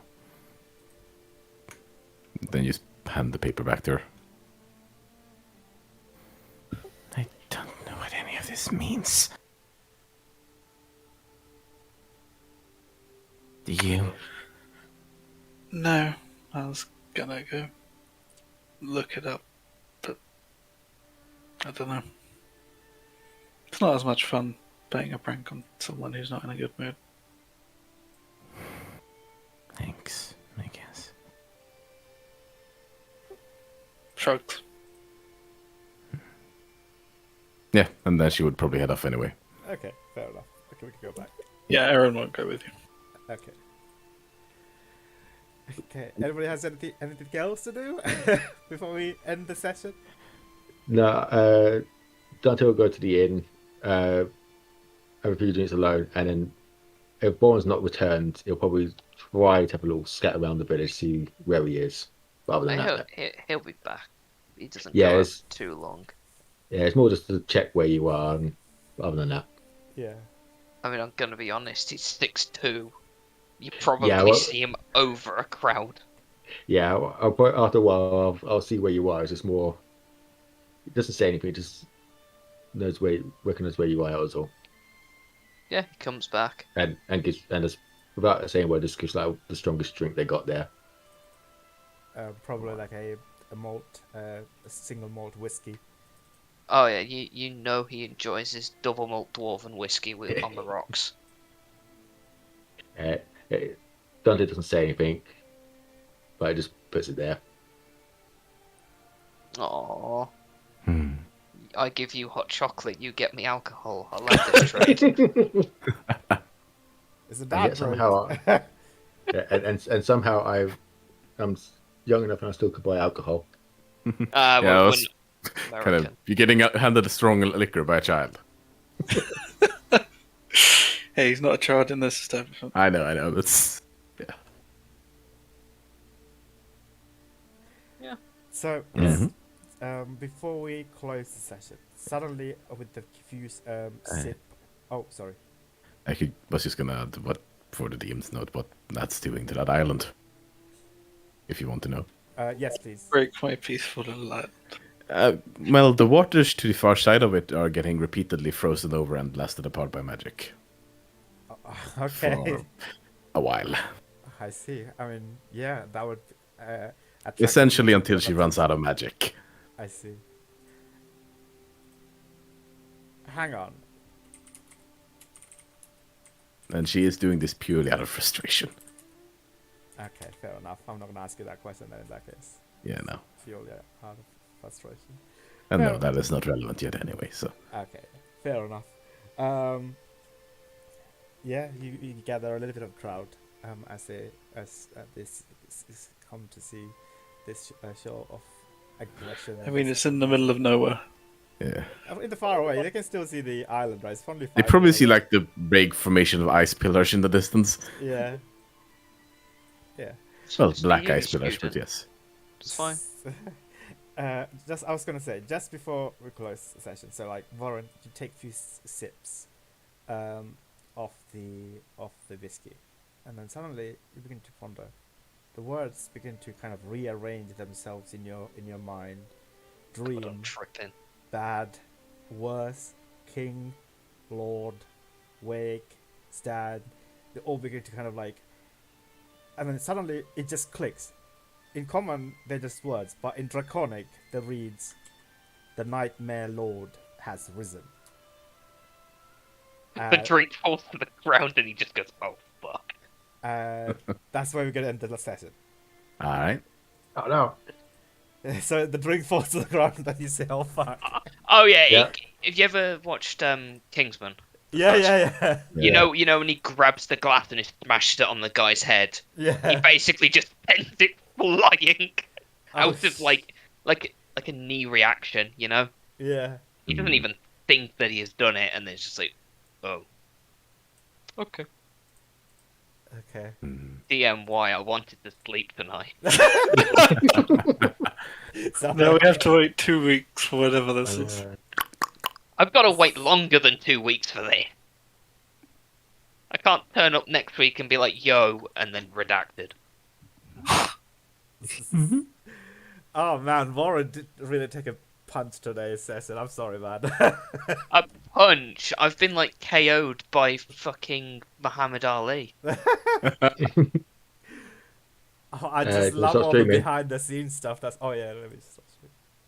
So much stuff that